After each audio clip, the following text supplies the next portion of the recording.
Hello guys, welcome to Fiction Read Harry.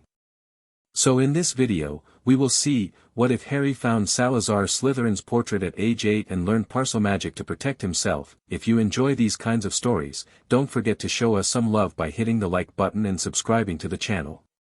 Your support means the world to us. Now, let's start the story. Chapter 1. The voice beneath the stones. The cake exploded at precisely 3:47 p.m. on July 23, 1988. Harry hadn't meant to do it. He never meant to do any of the strange things that happened around him. But Dudley had been showing off his new bicycle to Piers Polkiss in the garden, deliberately riding circles around Harry while their parents watched from lawn chairs, and something about the way Vernon laughed, that thick, wet sound of approval, made Harry's stomach clench. The chocolate cake sitting on the garden table for Dudley's unbirthday celebration simply detonated. No warning.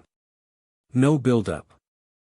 One moment it was a pristine three-layer monument to Petunia's desperate need to spoil her son, and the next it was everywhere. Chocolate frosting dripping from Dudley's hair. Sponge cake plastered across Vernon's purple face. A single perfect rosette somehow landing directly in Piers Polkiss's open, screaming mouth. Harry would have laughed if he hadn't seen Vernon's expression shift from shock to recognition to rage in the space of a heartbeat. "You," Vernon roared, lurching to his feet. His lawn chair toppled backward. "You freakish little," Harry ran. He was good at running. 8 years of practice had made him excellent at it. Through the garden gate, around the side of the house, bare feet slapping against hot concrete. He could hear Vernon behind him, surprisingly fast for a man who got winded walking to the refrigerator. The front door was closer. Harry could make it inside, get to his cupboard, lock himself in. Vernon would pound on the door and threaten, but he usually didn't break it down when neighbors might hear. Harry's hand touched the doorknob. "Oh no you don't." The meaty hand closed around his collar, yanking him backward. Harry's feet left the ground. He dangled like a puppet with cut strings, choking as the fabric dug into his throat. "Think you can ruin my son's party?" Vernon's breath was hot and sour against Harry's ear. "Think you can embarrass me in front of the neighbors?" "I didn't," Harry gasped. "I didn't mean, you never mean." Vernon shook him. Harry's vision spotted at the edges. "It's always accidents with you. Always excuses. Well, I've had enough." He dragged Harry through the house, past Petunia who was frantically trying to clean Dudley's hair with a tea towel, past the cupboard under the stairs that had been Harry's bedroom for as long as he could remember. The back door slammed open. Vernon marched across the garden, still holding Harry by the collar, heading toward the shed at the far end. "Vernon," Petunia called from the house. Her voice was thin, uncertain. "The Polkiss boy, Piers can wait. Boy needs to learn." The shed was old, older than the house. Some kind of storage structure from before the neighborhood was built. Vernon wrenched open the door and threw Harry inside. Harry hit the wooden floor hard, palms scraping against rough planks. Dust erupted around him. The smell was overwhelming, motor oil and fertilizer and something older underneath, like stone and secrets. "You'll stay here until I decide what to do with you." Vernon filled the doorway, blocking the light. His shadow fell across Harry like a physical weight. "And if I hear one sound, one single sound, you'll wish you'd never been born." The door slammed. A padlock clicked. Darkness swallowed everything. Harry lay on the floor, breathing dust, waiting for his heart to slow down. His neck throbbed where the collar had dug in. His palms stung. His eyes were wet, and he hated that Vernon could still make him cry. He wasn't going to cry. He'd stopped crying a long time ago. It never helped anyway. Slowly, Harry pushed himself up to sitting. The shed was pitch black, not even a crack of light around the door. Vernon had boarded up the window last year after Harry had climbed out of it during one of his previous imprisonments. But Harry had been in this shed before. Many times. He knew its dimensions by heart, roughly 3 meters by 4, filled with garden equipment and paint tins and the old lawn mower Vernon never got around to fixing. There was a space behind the mower, in the far corner, where the floorboards didn't quite meet the wall. Harry had discovered it 2 years ago, a gap just wide enough for a small boy to squeeze through into the crawlspace beneath. The Dursleys didn't know about it. That was the only reason Harry still used this hiding spot when things got really bad. He crawled forward, hands searching in the darkness. The lawn mower's cold metal edge. A bag of something that rustled, grass seed, maybe. The wall. There. The gap.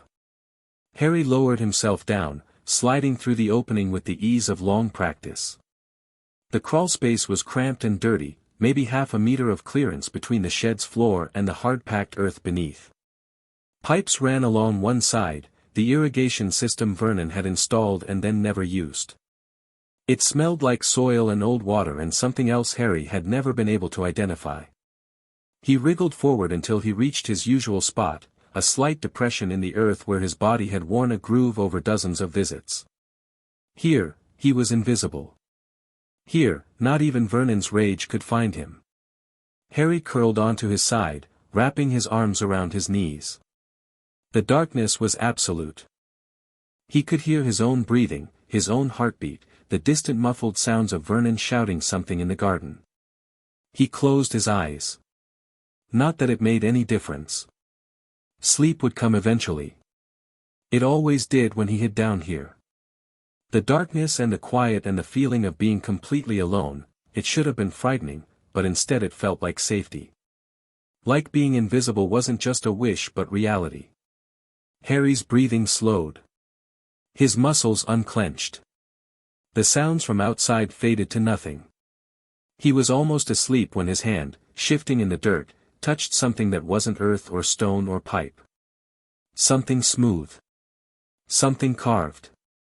Something that hummed against his fingers like a plucked guitar string. Harry's eyes snapped open. Still darkness, but now his heart was racing again, and not from fear. From curiosity. From the strange electric feeling that sometimes preceded the accidents. He ran his fingers along the object. A frame, he thought. Rectangular. About the size of a book, maybe slightly larger.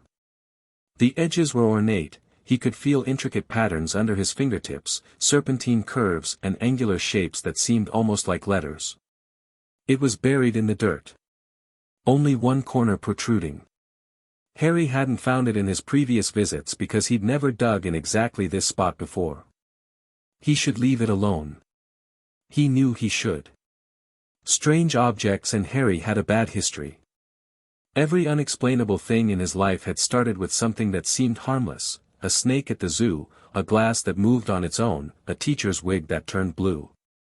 But his fingers were already working at the soil, loosening the frame, pulling it free. It came loose with a sound like a sigh, and Harry felt the hum intensify, spreading from his hands up his arms, settling somewhere behind his eyes. The frame was heavier than it looked.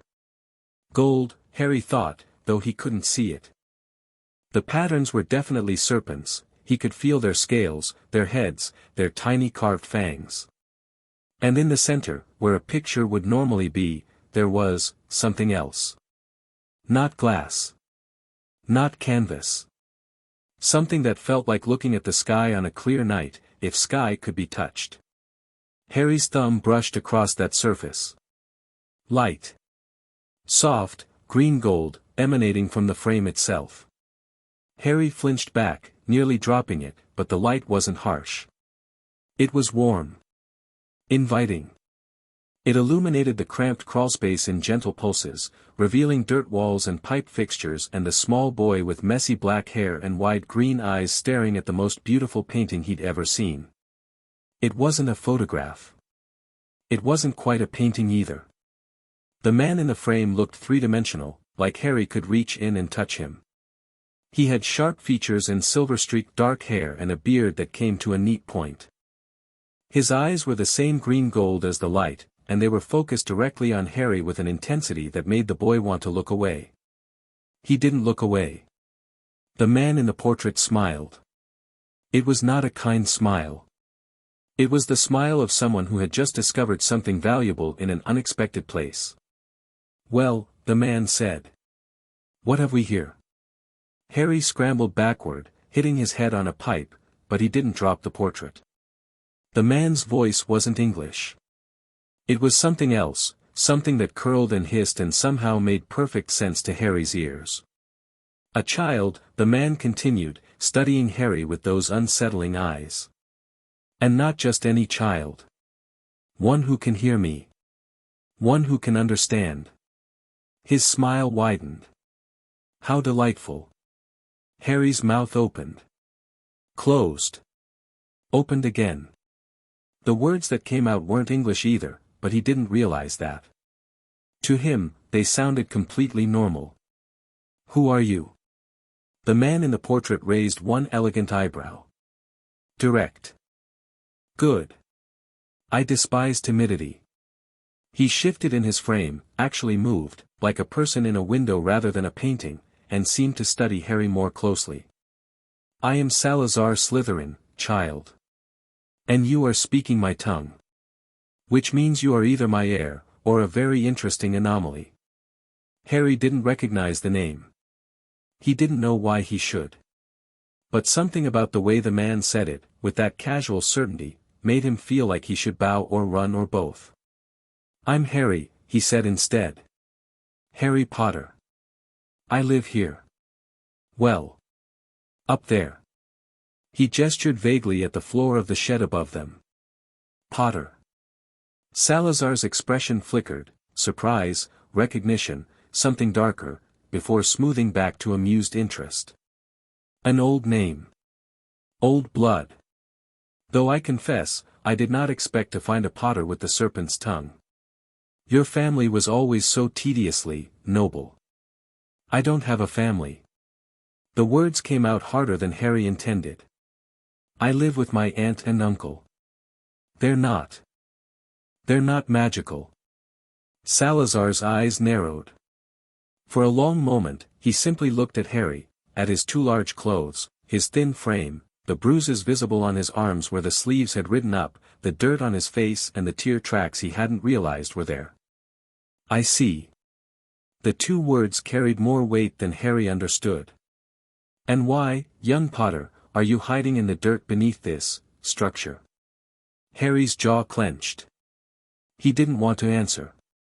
Didn't want to explain the cake or Vernon or any of it to this strange painting that shouldn't be talking at all.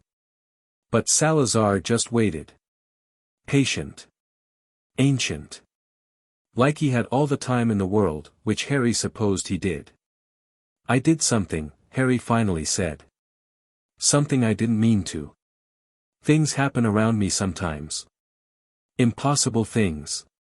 And my uncle gets angry." "Angry," Salazar repeated flatly.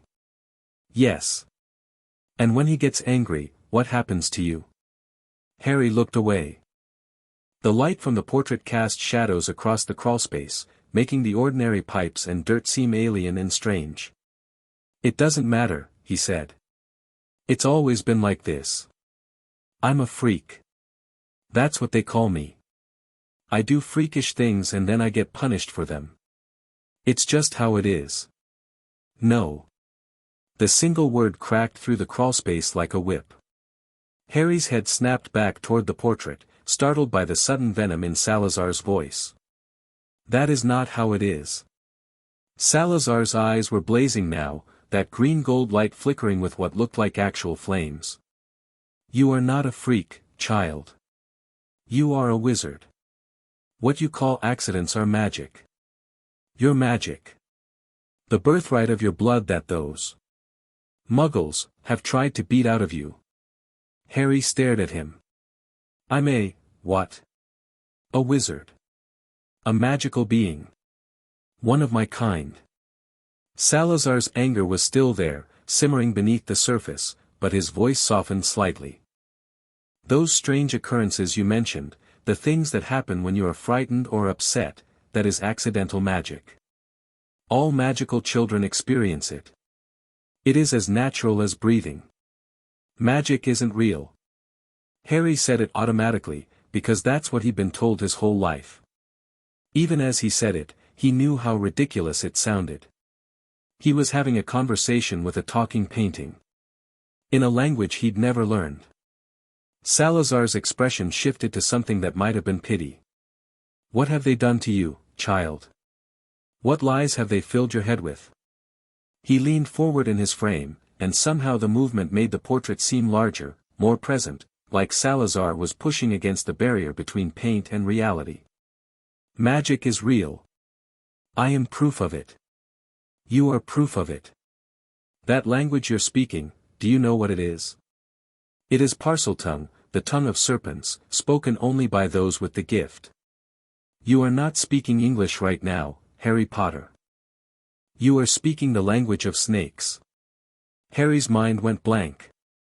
Then very, very full. He thought about the snake at the zoo. The glass vanishing.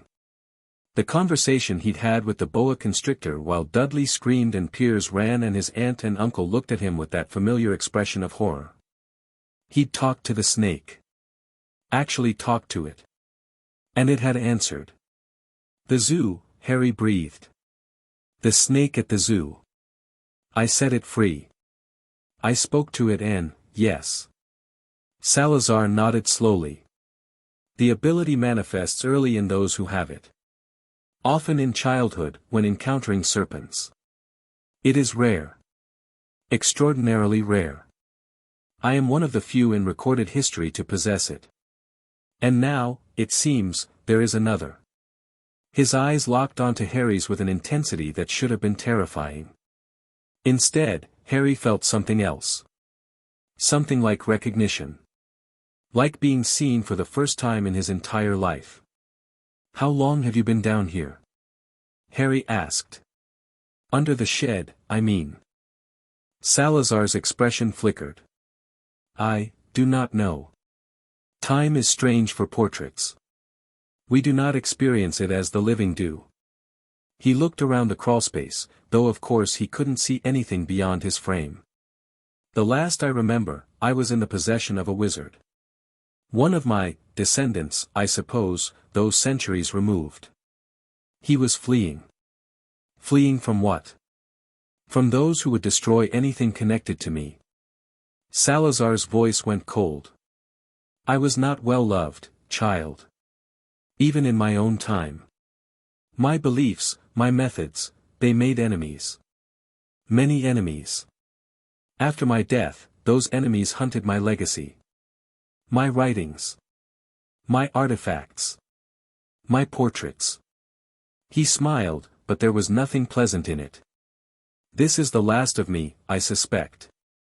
The final remaining portrait. The wizard who fled hid me somewhere he believed was safe, cast preservation charms to keep me intact, and then. Salazar shrugged. Presumably he was caught. Or died. Or forgot. The magic of portraits does not require our presence to be maintained, only created. I could have slept here for centuries. Harry looked at the portrait in his hands. At the serpentine frame and the living painting within it.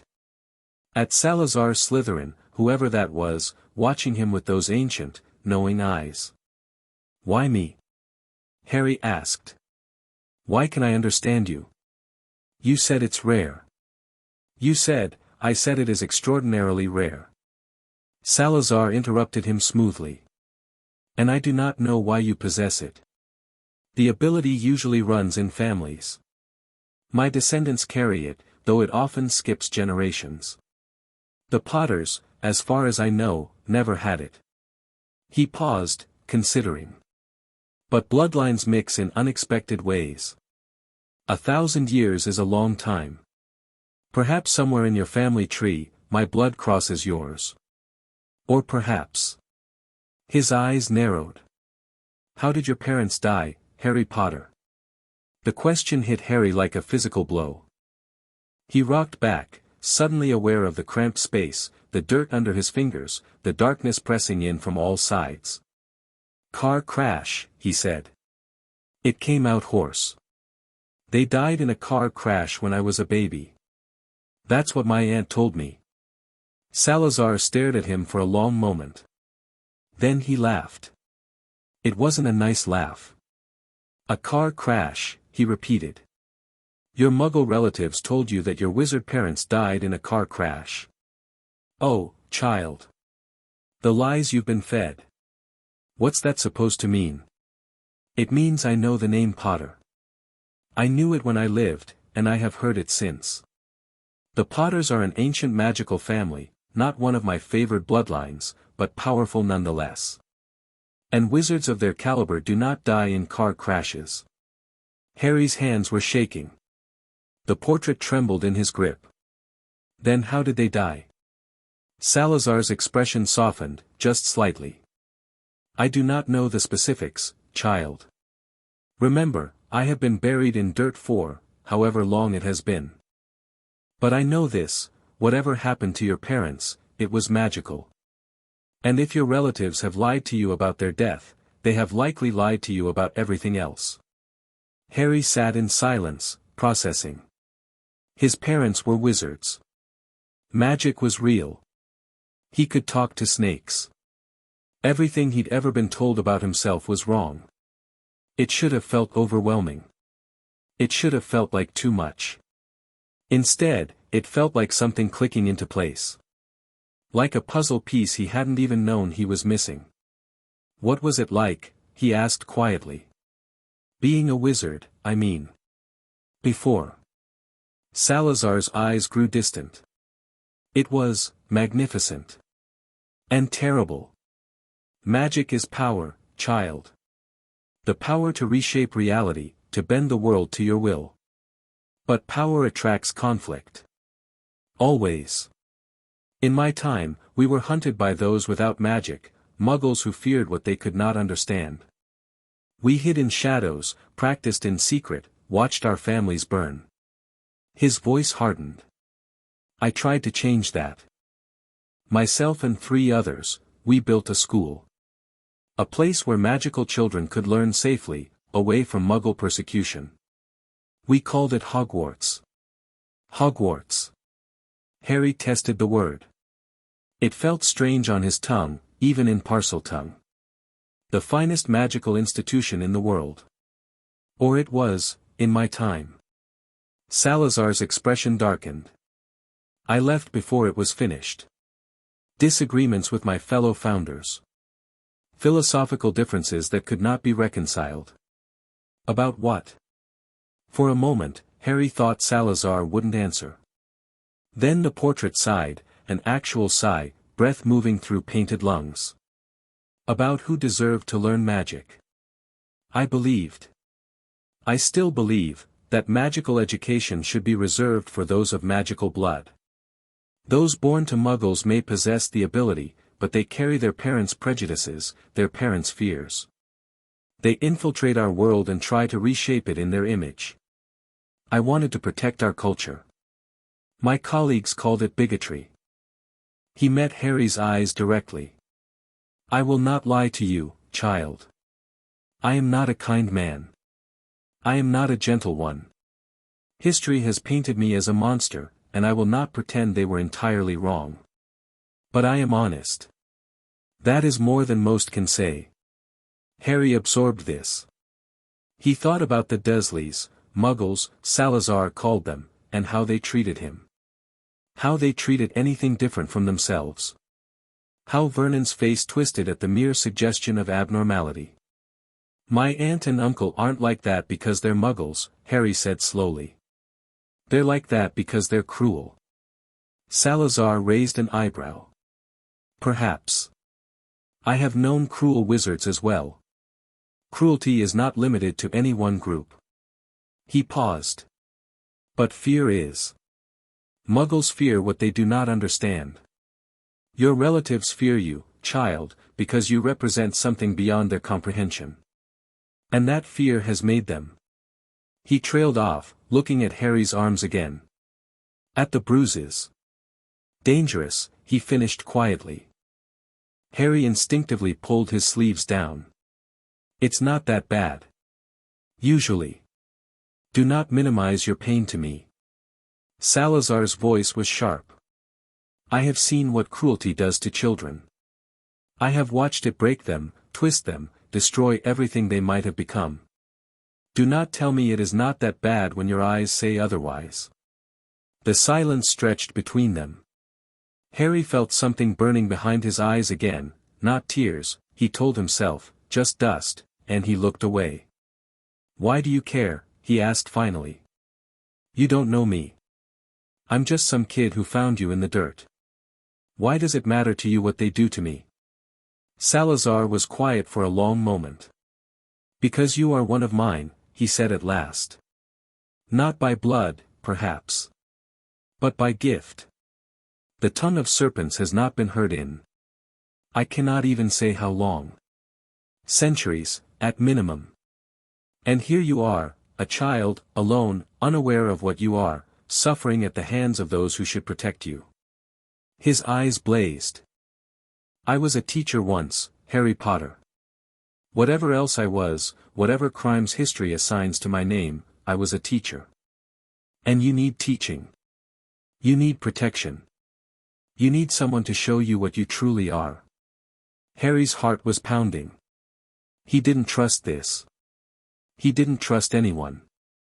8 years of survival had taught him that trust was a weakness, that anyone who offered help wanted something in return. But Salazar wasn't asking for anything.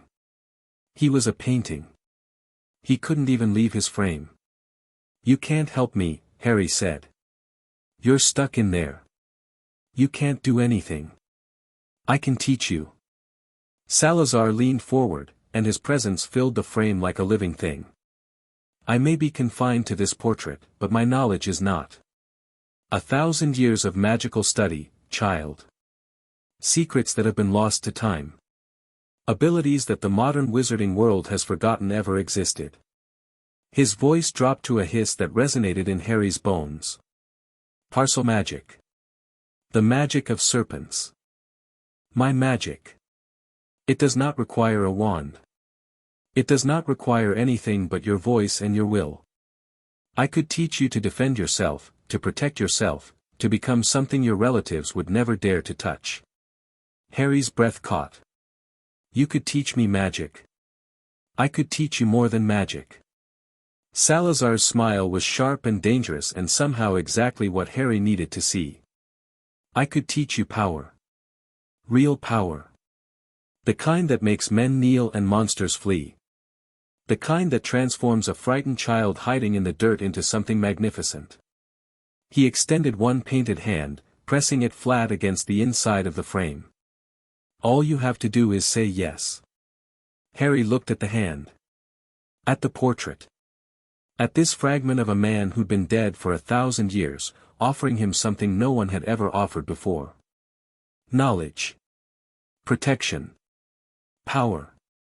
A way to stop being afraid. He thought about Vernon's face, twisted with rage. About Petunia's thin-lipped disgust. About Dudley's fists and the darkness of his cupboard and the constant, grinding certainty that he would never be wanted, never be safe, never be anything but a burden and a freak. He thought about the snake at the zoo, and the freedom in its voice when it slithered away. Harry reached out and pressed his hand against the portrait, matching Salazar's position through the barrier of paint and magic. Yes, he said. Teach me. Salazar's smile widened, and for just a moment, there was something almost warm in it. Then we begin tonight, young serpent. The first lesson is this: a fortress mind before a weapon hand. You must learn to protect your thoughts before you learn to use them as weapons. What does that mean? It means the mind is the most vulnerable target. Any wizard with skill can read your thoughts, see your memories, discover your secrets. Before you learn anything else, you must learn to guard what is inside you. We call it occlumency, the art of closing your mind. Harry nodded slowly. It made sense, in a way. He'd spent years hiding his real feelings from the Dursleys, pretending to be smaller and weaker than he was. This was just a magical version of the same thing. How do I start? By finding your center. Salazar settled back in his frame, his voice taking on a rhythmic, almost hypnotic quality. Close your eyes, child. Breathe. Feel the boundary between yourself and the world. The skin that separates your body from the air. The skull that protects your brain. These are physical barriers, now you must learn to create mental ones. Harry closed his eyes. The darkness behind his lids was different from the darkness of the crawlspace, warmer, more personal. Imagine a wall, Salazar continued. Any wall. Stone. Iron. Glass. It doesn't matter. What matters is that it is yours. Your creation. Your defense. Build it in your mind, brick by brick, and believe in its strength. Harry tried. He pictured the wall of the Dursleys' house, then discarded it. He didn't want anything of theirs in his head. Instead, he thought of something else. Something from a dream he'd had once, long ago. A castle. Massive and ancient, with towers reaching toward a sky full of stars. He didn't know why it felt right, but it did. Good, Salazar murmured. I can feel you focusing. You have natural talent for this, more than I expected. Most children take weeks to achieve even basic concentration. You are managing it in minutes. I've had practice, Harry said without opening his eyes. Blocking things out. Not thinking about things. Salazar was silent for a moment. When he spoke again, his voice was softer. Yes. I imagine you have. They sat in the darkness together, the 1,000-year-old portrait and the 8-year-old boy, as Harry built his first mental defense. It wasn't much. A wall here, a tower there, fragments of a structure that barely held together. But it was his. And it was a beginning. Eventually, Harry's concentration began to slip. He was tired, the explosion, the running, the hiding, and his body was reminding him that he hadn't eaten since that morning's meager breakfast. That is enough for tonight, Salazar said, sensing his fatigue. You have done well, Harry. Better than I anticipated. Harry opened his eyes. The portrait's golden light had dimmed slightly, as if Salazar too was growing tired. Will you still be here tomorrow? Harry asked. If I come back. I am bound to this frame, child. I cannot leave it even if I wish to. Salazar's expression was unreadable. But yes. I will be here. I will always be here. Harry nodded. He should have felt strange about this, about trusting a talking painting, about agreeing to learn magic from a man who freely admitted to being viewed as a monster. But he didn't feel strange.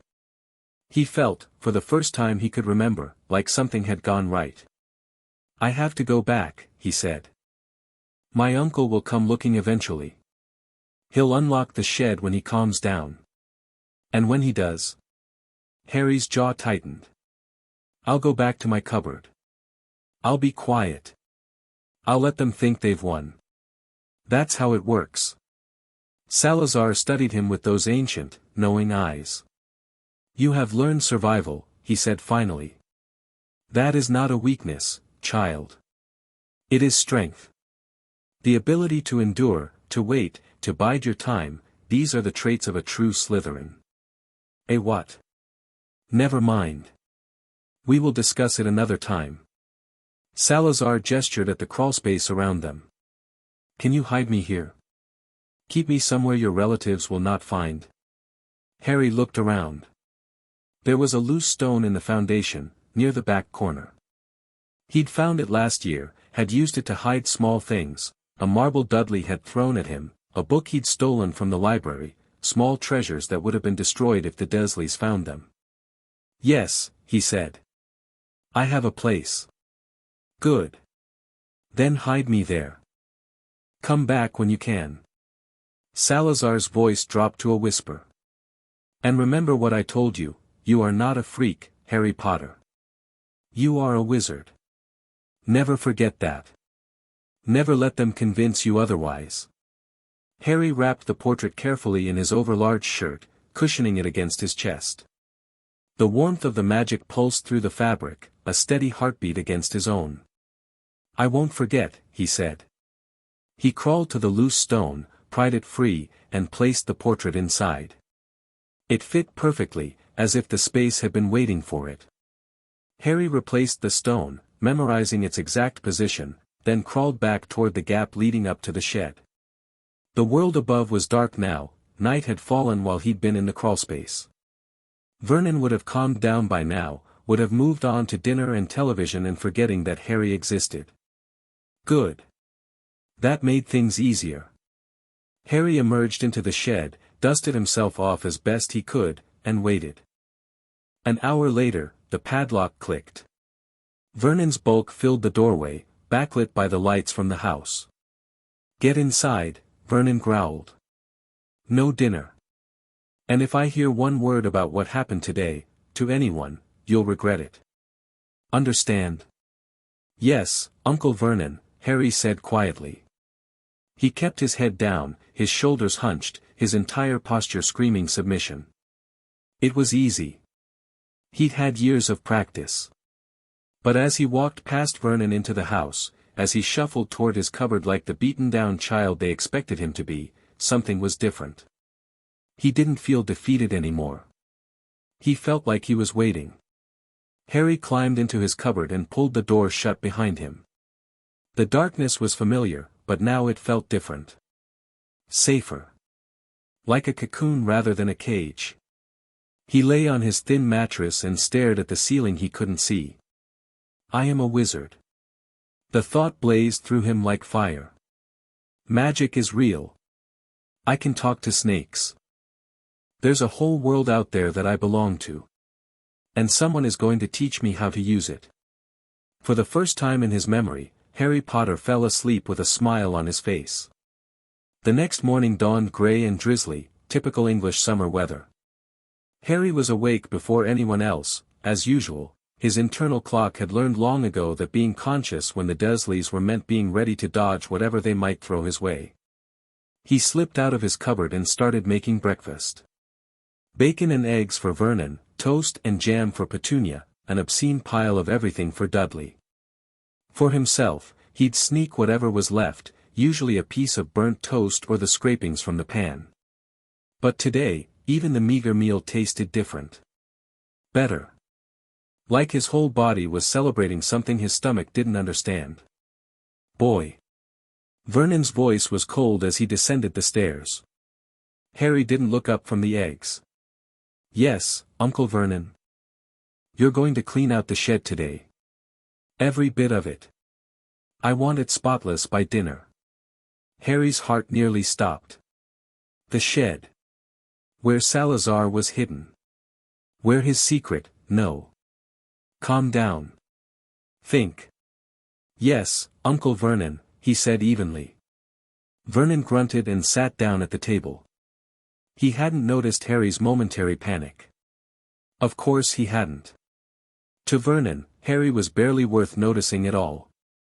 Harry served the food, cleaned the kitchen, and ate his scraps standing by the sink. His mind was racing the entire time. He couldn't let them find the portrait.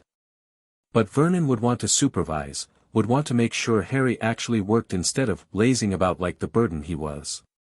There wouldn't be time to move Salazar somewhere safer. Unless an idea formed. Risky. Possibly stupid. Definitely magical. Harry finished cleaning and headed out to the shed. Vernon followed, arms crossed, watching through the doorway as Harry began shifting boxes and equipment. The work was hard but mindless, which left Harry's brain free to plan. He moved systematically, clearing space, organizing items into piles that would pass Vernon's inspection. All the while, he was aware of the loose stone in the back corner, the portrait hidden behind it. Around midday, Vernon grew bored. "Lunch in an hour," he grunted. "And I want to see that floor swept."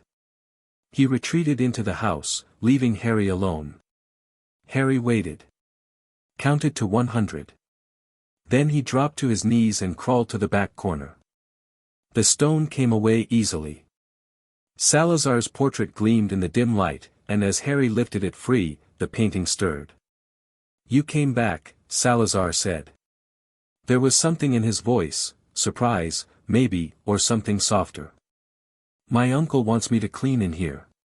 He might find you. I need to move you somewhere else." Salazar's expression sharpened. "Where?" "I don't know. My cupboard, maybe, but they might look there if they notice something missing from the shed." "The garden? Under a bush? Unacceptable. The weather would damage me, and any casual passerby might discover the frame." Salazar considered. "Is there nowhere in the house that is yours alone? A space they never enter?" Harry thought.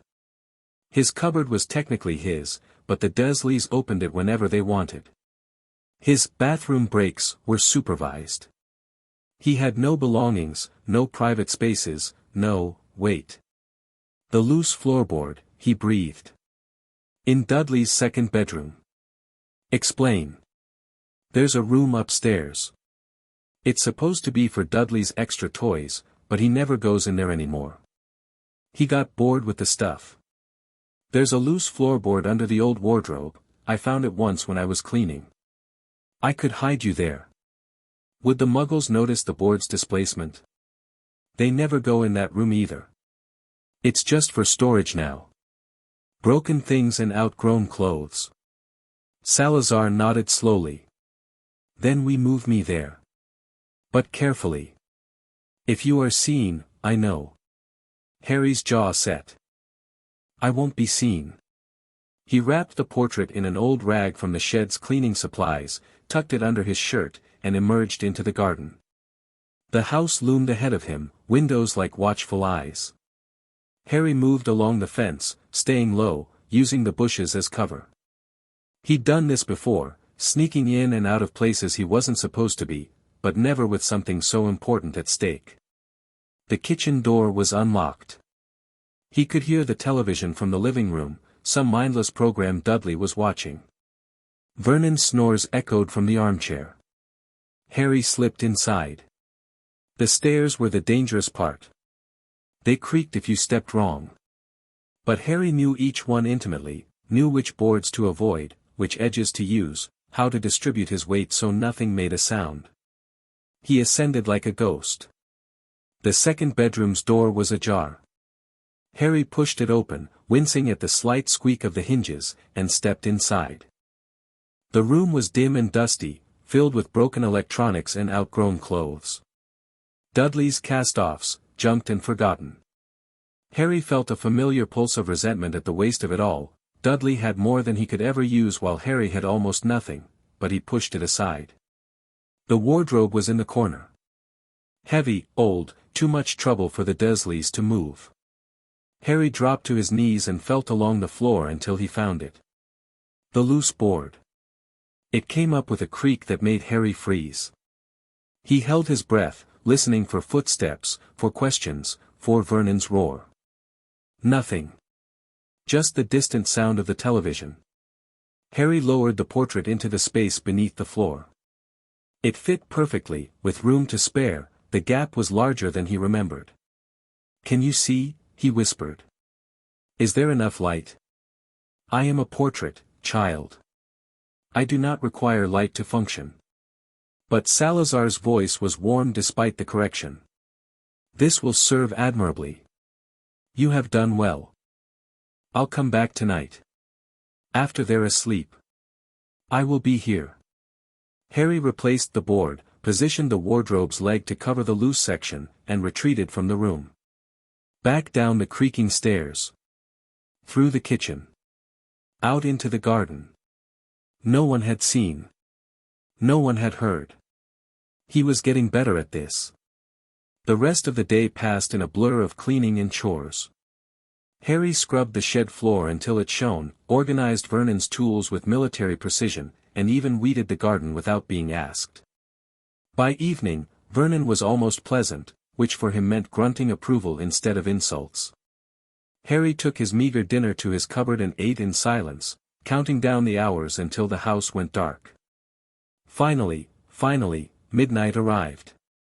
Harry eased his cupboard door open. The house was still. He could hear Vernon's snores from upstairs, Dudley's wheezing breaths, Petunia's occasional murmur in her sleep. He climbed the stairs like a ghost. Opened the second bedroom door. Crawled to the wardrobe and lifted the loose board. Golden light spilled out, warm and welcoming. "You survived," Salazar said. "I confess, I was concerned. I told you I'd be careful." "You did. And you were." The portrait's eyes gleamed with something that might have been pride. "Are you ready for your second lesson?" Harry nodded. He settled cross-legged on the dusty floor, the portrait propped against the wardrobe leg, and let Salazar's voice wash over him. "Tonight, we build upon what you learned yesterday. Your mental walls are rudimentary, but they exist.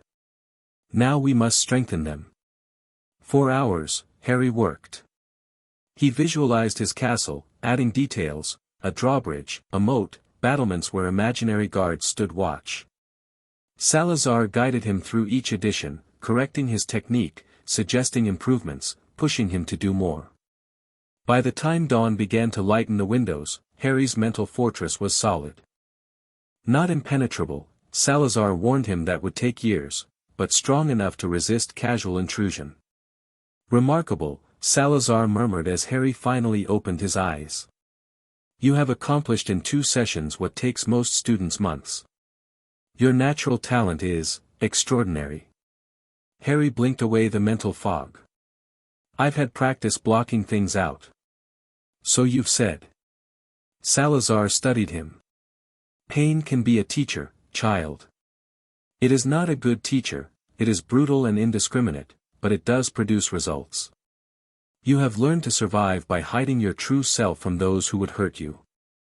Occlumency is simply a magical extension of that survival instinct." Harry didn't know what to say to that. So he said nothing. "Go," Salazar said finally. "Sleep while you can.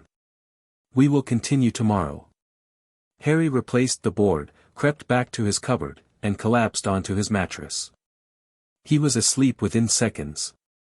The weeks that followed blurred together in a haze of chores, secrets, and midnight lessons. By the end of August, Harry's occlumency was advanced enough to fool most casual legilimens. By September, he had begun learning the basics of Parselmagic, the strange, intuitive magic that didn't require a wand, just the serpent's tongue and force of will. His first successful spell was pathetically simple, warming his cupboard on a cold night. But to Harry, it felt like conquering the world. "You heated the air by perhaps 2 degrees, Salazar observed dryly when Harry reported his success. "It was magic," Harry shot back. "Real magic. I did it." Salazar's expression softened. "Yes. You did."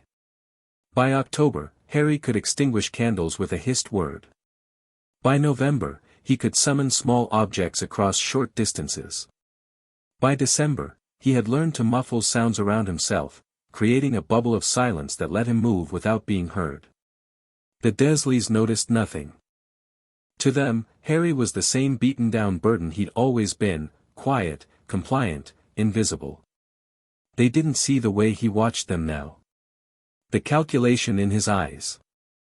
The way his hand sometimes twitched when Vernon raised his voice, itching to use abilities that could make the shouting stop. Restraint, Salazar reminded him constantly. Power unused is power wasted, but power misused is power lost.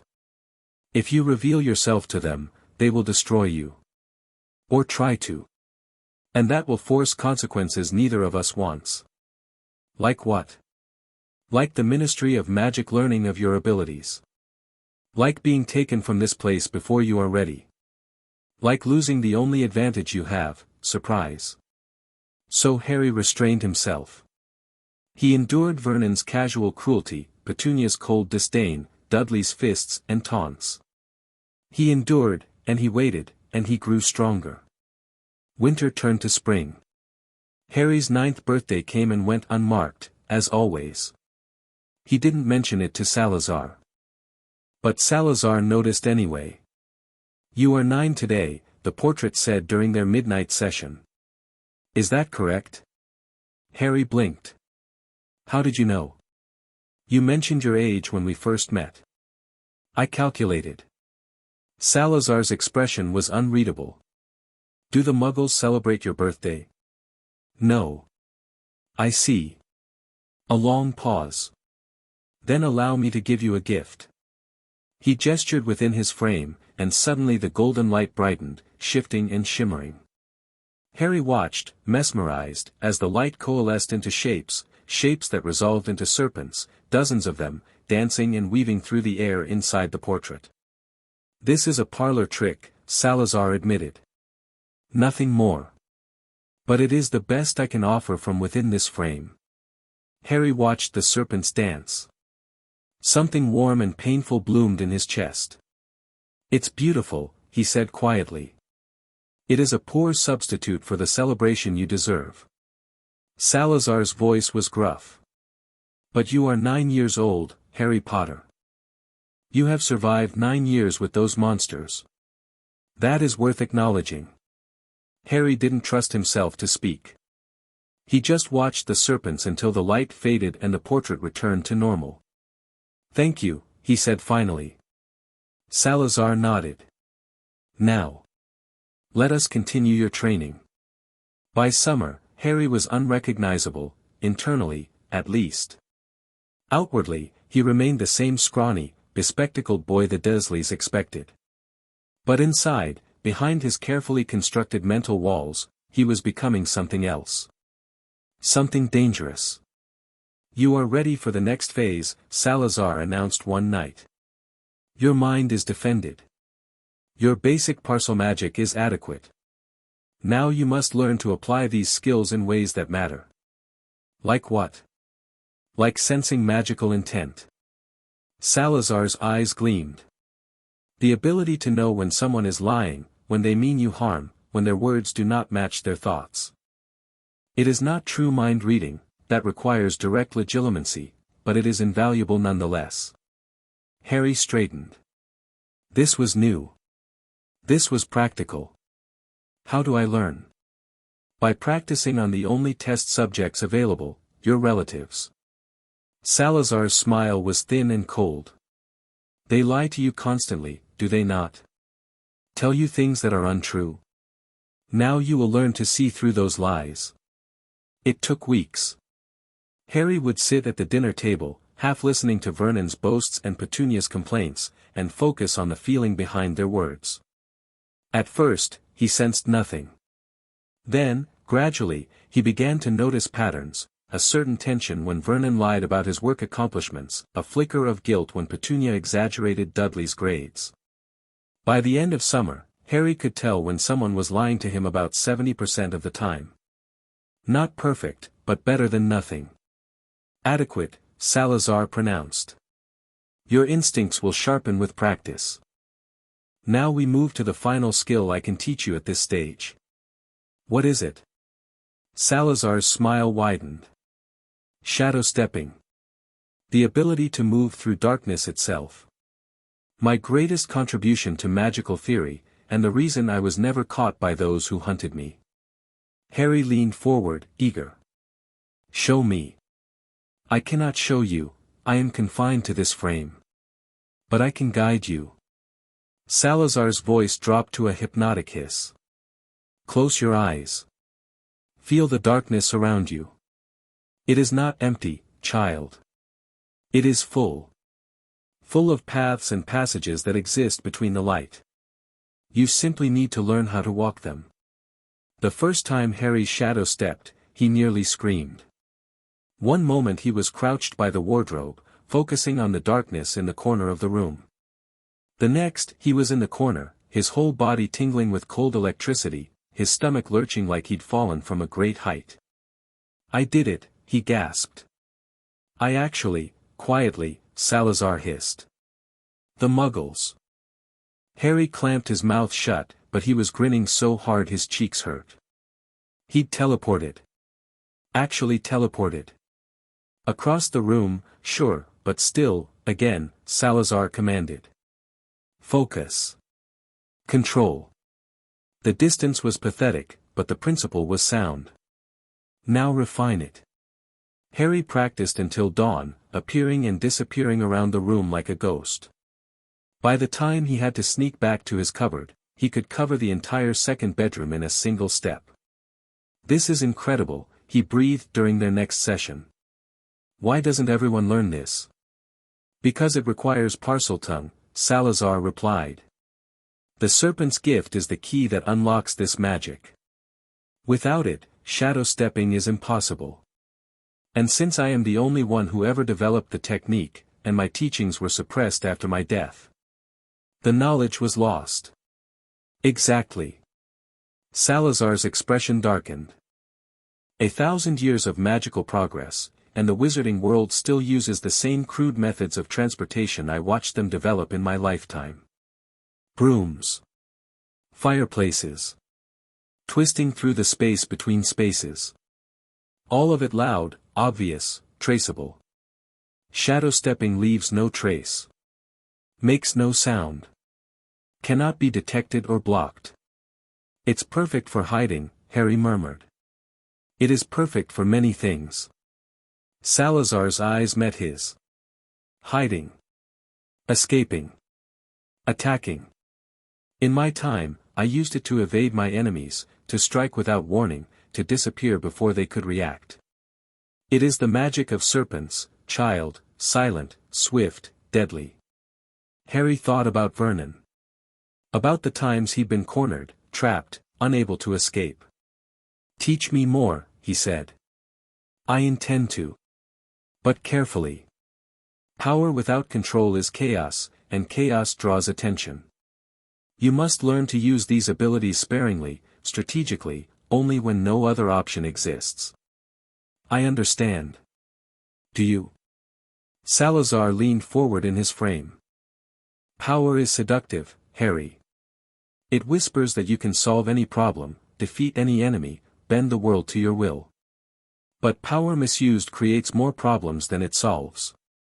If you shadow step in front of witnesses, if you use Parselmagic where it can be detected, if you reveal what you can do before you are ready, they'll come for me. Yes. The Ministry of Magic monitors underage sorcery. They have ways of detecting it, though the system is imperfect. More importantly, if the wrong people learn of your abilities, you will become a target." "What wrong people?" Salazar's expression flickered, that dark look Harry had seen before, when the portrait spoke of enemies and hunts and centuries of persecution. "That is a conversation for another time. For now, focus on control. On patience. On waiting."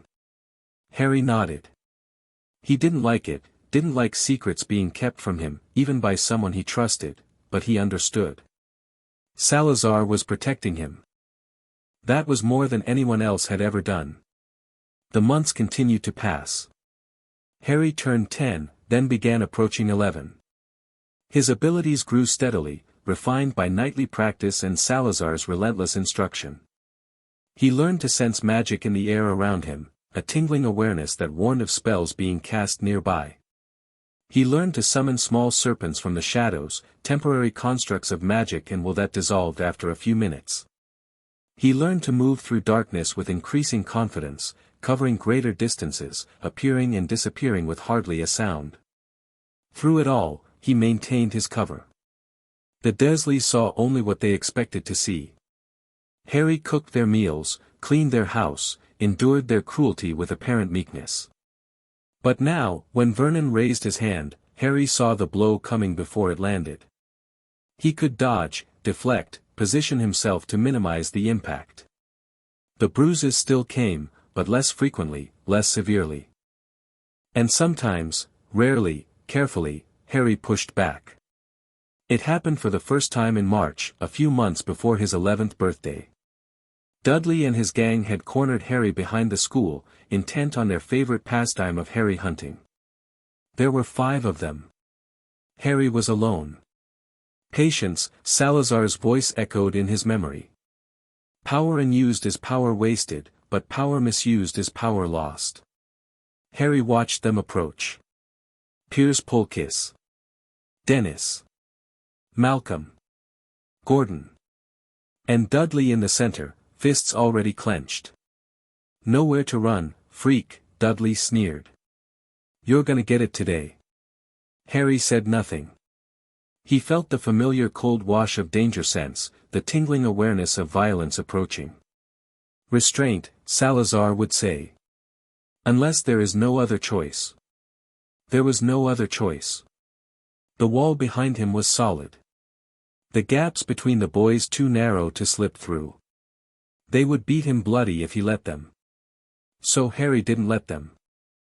As Dudley lunged, Harry stepped sideways, not shadow stepping, just moving, but moving faster than any of them expected. Dudley's fist whistled through empty air. His momentum carried him forward, off balance. Harry's foot hooked Dudley's ankle. The larger boy went down hard, face first into the asphalt. The others froze. Harry stood perfectly still, watching them with those two green eyes. Anyone else? They ran. All of them, including Dudley, who scrambled to his feet with blood streaming from his nose and sprinted after his gang like the hounds of hell were chasing him. Harry watched them go. His heart was pounding, but not with fear. With exhilaration. He'd won. Without magic, without revealing anything, just by being faster and smarter than they expected. Adequate, Salazar murmured that night when Harry recounted the encounter. You used no more force than necessary. Revealed nothing that could be traced. Made your enemies fear you without understanding why. It felt good, Harry admitted. Of course it did.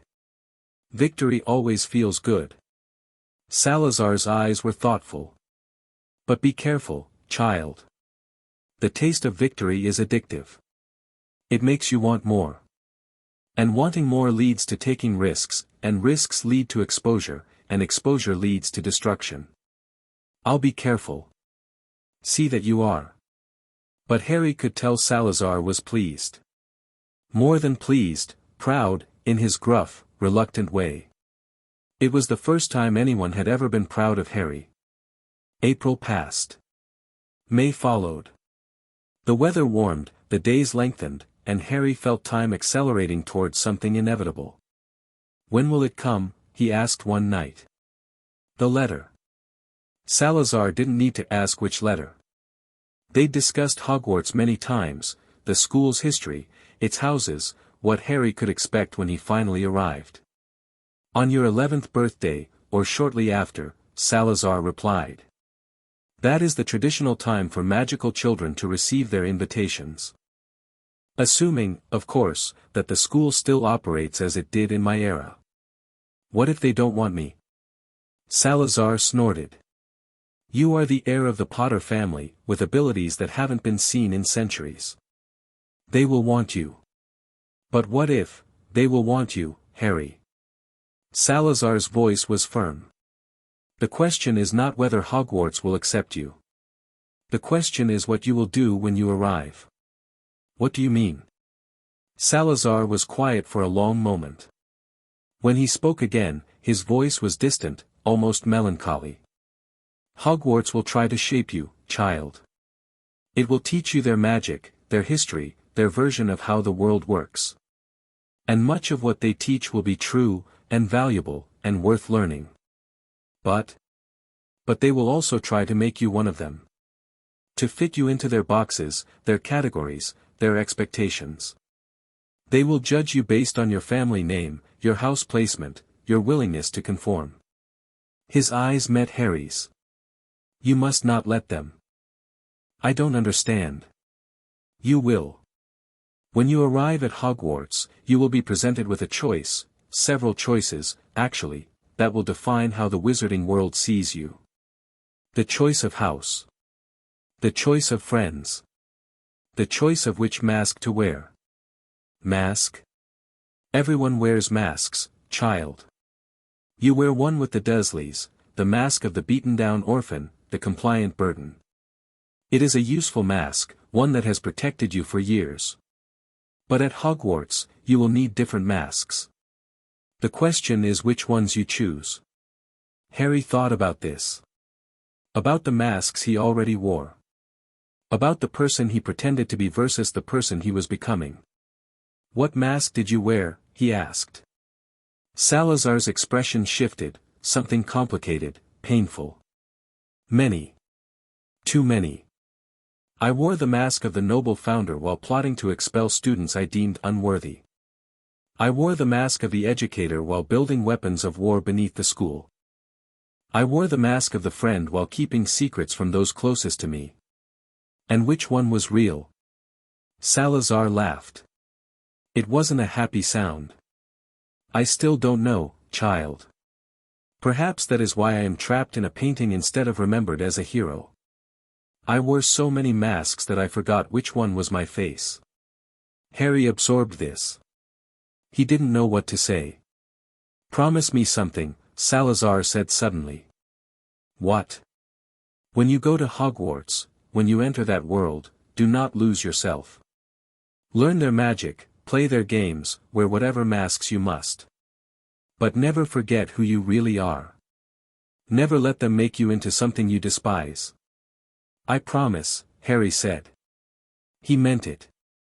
At least, he meant it then. July came. Harry's 11th birthday was less than a week away. He could feel something building in the air, an anticipation that tingled against his magical senses like static before a storm. "It's coming," he told Salazar. "I can feel it. Your instincts serve you well. The school's letters are dispatched by owl post on the recipient's birthday. Given the monitoring systems in place, you should receive yours precisely at midnight on July 31st. What do I do when it arrives?" "Nothing immediately. The Dursleys will try to prevent you from reading it, they know what you are, even if they refuse to acknowledge it. They will destroy the letters, move you, do everything in their power to keep you from the magical world." "How do you know that?" Salazar's expression darkened. "Because that is what Muggles do when confronted with magic they cannot control. They suppress it. Deny it. Try to stamp it out. Your relatives have been doing this your entire life. Did you think they would stop when the stakes rose?" Harry hadn't thought about it. But now that Salazar mentioned it, the pattern was obvious. Every time something strange happened, Vernon's rage grew worse. Petunia's denial grew deeper. They were afraid of what Harry was, and they responded to that fear with cruelty. "So what do I do?" "Wait. Watch. Let them expose themselves." Salazar smiled thinly. "The wizarding world does not give up easily, child. When the first letter fails to reach you, they will send more. When those fail, they will send someone in person. Eventually, your relatives will be unable to prevent contact. And when that happens, you must be ready." "Ready for what?" "Ready to play the part they expect. The ignorant orphan, raised by Muggles, knowing nothing of magic. That is the Harry Potter the wizarding world anticipates meeting. That is the mask you must wear, at least initially." "Why?" "Because if they knew what you really are, what you can really do, they would fear you. And fear makes people do terrible things." Harry nodded slowly. It made sense. Reveal nothing. Learn everything. Let them underestimate him until he was ready to be seen. It was exactly what he'd been doing with the Dursleys for years. July 24th, 7 days until his birthday. Harry was in the garden, weeding the flower beds, when he felt it. A pulse of magic. Foreign. Searching. He looked up, scanning the sky, and saw nothing. But the pulse came again, stronger this time, a sweep of power that washed over him like warm water. Someone was looking for him. Magically looking. Harry bent his head, continued weeding, and let his occlumency shield snap into place. The pulse passed over him again, and this time he felt it brush against his mental walls and slide away, finding nothing of interest. "They're checking," he realized. "Making sure I'm still here." It made sense. Salazar had explained that Hogwarts kept track of magical children from birth, monitoring them for signs of accidental magic, ensuring they survived long enough to receive their letters.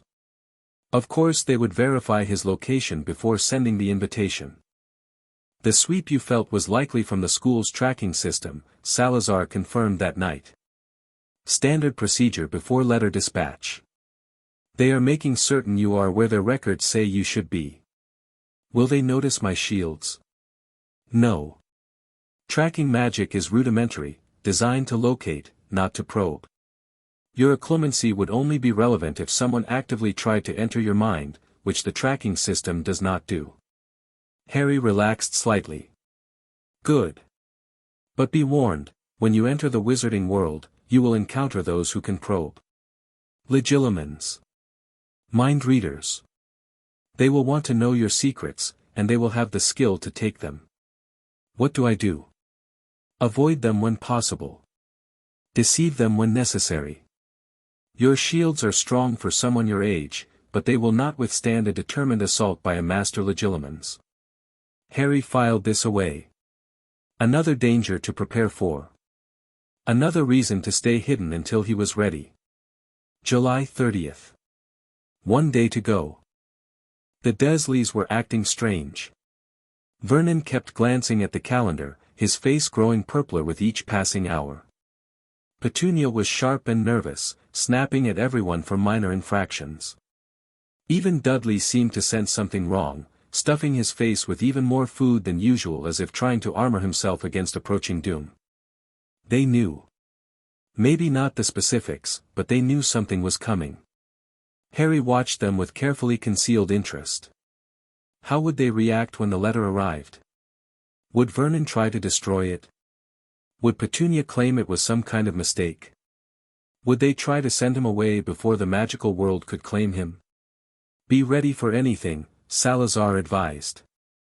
The next few days will be chaotic. Your relatives will panic, and panicked people are unpredictable. Dangerous. I know. Do not reveal yourself. No matter what happens, no matter how badly they treat you, do not let them see what you can do. I won't. Good. Now rest. Tomorrow, everything changes. Harry lay in his cupboard that night, unable to sleep. His mind was racing with possibilities, plans, fears. Tomorrow he turned 11. Tomorrow, his letter would arrive. Tomorrow, he would begin the journey toward the life he'd been training for. He thought about Salazar, hidden upstairs in the second bedroom. About everything the portrait had taught him. About the person he'd become over the past 3 years. He wasn't the same frightened boy who'd found a painting in the dirt. He was stronger now. Smarter. Prepared. The Dursleys didn't know it. The wizarding world didn't know it. But Harry knew. And soon, everyone else would find out. Midnight. Harry's eyes snapped open. He couldn't explain how he knew, just that something in his magical senses rang like a bell, announcing that the moment had arrived. Far away, in the darkness outside, he heard a flutter of wings. The letter was coming. Harry smiled in the darkness of his cupboard. Let it come. He was ready. Chapter 1 and Chapter 2, Lessons in Darkness. The owl arrived at precisely 12:01 a.m. on July 31, 1989. Harry heard it before he saw it, a soft thump against the kitchen window, followed by impatient scratching. He lay perfectly still in his cupboard, listening as the sounds repeated. Thump. Scratch. Thump. Scratch. Then silence. He waited. Minutes passed. The house remained quiet, the Dursleys undisturbed in their beds above. Eventually, Harry's curiosity won out over caution. He eased open his cupboard door and crept toward the kitchen. The owl was gone. But on the doormat, visible through the frosted glass of the front door, lay a thick envelope. Harry's heart stuttered. He reached for the door handle, then stopped. The Dursleys would hear. They always heard when he moved around at night, some instinct honed by years of vigilance against his freakishness. But the letter was right there. His letter. The invitation to everything he'd been training for. Patience, Salazar's voice echoed in his memory. Let them show their hand first. Harry withdrew. He returned to his cupboard, lay down on his thin mattress, and forced himself to sleep. He would wait. Vernon found the letter at 6:47 a.m. Harry was already awake, already cooking breakfast, when he heard the strangled gasp from the front hall. He kept his eyes on the eggs, his expression carefully neutral, even as his magical senses tingled with awareness. Vernon appeared in the kitchen doorway. His face was a fascinating shade of purple, the color of overripe plums, of bruises days old, of barely contained terror. Petunia, he wheezed. Petunia. Aunt Petunia came rushing down the stairs, her horse-like face pinched with concern. What is it? She saw the envelope in Vernon's shaking hand. The color drained from her face so quickly Harry thought she might faint. It's come, she whispered. After all these years. It's finally come. What do we do? Vernon's voice was high and thin. What do we bloody do? Don't let him see it. Don't let him. They both turned toward Harry at the same moment. He looked up from the frying pan, wearing his best expression of confused innocence. Is something wrong, Uncle Vernon? Vernon's mouth worked soundlessly. Petunia grabbed the letter from his hand and stuffed it into her dressing gown pocket. Nothing, she said sharply. Nothing's wrong. Mind your own business, boy. Harry returned his attention to the eggs. Yes, Aunt Petunia. He heard them retreat to the living room, heard the furious whispered argument that followed. Words like school and freaks and won't have it drifted through the walls, muffled but unmistakable. They were afraid. Terrified, actually. And terrified people made mistakes.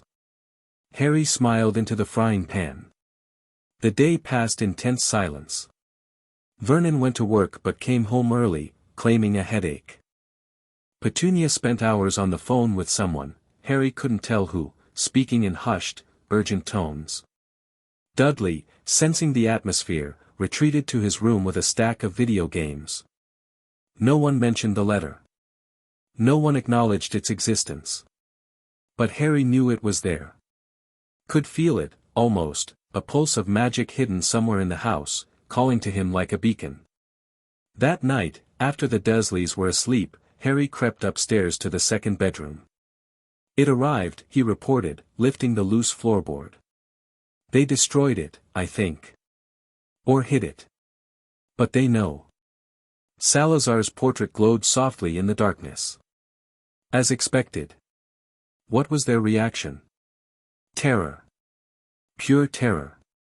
Harry settled cross-legged on the dusty floor. They're planning something.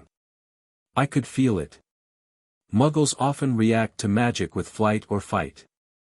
If they cannot fight it, they will try to run from it. Salazar's eyes narrowed. Be prepared for them to move you. To take you somewhere they believe the letters cannot follow. Can they? Follow, I mean. Hogwarts has tracked magical children for 1,000 years. A change of address will not deter them. Salazar smiled thinly. Your relatives will learn this soon enough. Harry nodded. He'd suspected as much. In the meantime, Salazar continued, we should not waste this opportunity. The chaos of the next few days will provide excellent cover for more intensive training. Your relatives will be too distracted to notice your absences. What did you have in mind? Salazar's smile widened. Tonight, young serpent, you learn to summon. The grass snake materialized from shadows and moonlight, coiling into existence on the dusty floor like smoke given form. Harry stared at it, his heart hammering. He'd done this. He'd actually done this, called a serpent from nothing, created life from pure will. Greetings, speaker, the snake hissed, its tiny tongue flickering. How may I serve? Harry looked at Salazar, uncertain. The portrait nodded encouragingly. I just wanted to meet you, Harry said. I've never summoned before. We know. The snake's voice was amused. Could snakes be amused? We felt your call. Young. Uncertain. But strong. Very strong. We. All serpents. We are connected, speaker. When one with the tongue calls, all who slither hear. The snake raised its head, studying Harry with black bead eyes. You are different. Not like the old one. Harry glanced at Salazar again. The portrait's expression was carefully neutral. The old one. The one who taught this magic. Long ago, before the long sleep. He called us often. Made us fight. Made us die. The snake's tongue flickered. You will not do this. No, Harry said immediately. I won't make you do anything you don't want to do. The snake was silent for a moment. Then it made a sound that might have been laughter. Then we will serve you gladly, young speaker. Call, and we will come. It dissolved back into shadows, leaving Harry alone with the portrait. What did it mean? He asked quietly. About making them fight and die. Salazar's expression flickered, something old and painful crossing his painted features. In my living days, I used serpent summoning for war. The creatures I called were soldiers, weapons, tools of destruction. He paused. I did not treat them as beings worthy of respect. I treated them as extensions of my will. That's horrible. Yes. Salazar met Harry's eyes directly. It was. I tell you this not to make excuses, but to warn you, the power you are learning can be used for great evil. I used it so. Others may use it so again. The choice of how to wield it is yours. Harry thought about this. About power and responsibility. About the difference between what he could do and what he should do. I won't be like that, he said finally. I'll treat them as friends. Allies. Not weapons. A noble sentiment. We shall see if you can maintain it when the stakes rise. Salazar's voice was neither approving nor disapproving, simply observational. Now. Summon again. This time, hold the construct longer. Harry focused, reaching into the darkness with his will. A new snake took shape. Larger this time. More defined. Better, Salazar murmured. Much better. The days that followed were chaos, just as Salazar had predicted. More letters arrived, 2 the second day, for the third, 12 the fourth. They came through the mail slot, down the chimney, tucked inside egg cartons from the milkman. Vernon boarded up the mail slot. Petunia stopped accepting deliveries. The letters kept coming. By the 5th day, Vernon was a raving lunatic. He dragged the family, Harry included, to a series of increasingly remote locations, a hotel off the motorway, a bed and breakfast in the countryside, a shack on a rock in the middle of the sea. The letters followed them everywhere. Harry watched it all with detached amusement. He played his part, the confused orphan, baffled by the strange envelopes that pursued them across Britain, while internally cataloguing everything he observed. Vernon's breaking point was closer than he thought. Petunia's fear was morphing into something else, resignation, maybe, or exhaustion. Dudley was too focused on complaining about missed television to notice anything important. And through it all, Salazar's portrait remained hidden in Harry's trunk, which he'd insisted on bringing despite Vernon's objections. You're doing well, Salazar observed during a stolen moment on the shack's splintering floor. Your mask hasn't slipped once. It's not hard. They're so focused on the letters they barely notice me. That will change. When the wizarding world finally makes direct contact, and they will, attention will shift to you. Be ready. I will be. The night of July 31st, Harry's actual birthday, a storm rolled in from the sea. The shack groaned and swayed with each gust of wind. Rain hammered the roof. Lightning split the sky. Dudley snored on the sofa while Vernon and Petunia huddled together in the single bedroom, their arguments silenced by sheer exhaustion. Harry lay on the floor, wrapped in a thin blanket, watching the storm through the grimy window. 11 years old. He was 11 years old now. Somewhere out there, an owl was probably struggling through the rain, carrying yet another letter that would find him no matter where his relatives ran. But Harry suspected the letters wouldn't matter anymore. The wizarding world's patience had limits. Soon, they would send something more than paper and ink. Boom. The door shuddered. Harry sat up, his heart racing. Boom. Boom. Boom. Something massive was hitting the door. Not the storm, something solid, deliberate, powerful. Vernon came stumbling out of the bedroom, a rifle in his shaking hands. Where he'd gotten it, Harry had no idea. "Who's there?" Vernon shouted. "I warn you, I'm armed." Crash. The door flew off its hinges. In the doorway stood the largest man Harry had ever seen. Nearly 12 feet tall, with a wild beard and small dark eyes that immediately found Harry in the darkness. "Couldn't make a cup o' tea, could ya?" the giant said. "It's not been an easy journey." Harry stared at him. His magical senses were going haywire. This man radiated power like a bonfire, wild and uncontrolled but undeniably strong. "I demand that you leave at once." Vernon's voice cracked. "You're breaking and entering." The giant reached over and bent the rifle into a pretzel. Vernon made a small squeaking sound. "Dry up, Dudley, yeah, great prune." The giant stepped inside, completely ignoring the cowering family. His attention was fixed on Harry. "Last time I saw you, you was only a baby.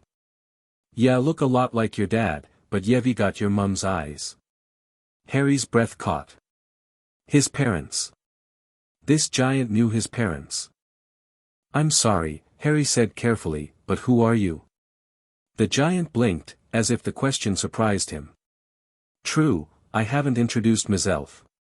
Rubeus Hagrid, keeper of keys and grounds at Hogwarts."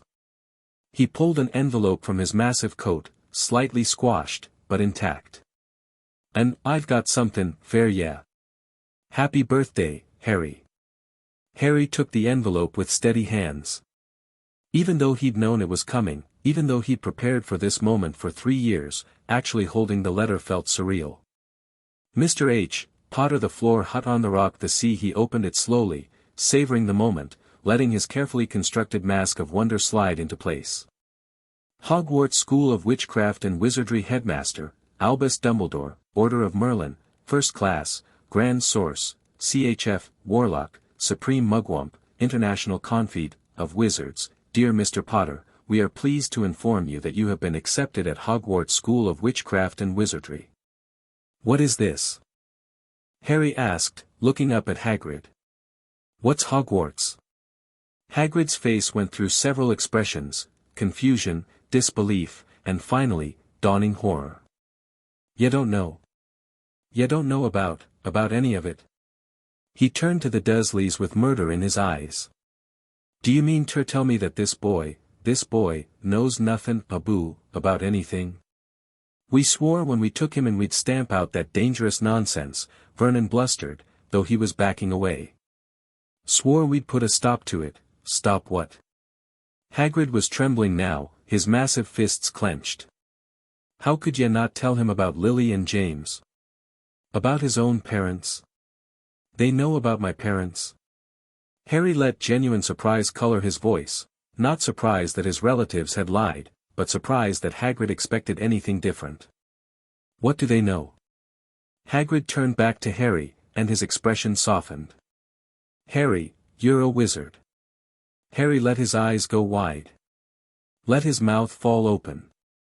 Let his body language telegraph shock and disbelief while his mind remained perfectly calm behind his occlumency shields. "I'm a what?" "A wizard. And a thumpin' good one, I'd wager, once ye've been trained up a bit. With a mum and dad like yours, what else would ye be?" Harry looked at the letter again, then back at Hagrid. But I can't be. I'm just Harry. Just, nothing special. Not special. Hagrid's voice cracked. Harry, didn't ya ever wonder where your parents learned it all? Learned what? Learned magic. Hagrid roared. He grabbed the rifle remnants from Vernon's nerveless fingers and twisted them into a complete knot. There. That's magic. And, your parents were two of the best I ever knew. Harry sat down heavily on the floor. Not because he needed to, he'd known all this for years, but because the Harry Potter Hagrid expected would need to sit down. Tell me, he said quietly. Tell me everything. And Hagrid did.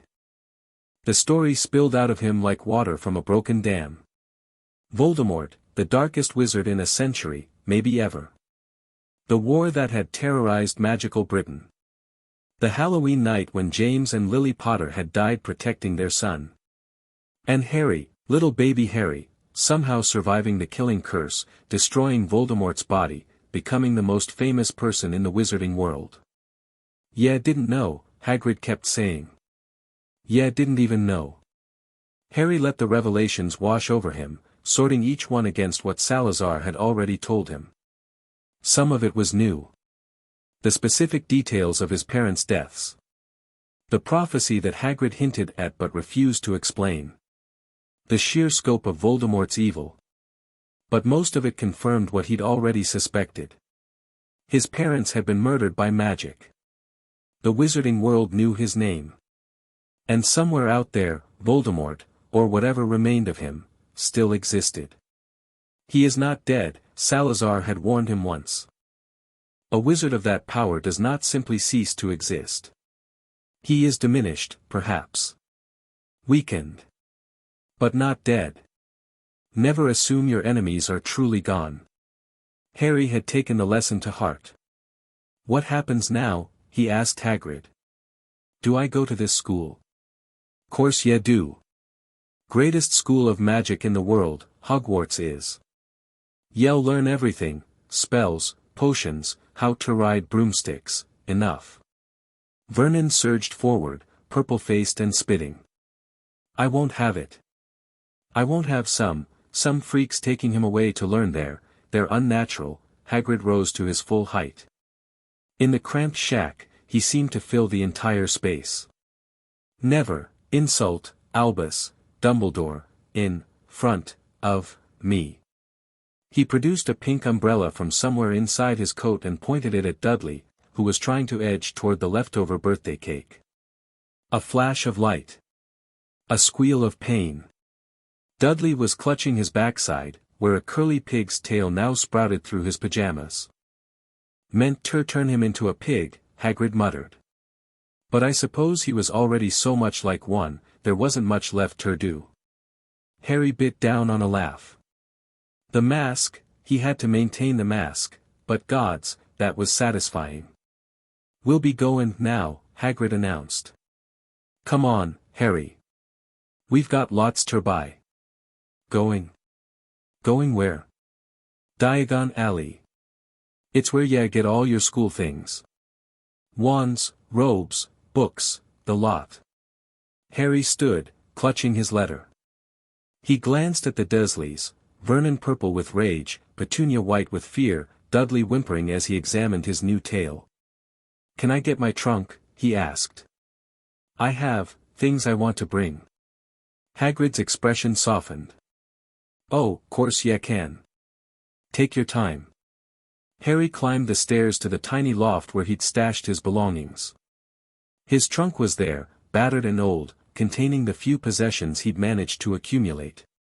And Salazar's portrait, shrunk to the size of a playing card, hidden in a compartment he'd created himself. He retrieved it, slipping it into his pocket. The familiar pulse of magic warmed his leg. The first step, he whispered in Parseltongue. I'm leaving. If Salazar responded, Harry didn't hear it. But he felt a pulse of warmth that might have been approval. He returned to Hagrid with his trunk in hand. Ready? The giant asked. Harry looked at the Dursleys one last time. At the house, The shack, the prison that had held him for 11 years. "Yes," he said. "I'm ready." They left the shack as dawn broke over the stormy sea. Hagrid had a boat waiting, magically expanded, Harry suspected, given how easily it accommodated the giant's bulk. They crossed the water in silence, Harry watching the shack recede until it was just a dark speck against the grey waves. "Hagrid," he said finally, "what happened to Voldemort?" "After that night?" Hagrid shuddered at the name. "Dunno. Some say he died. Some say he's still out there, too weak to carry on. But I don't reckon he's got enough human left in him to die, myself." Harry filed this away. It matched Salazar's assessment. "Will he come back?" Hagrid was quiet for a long moment. When he spoke, his voice was rough. "I hope not, Harry. I really hope not." They reached the mainland as the sun climbed higher. Hagrid led Harry through a series of increasingly bewildering transportation methods, train, bus, walking through crowds who somehow didn't notice the 12-foot giant in their midst. Finally, they stopped before a tiny, grubby-looking pub squeezed between a bookshop and a record store. "The Leaky Cauldron," according to the faded sign. "This is it," Hagrid said. "Gateway to the magical world." "Yeah, ready?" Harry looked at the dingy pub. Felt the magic pulsing from within, barely contained by mundane walls. "Yes," he said again. "I'm ready." The pub fell silent the moment they entered. Harry felt every eye turn toward him, toward his forehead, where the lightning bolt scar peeked out from beneath his messy hair. He kept his expression neutral, his mind shielded, his posture that of a nervous 11-year-old encountering fame for the first time. "Bless my soul," someone whispered. "It's Harry Potter." And then they were upon him. Hands reaching out to shake his. Voices babbling gratitude, admiration, wonder. Names and faces blurring together, Tom the barman, Doris Crockford, Daedalus Diggle, and dozens more. Harry endured it with carefully constructed patience. He smiled when appropriate, looked overwhelmed when expected, let Hagrid eventually rescue him from the crowd. "Told ya, didn't I?" Hagrid beamed as they escaped to the back courtyard. "Told ya, famous. Harry Potter, known by everyone." "It's a bit much," Harry admitted, and that, at least, was genuine. "Y'all get used to it." Hagrid pulled out his umbrella and tapped a specific sequence of bricks in the wall. "Now, welcome to Diagon Alley." The wall opened like a flower, revealing a cobblestone street packed with the most extraordinary shops Harry had ever seen. Cauldrons stacked outside storefronts. Owls hooting from a building called Elops. Broomsticks displayed in windows with signs proclaiming speeds and handling characteristics. Magic. Real, visible, everywhere magic. Harry let himself stare. Let his wonder show, partly performance, partly genuine. 3 years of training with a portrait couldn't fully prepare him for this. "First stop," Hagrid announced, "Gringotts. Wizarding Bank. Safest place in the world, fair anything ye want ter keep safe, 'cept maybe Hogwarts." The bank was run by goblins, small, clever-looking creatures with long fingers and sharp teeth. Harry watched them carefully, noting their body language, their apparent disdain for the wizards around them. "Trust goblins with your gold, but never with your secrets," Salazar had warned him. "They have long memories and longer grudges. The wars between our kinds left scars that have not healed." Harry kept this in mind as a goblin called Griphook led them to his family vault. The vault was deeper than Harry expected, and fuller. Mounds of gold coins, galleons, Hagrid called them, along with silver sickles and bronze nuts. More money than the Dursleys had ever had. More money than Harry had ever dreamed of. "Did my parents leave me this?" he asked, surprised by how steady his voice remained. "Course they did. Ye didn't think they left ye with nothing, did ye?" Harry hadn't thought about it at all. Salazar had explained the wizarding economy in abstract terms, but seeing his inheritance in solid, gleaming reality was different. He filled a bag with coins, Hagrid advising on amounts, and they returned to the surface. The rest of the day passed in a whirlwind of shopping, robes at Madame Malkin's, books at Flourish and Blot's, a cauldron and scales and files from various shops. At Madame Malkin's, Harry had his first meaningful encounter with someone his own age. The boy was pale and pointed, with white blonde hair slicked back from a face that radiated aristocratic disdain. He was standing on a footstool, being fitted for robes, when Harry entered. "Hogwarts too?" the boy asked, barely glancing at Harry. "Yes. My father's next door buying my books, and mother's up the street looking at wands." The boy's voice was bored, entitled. "Then I'm going to drag them off to look at racing brooms. I don't see why first years can't have their own. I think I'll bully father into getting me one and I'll smuggle it in somehow." Harry made a non-committal noise, allowing Madame Malkin to begin his fitting. "Have you got your own broom?" the boy continued. "No." "Play Quidditch at all?" "No." "I do. Father says it's a crime if I'm not picked to play for my house, and I must say, I agree." He squinted at Harry. "Know what house you'll be in yet?" "Not yet."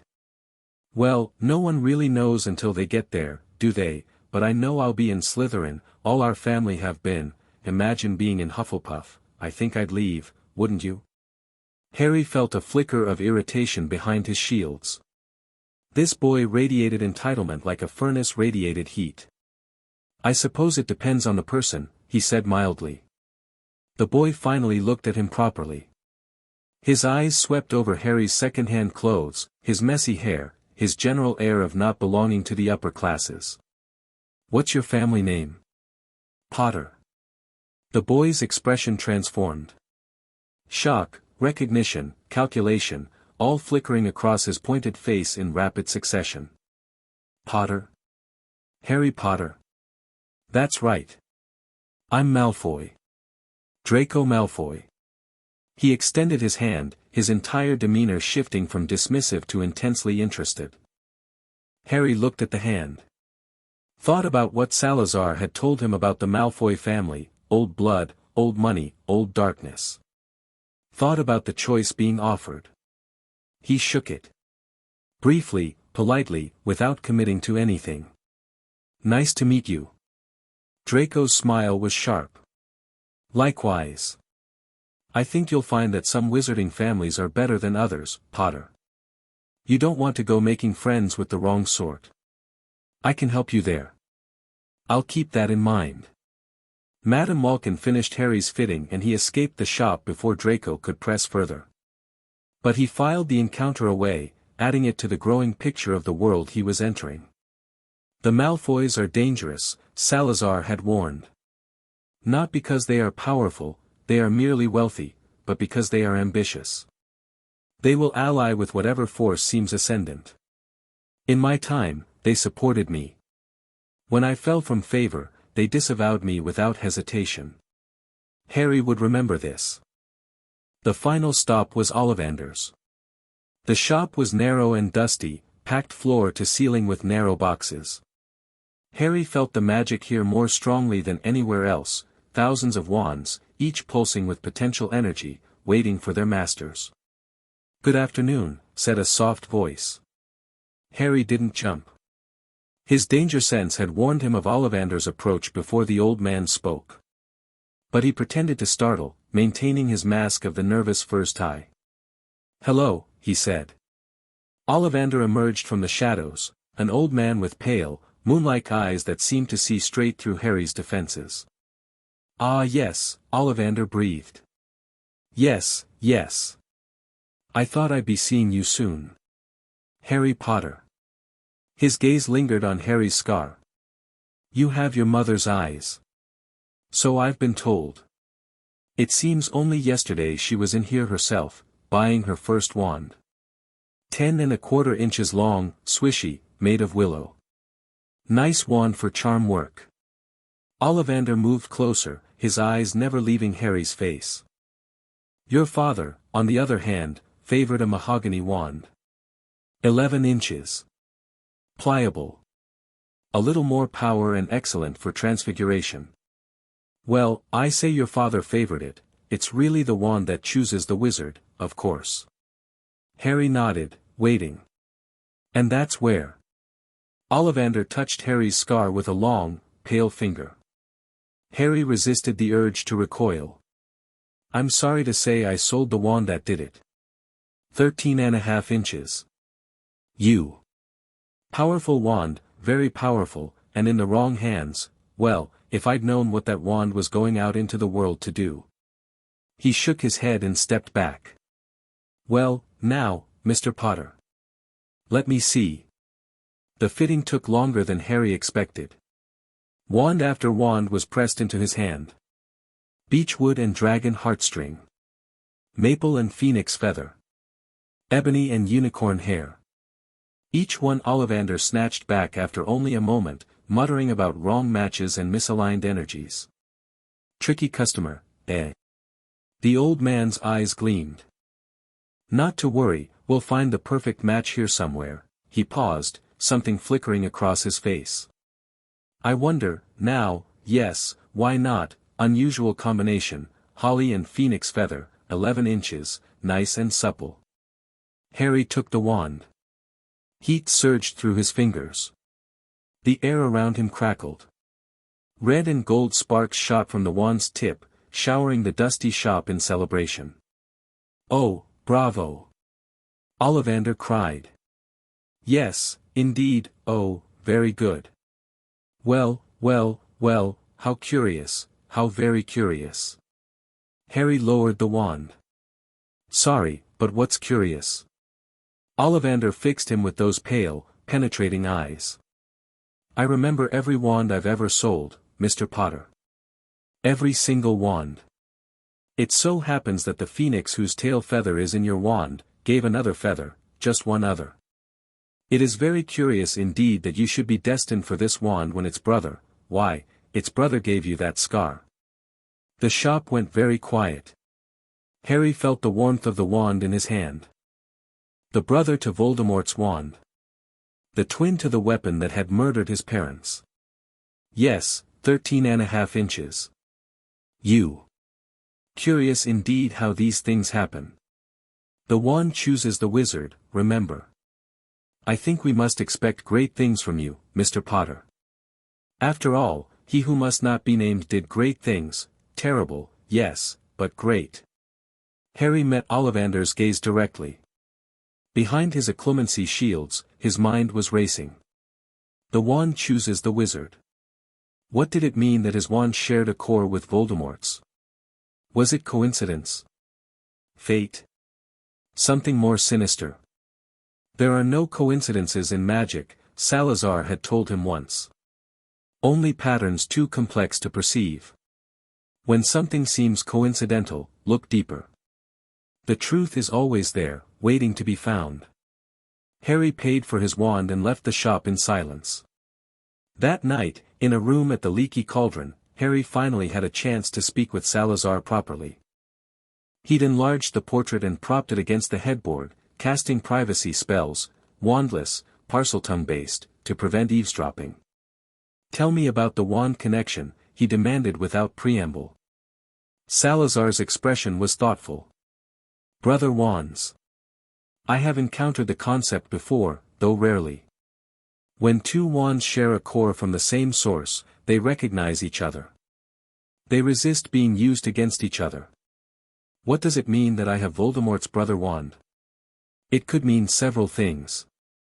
The most obvious, that you and the Dark Lord share certain affinities. Phoenix feathers choose wizards of a particular temperament.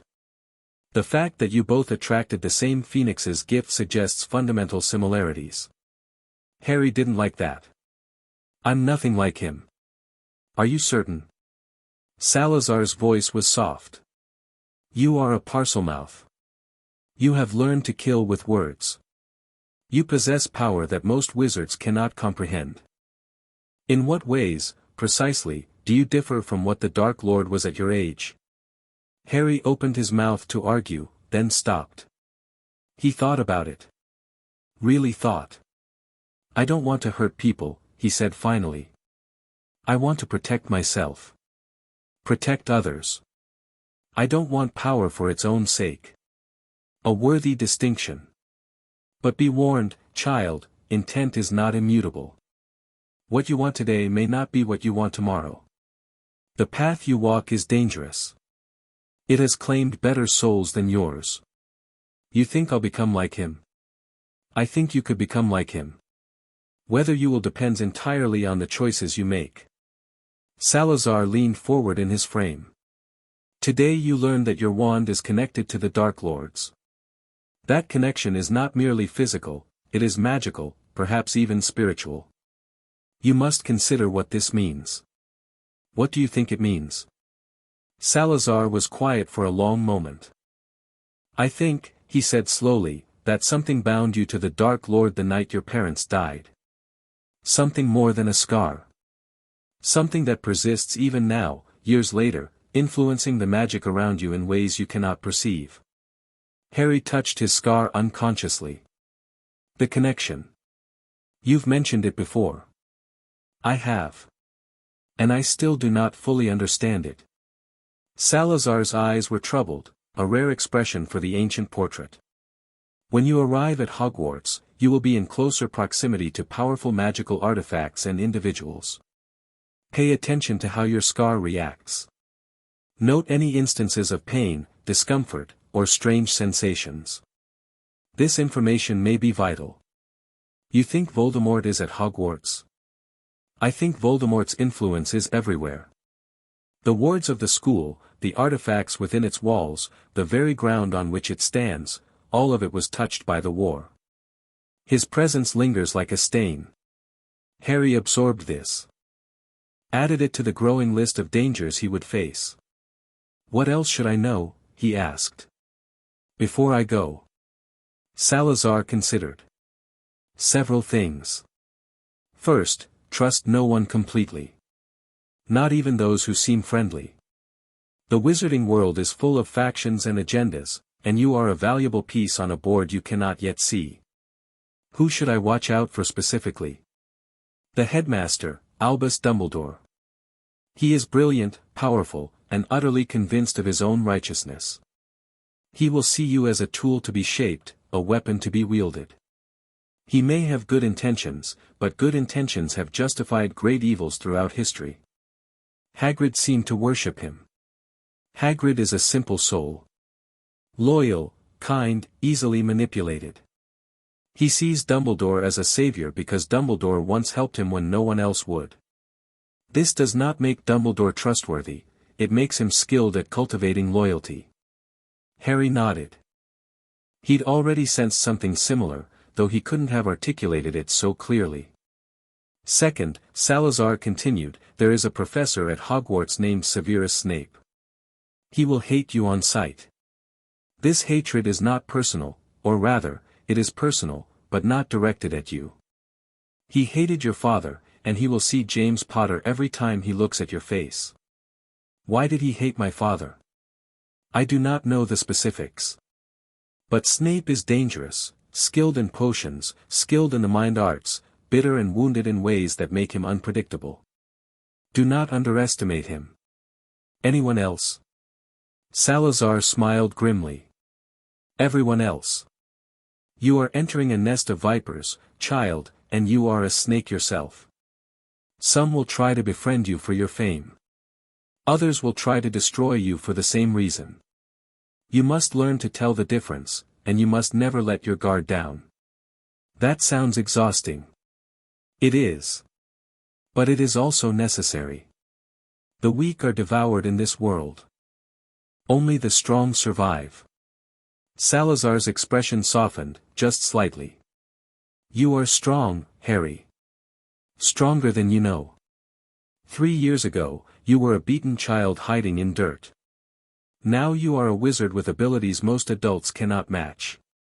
You have grown beyond anything I anticipated. Because of you. Because you taught me. I provided guidance. You provided the will, the discipline, the resilience. The credit is yours. Harry felt warmth bloom in his chest, that unfamiliar, wonderful feeling of being praised. Being seen. Being valued. "Thank you," he said quietly. "For everything. Do not thank me yet. Your journey is only beginning." Salazar's eyes gleamed. "Now. We have 1 month before term starts. Let us use it wisely." The weeks before September 1st were the most intensive of Harry's training. With access to proper magical resources, books from Flourish and Blots, a wand to experiment with, privacy wards to ensure secrecy, Harry pushed his abilities further than ever before. His occlumency became nearly impenetrable. His wandless magic grew more precise. His shadow stepping expanded to cover entire rooms, then entire floors, then distances he could barely perceive. And his serpent summoning evolved. "You need a permanent companion," Salazar announced one night. "The constructs are useful, but they are temporary. Limited. What you need is a true serpent, one bound to you by more than magic." "What do you mean?" "I mean a familiar. A creature linked to your soul, able to act as your eyes and ears, capable of independent thought and action." Salazar's voice dropped. "In my time, I had a basilisk. Too powerful for a student, obviously, but the principle is the same. You need a serpent that can grow with you." Harry thought about this. "How do I find one?" "You call. But not as you have been calling, summoning constructs from shadow and will. You call to the serpent world, asking for a partner. One that chooses you, as your wand chose you. And if nothing answers, then you are not ready. But I suspect something will answer. Your gift is stronger than any I have encountered since my own time. The serpents hear you, Harry. They know you." That night, Harry performed the calling. It wasn't a spell, exactly. More like a prayer, spoken in parcel tongue, cast into the darkness between worlds. He offered himself, his power, his protection, his partnership, to any serpent willing to accept. For long minutes, nothing happened. Then, slowly, the shadows in the corner of the room began to move. A snake emerged. Small, barely longer than Harry's forearm, with scales that shimmered between green and black. Its eyes were intelligent, curious, alive in a way the constructs had never been. "You called," the snake said. Its voice was young, almost playful. "I answered." Harry knelt down, bringing himself to the serpent's level. "What's your name?" "I have no name. I was born in darkness, between worlds. You are my first speaker." The snake's tongue flickered. "What do you call me?" Harry thought. Names had power, Salazar had taught him that. The name he chose would shape this relationship forever. "Seol," he said finally. "It means seed. Because you're the beginning of something." The snake, Seol, seemed to consider this. Then it slithered forward, climbing Harry's arm to coil around his wrist like a living bracelet. "I accept," Seol said. "We are bound now, speaker. Your enemies are my enemies. Your secrets are my secrets. Where you go, I go." Harry felt the bond snap into place, a connection deeper than he'd expected, like a door opening in his mind to reveal a room he'd never known existed. He could feel Seol's emotions. Its curiosity. Its fierce, protective loyalty. And in return, Seol could feel him. "This is good," Salazar murmured, watching from his portrait. "Very good indeed." The days continued to pass. Harry read his schoolbooks cover to cover, absorbing information about the magical world he would soon enter. He practiced basic wand spells in the privacy of his room, comparing the controlled power of the Holly wand to the wild, intuitive force of Parselmagic. Both had their uses. Both had their limits. The wand is a tool, Salazar explained. It focuses magical energy, allows for precise, repeatable effects. Wandless magic, Parselmagic especially, is more powerful but less controlled. Use the wand for delicate work. Use your gift for moments when precision matters less than impact. Harry took this to heart. He also practiced his mask. Spent hours in front of the mirror, rehearsing expressions of wonder, fear, confusion, enthusiasm. The Harry Potter that Hogwarts expected would need to seem ignorant, amazed by magic, grateful for his rescue from the Muggles. That Harry Potter didn't exist. But the mask that resembled him had to be perfect. "You are becoming quite the actor," Seal observed one night, coiled around Harry's shoulders as he practiced looking surprised. "Is this truly necessary?" "It is. If they knew what I really am, what I can really do, they would fear you." "Yes. And fear makes people do terrible things." Seal's tongue flickered against Harry's cheek. "Then we will make them fear us only when we choose. Not before." Harry smiled. It was strange, having a companion. Someone who knew his secrets, shared his thoughts, accepted him completely. He'd never had that before. Not even with Salazar. The night before September 1st, Harry sat in his room at the Leaky Cauldron, trunk packed, robes laid out, wand within easy reach. Tomorrow, everything would change. "Nervous?" Salazar asked from his portrait. "A little." Harry looked at the painting, at the man who had shaped him, trained him, made him into something capable of surviving. "Will you be safe?" "At Hogwarts?" "Safer than anywhere else, ironically. The castle's wards will make it difficult for anyone to detect my presence. And I will be, home, in a sense. Near my chamber, if not within it. I'll find the chamber. As soon as I can. Do not rush. Learn the school first. Understand its rhythms, its secrets, its dangers. The chamber will wait, it has waited 1,000 years already." Harry nodded. "Patience. Always patience. Do you have any final advice?" Salazar was quiet for a long moment. When he spoke, his voice was softer than Harry had ever heard it. "Be careful, Harry. You are entering a world that will try to shape you, use you, destroy you if you resist. Remember who you are. Remember what we have built together. And no matter what happens, no matter what choices you are forced to make, know that I am proud of you." Harry's throat tightened. "You've never said that before." "I have thought it many times.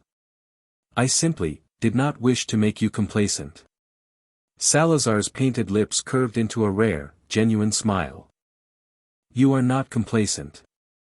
You are ready. Go to Hogwarts, young serpent. Show them what you are." Harry reached out and touched the portrait's frame, feeling the warmth of magic beneath his fingers. "Thank you," he said. "For everything you've done. For believing in me when no one else did. For teaching me. For—" He trailed off, unable to find words for what Salazar had given him. "You are welcome, Harry Potter." Salazar's voice was thick with emotion he rarely showed. "Now rest. Tomorrow begins a new chapter." Harry shrunk the portrait and tucked it into its hidden compartment. He checked on Seal, who was coiled in a warm spot near the fireplace. He triple-checked his trunk, his supplies, his disguises and defenses.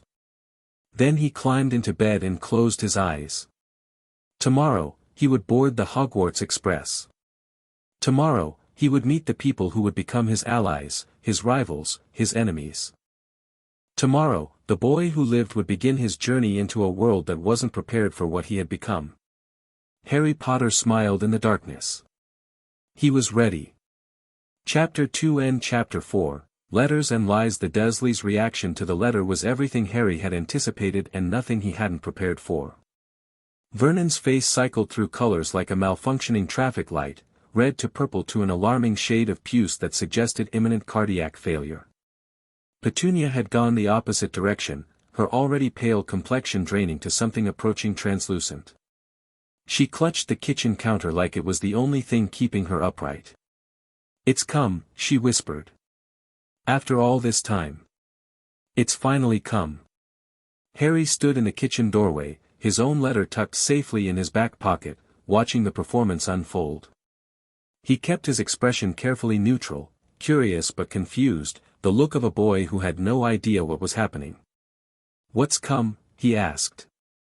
"What's wrong?" Vernon rounded on him, meaty finger jabbing toward Harry's chest. "You. This is your fault. Your freakishness, bringing this down on us." "I don't understand." "What freakishness? What's in that letter?" Petunia made a strangled sound. Vernon's jaw worked soundlessly for a moment before he found words. "Nothing. Nothing at all. Junk mail. Probably a prank." He snatched the letter from Petunia's trembling hands and began tearing it into pieces. "There. Gone. Forgotten. We'll hear no more about it." Harry watched the fragments flutter to the floor like strange snow. "But Uncle Vernon, no." Vernon's voice cracked like a whip. "You will not speak of this. You will not ask questions. You will go to your room and stay there until I decide what to do with you." Harry hesitated, just long enough to seem reluctant, before nodding and retreating upstairs. He caught Petunia's eye as he turned, saw something there that surprised him. Fear, yes. That was expected. But also guilt? Regret? Interesting. In his room, Harry pulled out his own letter and read it again, committing every word to memory despite already knowing its contents. "They destroyed it," Seol observed from the bed. "As your teacher predicted. The first of many. Salazar said Hogwarts doesn't give up easily. How long will you let this continue?" Harry considered. "Until they force the issue.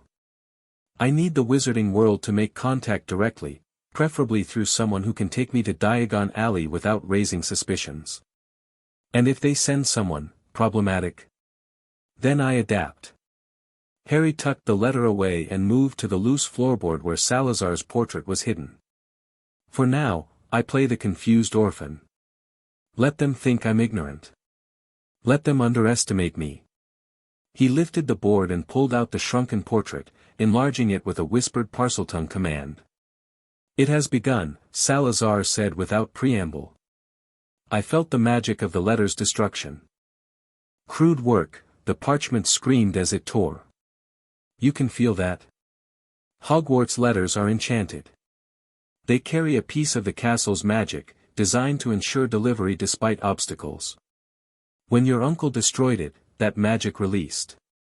A trained wizard would have sensed it from miles away." Harry filed this information away. "Will they send more?" "Undoubtedly. And when those fail, they will send someone in person. The question is who. Do you have any predictions?" Salazar's expression flickered, that particular look he got when accessing memories he rarely shared. "In my time, staff members were dispatched for difficult cases. Children whose families resisted magical education. Given your fame, I would expect someone significant. Perhaps even the headmaster himself. Dumbledore? It would fit his pattern. The great wizard, personally rescuing the boy who lived from his mundane prison. Very dramatic. Very calculated." Harry thought about this. He'd studied Dumbledore through Salazar's lessons, the man's history, his philosophy, his methods. Everything pointed to someone brilliant, powerful, and utterly convinced of his own righteousness. Someone dangerous, in other words. What should I do if he comes? Play your part. Be the grateful orphan, amazed by magic, desperate to escape his cruel relatives. Give him no reason to suspect you are anything other than what the world expects.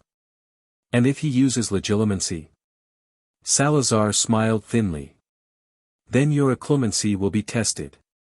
Your shields are strong, Harry, strong enough to fool a casual probe. But Dumbledore is no casual legilimens. If he truly pushes, he may sense your defenses. What then? Then you must decide, reveal partial truths to maintain your cover, or risk everything on your ability to deceive him completely. Salazar's eyes met Harry's. It will be the most difficult performance of your life. Are you prepared? Harry thought about all the masks he'd worn over the years. The beaten child for the Dursleys. The invisible nobody for his classmates. The eager student for his teachers. Each one carefully crafted, maintained with discipline and determination. This would be just another mask. The most important one, perhaps. But still just a mask. I'm prepared, he said. The letters kept coming. 3 the second day. 7 the third. 12 the fourth, arriving through increasingly creative means, the mail slot, the gaps under doors, hidden inside eggs from the delivery, tucked between newspapers. Vernon responded with escalating paranoia. He nailed the mail slot shut. He stopped all deliveries. He checked every item that entered the house with the obsessive attention of a man convinced he was under siege. It didn't help. By the 5th day, letters were arriving through the fireplace, despite Vernon's desperate attempt to board it up. By the 6th, they were appearing inside sealed containers in the refrigerator. Harry watched it all with carefully concealed amusement. The Dursleys were unraveling, Petunia increasingly fragile, Vernon increasingly manic, Dudley too terrified to complain about anything at all.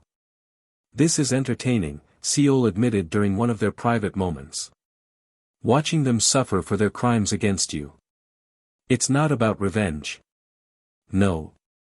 Then what is it about? Harry considered.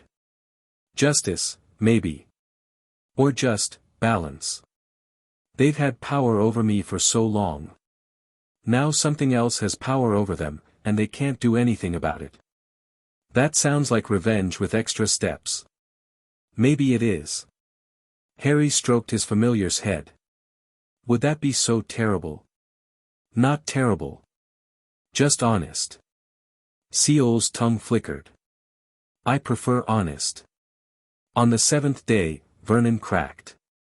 That's it, he announced at breakfast, his voice carrying the hollow certainty of a man who had lost all other options. We're leaving. Today. Pack your things, only essentials, we're going somewhere they'll never find us. Harry looked up from his toast. Where? Doesn't matter. Anywhere but here. The middle of the ocean if I have to. Vernon's eyes were wild, ringed with the dark circles of sleepless nights. They won't stop. The letters won't stop. But if we're not here, they can't deliver them. Harry didn't point out the obvious flaw in this logic. The letters had already proven capable of finding him despite obstacles.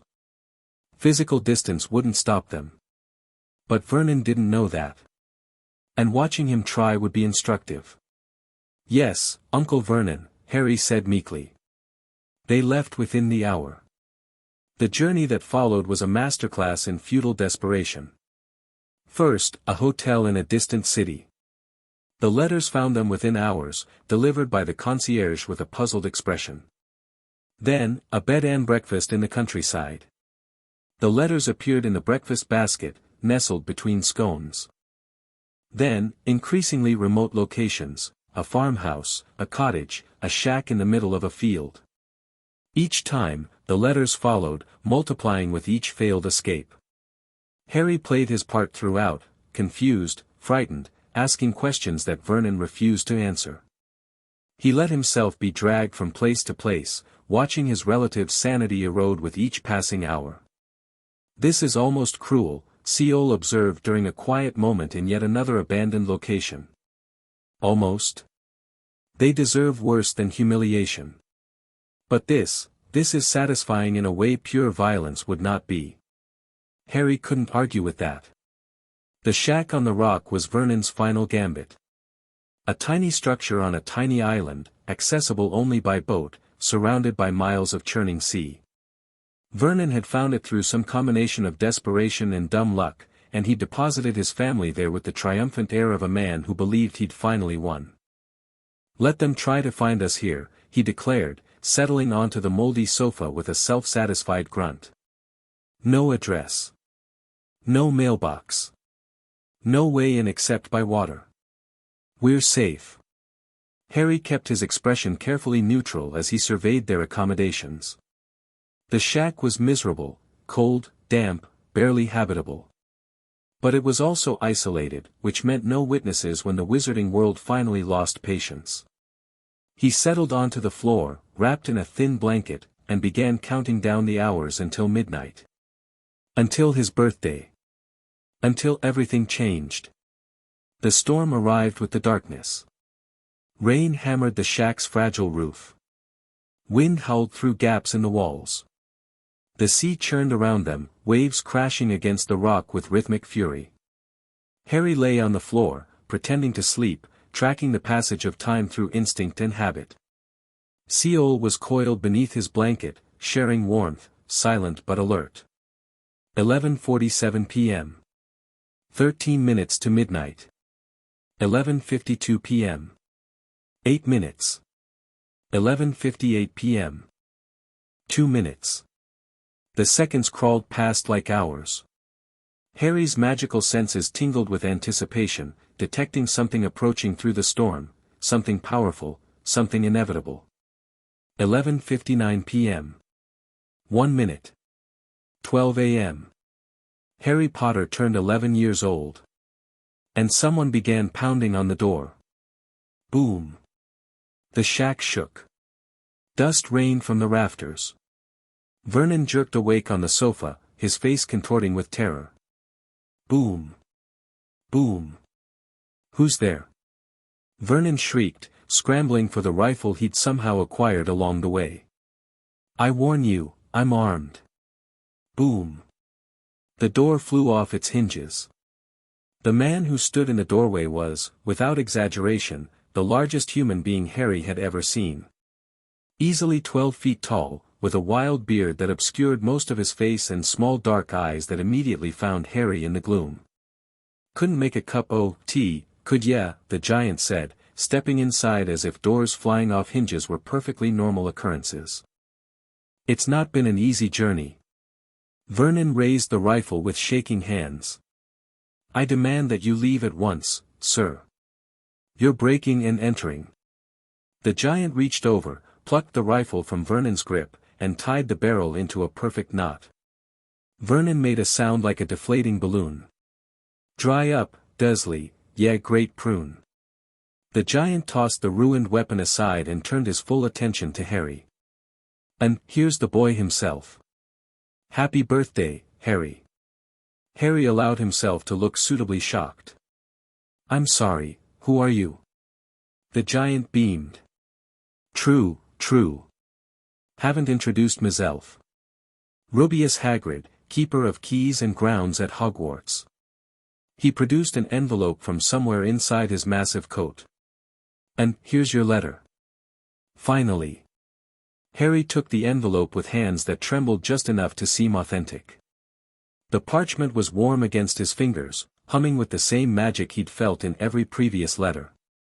Mr. H. Potter, the floor hut on the rock, the sea, Hogwarts. Harry asked, looking up at Hagrid with carefully calculated confusion. What's Hogwarts? Something shifted in Hagrid's expression.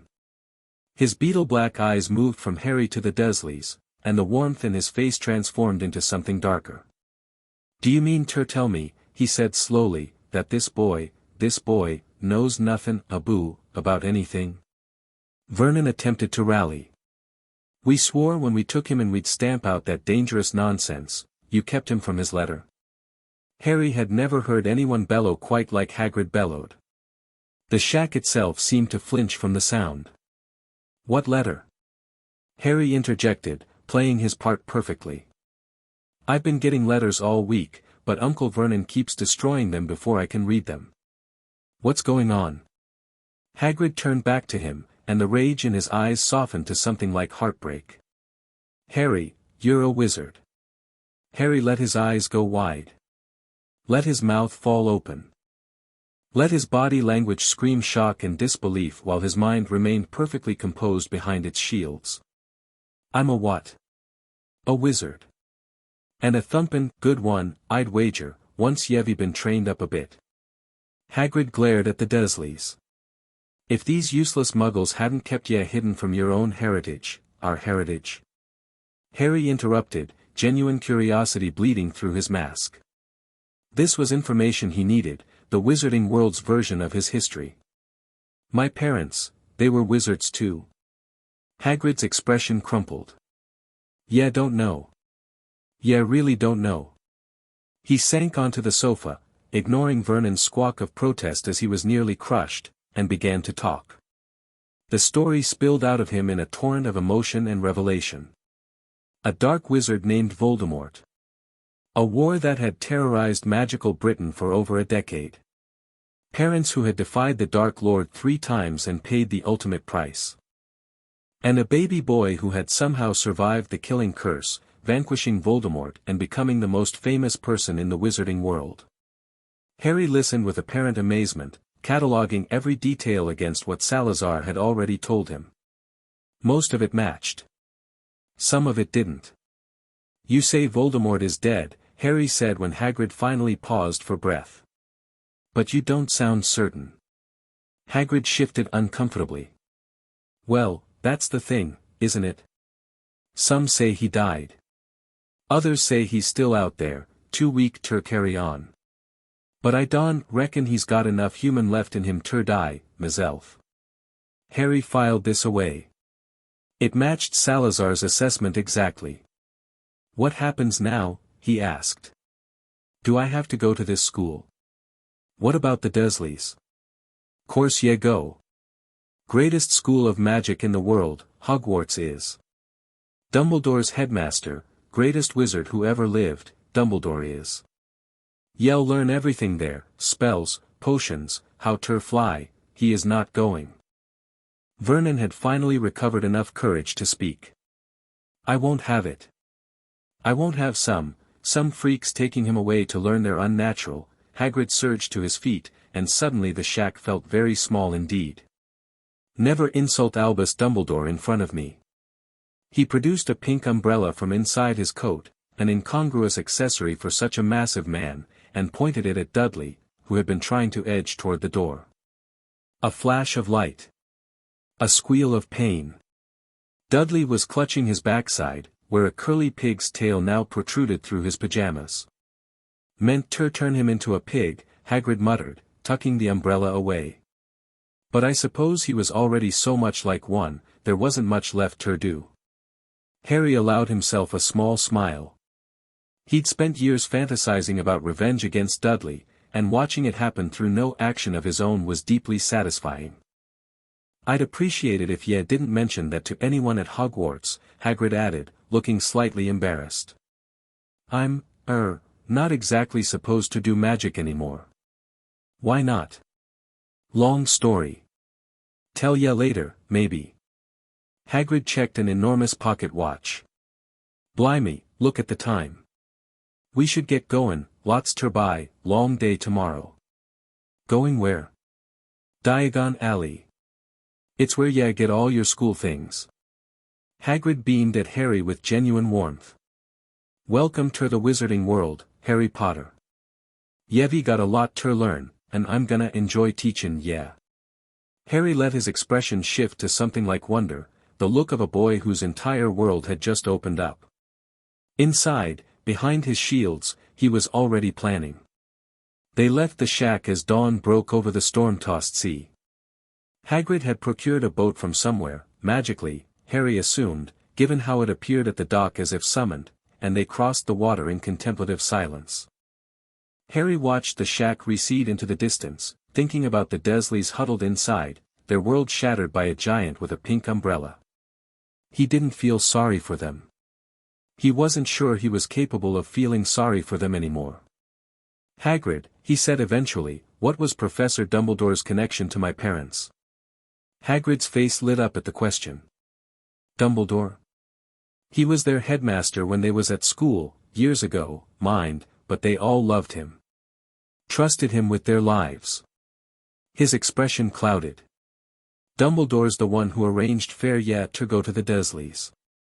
Said it was the safest place. Harry's mask didn't slip, but something cold settled in his stomach. Dumbledore had placed him with the Dursleys. Dumbledore had known, or should have known, what kind of people they were. And he'd left Harry there anyway, for 11 years of abuse and neglect and darkness. Why? I'm sure he had good reasons, Harry said carefully. Course he did. Greatest wizard in the world, Dumbledore is. Always has good reasons. Hagrid's certainty was absolute, the faith of a man who had never questioned his idol. Harry didn't share that faith. But he kept that thought carefully hidden. The journey to London passed in a blur of trains and buses and Hagrid's increasingly improbable stories about the wizarding world. Harry played the eager student, asking questions that prompted Hagrid to reveal information while seeming innocently curious. He learned about Quidditch, the wizarding sport played on broomsticks. About goblins and their control of wizarding banking. About the Ministry of Magic and its complicated bureaucracy. About the 4 houses of Hogwarts and their centuries-old rivalries. The houses are Gryffindor, Hufflepuff, Ravenclaw, and Slytherin, Hagrid explained as they navigated the London Underground. Ya get sorted when ya arrive, Sorting Hat reads your mind and figures out where ya belong. Which house were you in?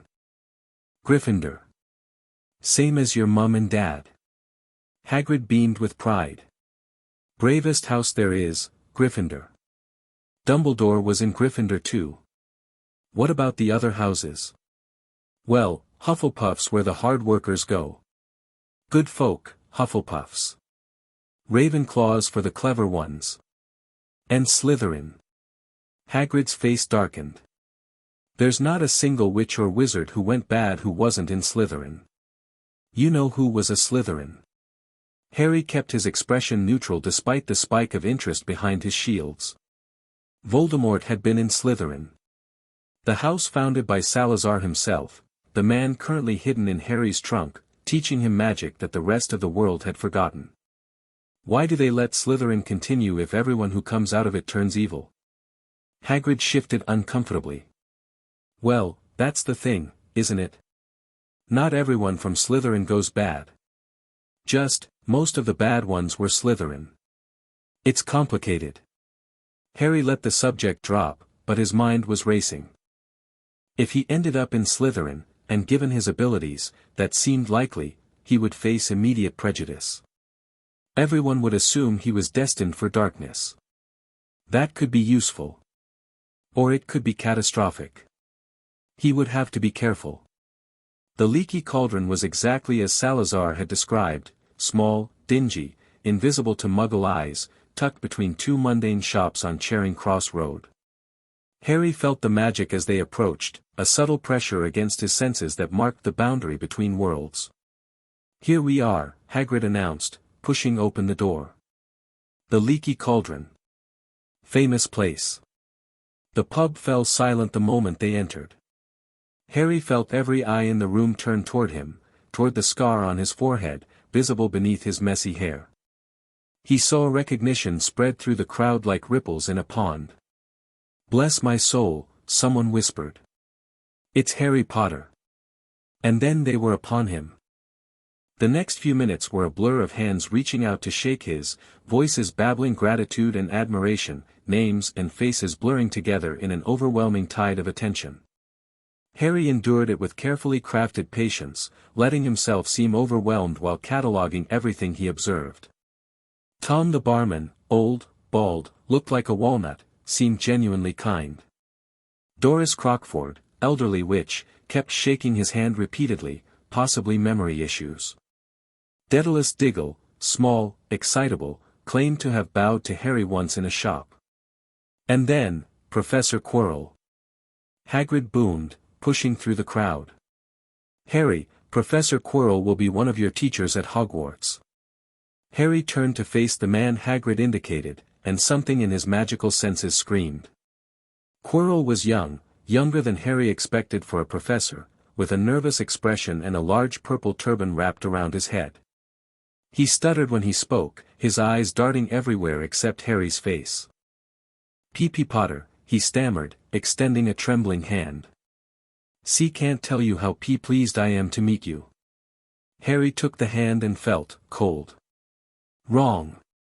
Something ancient and malevolent lurking beneath the surface, watching him through Quirrell's watery eyes. His occlumency shield slammed into place instinctively, harder than they'd ever been, blocking out the invasive presence that seemed to be probing at the edges of his mind. "Pleased to meet you too, Professor," Harry said smoothly, releasing the hand as quickly as politeness allowed. "What do you teach?" "Defense against the dark arts." "And not that you need it, P.P. Potter." Quirrell laughed nervously. "You'll be getting all sorts of special treatment, I expect." Harry smiled and said nothing, but his mind was racing. Something was very wrong with Professor Quirrell. Something that made every instinct Harry had developed scream danger. He would need to investigate further. Diagon Alley opened before them like a fever dream made real. Cobblestone streets lined with shops selling impossible things, cauldrons and wands and owls and broomsticks and books that screamed when opened. Wizards and witches in robes of every color, haggling over prices, examining merchandise, living their magical lives in plain sight. Harry let himself stare. Let his wonder show, partly performance, partly genuine. 3 years of training with a portrait couldn't fully prepare him for seeing magic in person, practiced openly, accepted as normal. "First stop," Hagrid announced, "Gringotts. The Wizarding Bank. Safest place in the world, fair anything ye want ter keep safe, 'cept maybe Hogwarts." The bank was run by goblins, small, clever creatures with pointed faces and long fingers, dressed in uniforms of red and gold. Harry observed them carefully as Hagrid negotiated their business, remembering Salazar's warnings about goblin politics and grudges. The cart ride to the vaults was exhilarating, a wild plunge through the depths of the earth, past underground lakes and stalactite forests, finally arriving at a heavy iron door marked with the Potter family crest. "Vault 687, the goblin announced. "Key please." Hagrid produced a tiny golden key, and the door swung open to reveal, mountains of gold. Pillars of silver. Heaps of bronze nuts scattered across the floor like fallen leaves. Harry stared at his inheritance, genuinely shocked despite knowing it existed. This was more money than he'd ever imagined, more than the Dursleys had ever had, more than he could spend in a lifetime. "All yours," Hagrid said, grinning at Harry's expression. "Your parents left it to ye. Didn't think they'd leave ye with nothing, did ye?" Harry gathered coins into a bag, galleons, sickles, nuts, trying to process the implications. He was wealthy. Genuinely, independently wealthy. The Dursleys had told him he was a burden, a drain on their resources, but his parents had left him more gold than Vernon would earn in a decade. Another lie. Another piece of his false life exposed. They made one more stop before leaving Gringotts, Vault 713, which Hagrid accessed with a separate key and emptied of its single occupant, a grubby little package wrapped in brown paper. "Hogwarts business," Hagrid muttered when Harry asked. "Top secret. Dumbledore asked me ter fetch it." Harry noted the vault number, the package's approximate size, and Hagrid's nervous handling of it. Whatever was in that package, it was important. Important enough for the headmaster to send his keeper of keys on a special retrieval mission. He filed the information away for later investigation. The shopping that followed was overwhelming in the best possible way. Robes at Madame Malkin's, where Harry had his first meaningful encounter with a wizard his own age, a pale, pointed boy named Draco Malfoy who radiated aristocratic disdain. "Father's next door buying my books, and mother's up the street looking at wands," Malfoy drawled, barely glancing at Harry. "Then I'm going to drag them off to look at racing brooms. I don't see why first years can't have their own." Harry made non-committal sounds while Madame Malkin fitted his robes, observing everything. Malfoy was wealthy, that much was obvious from his clothes and his attitude. He was also arrogant, dismissive of anyone he perceived as beneath him. "What house do you think you'll be in?" Malfoy asked eventually. "I'm not sure. I don't know much about them yet." Malfoy's eyes narrowed slightly, the first sign of actual interest he'd shown. Not much about them. Didn't your family tell you? My family's dead. I was raised by muggles. The transformation in Malfoy's expression was immediate and dramatic. Recognition flickered across his features, followed by calculation, followed by something that might have been excitement. You're Harry Potter. Yes. Malfoy extended his hand with sudden enthusiasm. Draco Malfoy.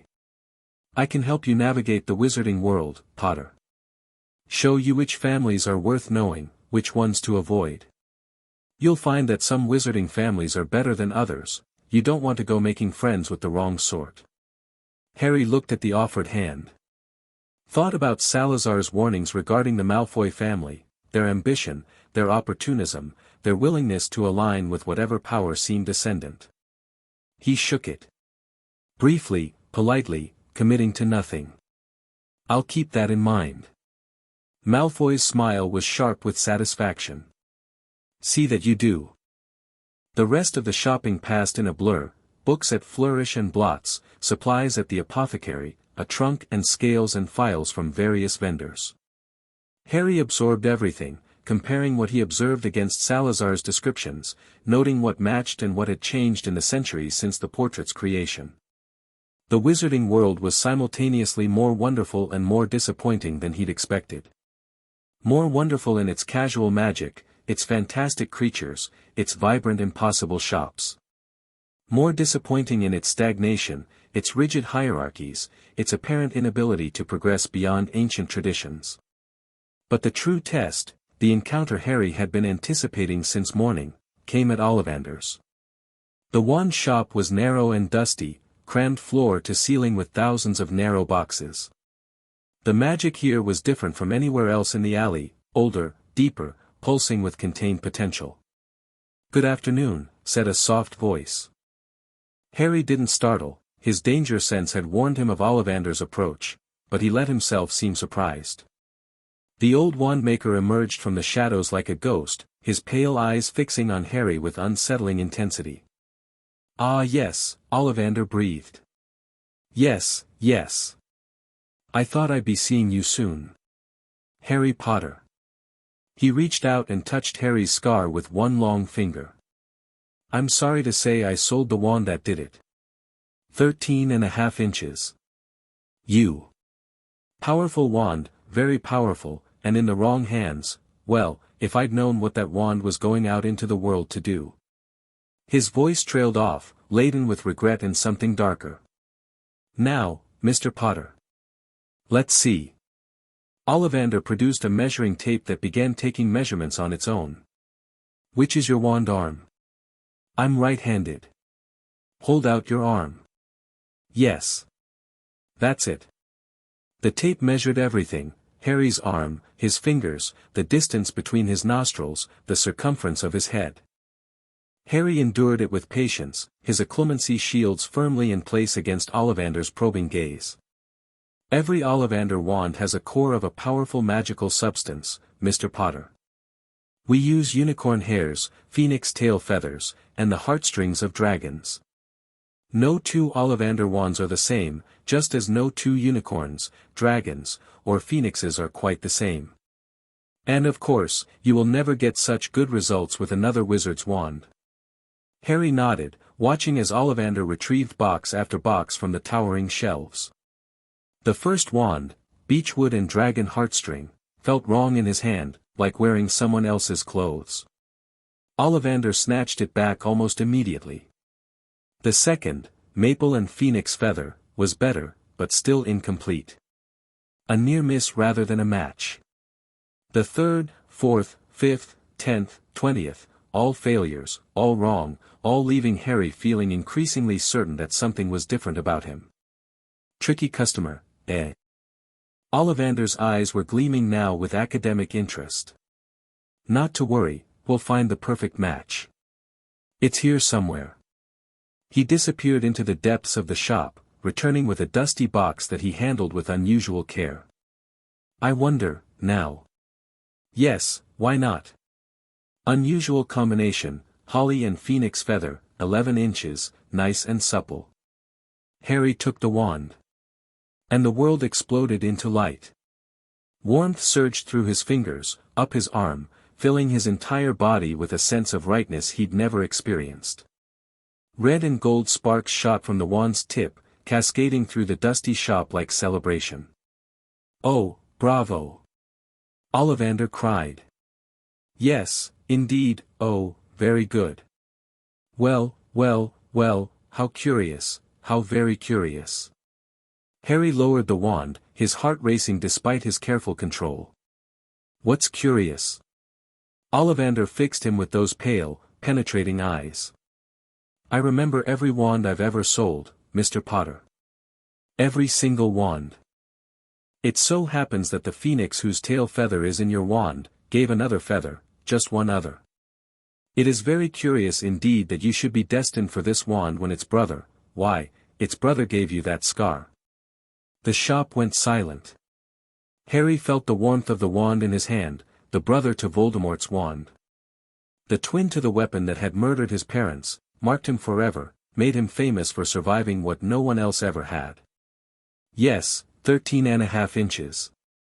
You. Curious indeed how these things happen. Ollivander's voice dropped to something almost reverent. "The wand chooses the wizard, remember. I think we must expect great things from you, Mr. Potter. After all, he who must not be named did great things, terrible, yes, but great." Harry met Ollivander's gaze directly. "I intend to," he said quietly. Something flickered in Ollivander's pale eyes, surprise, perhaps, or recognition of something most 11-year-olds wouldn't possess. Harry paid for his wand and left the shop without looking back.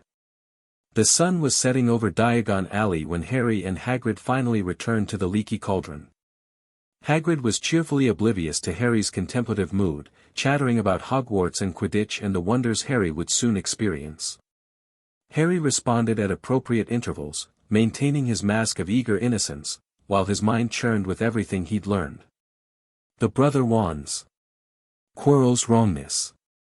Dumbledore's decision to place him with the Dursleys. The package from Vault 713. So many pieces of a puzzle he couldn't yet see. "Here ya go," Hagrid said, handing Harry an envelope as they reached the pub's entrance. "Your train ticket. September 1st, King's Cross Station. Platform 9 3/4. Harry looked at the ticket. 9 3/4. Secret platform. "You'll figure it out." Hagrid grinned. "Everyone does, eventually. Aren't you coming with me?" Something flickered across Hagrid's face, guilt, maybe, or embarrassment. "I can't, Harry. Got to get back to Hogwarts, important business. Dumbledore's orders." He glanced at the package still hidden in his coat. "But you'll be fine. You've got your supplies, your wand, everything you need. Just get on that train, and Hogwarts will take care of the rest." Harry nodded slowly. "Thank you, Hagrid. For everything today. Think nothing of it." The giant's eyes were bright with emotion. "Your mum and dad were good people, Harry. The best. They'd be proud of ya, I reckon." He reached out and clapped Harry on the shoulder, a gentle touch for him, though it still nearly knocked Harry over, and then he was gone, disappearing into the London crowd with an ease that should have been impossible for someone his size. Harry stood alone in the doorway of the Leaky Cauldron, holding his ticket and his wand and all the weight of his newly expanded world. Then he turned and walked into the pub, toward the room Tom had prepared for him, toward the trunk where Salazar's portrait waited.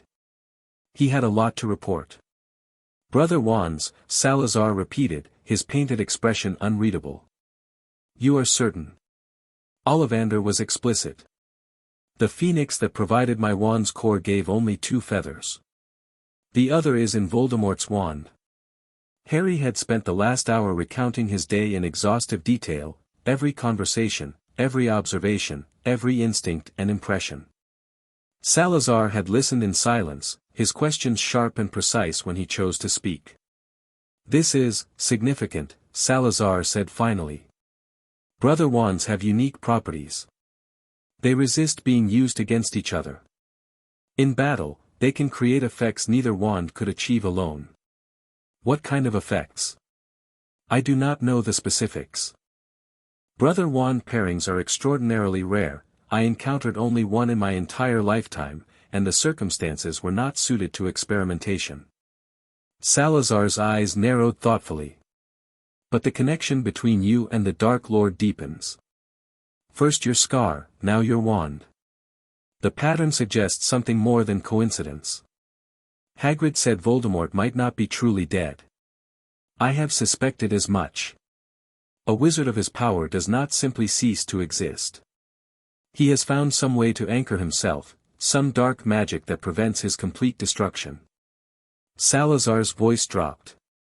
I have theories about what that magic might be. None of them are pleasant. What theories? Salazar was quiet for a long moment. Not yet, he said finally. You have enough to process.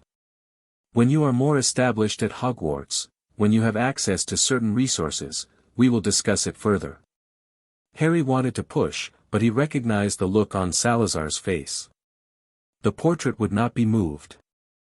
There's something else, Harry said instead. Professor Quirrell. The defense against the dark arts teacher. What about him? When I touched his hand, I felt something wrong. Something cold and malevolent, watching me through his eyes. My occlumency shields engaged automatically. Salazar's expression sharpened. Describe the sensation precisely. Harry thought back, trying to articulate the experience. It was like being examined. Probed. Something ancient and intelligent, testing my defenses. The feeling was concentrated around my scar. Your scar reacted. Not painfully. Just awareness. Like the scar recognized whatever was inside Quirrell. Salazar was very still, the perfect stillness of a portrait, unnatural in its completeness. This is worse than I feared, he said quietly. What do you mean? I mean that Professor Quirrell may be harboring something far more dangerous than a simple dark presence. Salazar's eyes met Harry's. I mean that Voldemort's shade, or some portion of it, may already be at Hogwarts. Harry's blood went cold. You think Voldemort is possessing Quirrell? I think it is possible. The symptoms you describe, cold malevolence, mental probing, connection to your scar, all point toward that conclusion. Salazar leaned forward in his frame. You must be extremely careful around this professor, Harry. If I am right, he is not merely dangerous, he is your mortal enemy wearing human skin. Harry absorbed this. Added it to everything else he'd learned today. What should I do? Watch. Listen. Learn. Do not confront him directly, you are not ready for that battle. But observe everything.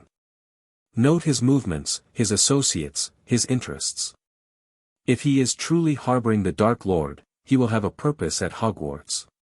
Discover what it is. And if I'm discovered first? Then you run. Shadow step away, find safety, alert others if necessary. Your survival matters more than any information you might gather. Salazar's voice was fierce. Do you understand me, Harry? You are valuable, not just to me, but to everyone who hopes to see the Dark Lord truly defeated. You cannot throw your life away on reckless heroism. I understand. Good. Salazar settled back in his frame, his expression softening slightly. You have done well today, child. Better than I expected. You maintained your mask perfectly, gathered crucial intelligence, and navigated a complex social environment without revealing your true capabilities. It didn't feel like I was doing anything special. Just watching. Listening. That is the essence of survival in hostile environments. The ability to observe without being observed, to learn without revealing what you know. Salazar smiled thinly. You have developed these skills over years of practice with the Dursleys. Now you will apply them in a far more dangerous arena. Harry nodded. He was tired, the day had been exhausting in ways he hadn't anticipated, but his mind was still churning with plans and possibilities. 1 month until term starts, he said. How should I use the time? Rest. Read. Practice your foundational skills. The Hogwarts curriculum will teach you wand magic, but do not neglect your Parselmagic, it will be your secret advantage. Salazar's eyes gleamed. And study your new wand. Learn its feel, its quirks, its preferences. A wand is a partnership, not a tool. The better you understand your partner, the more effectively you will work together. Should I tell anyone what I've learned? About Quirrell, or the brother wands? No. Trust no one with information they do not need. Not yet. Salazar's voice was firm. You do not know who might be watching, listening, reporting to interested parties. Until you understand the political landscape of Hogwarts, until you know who your allies and enemies truly are, keep your secrets close. Harry agreed. It was, after all, what he'd always done. The month before September 1st passed in a blur of preparation and practice.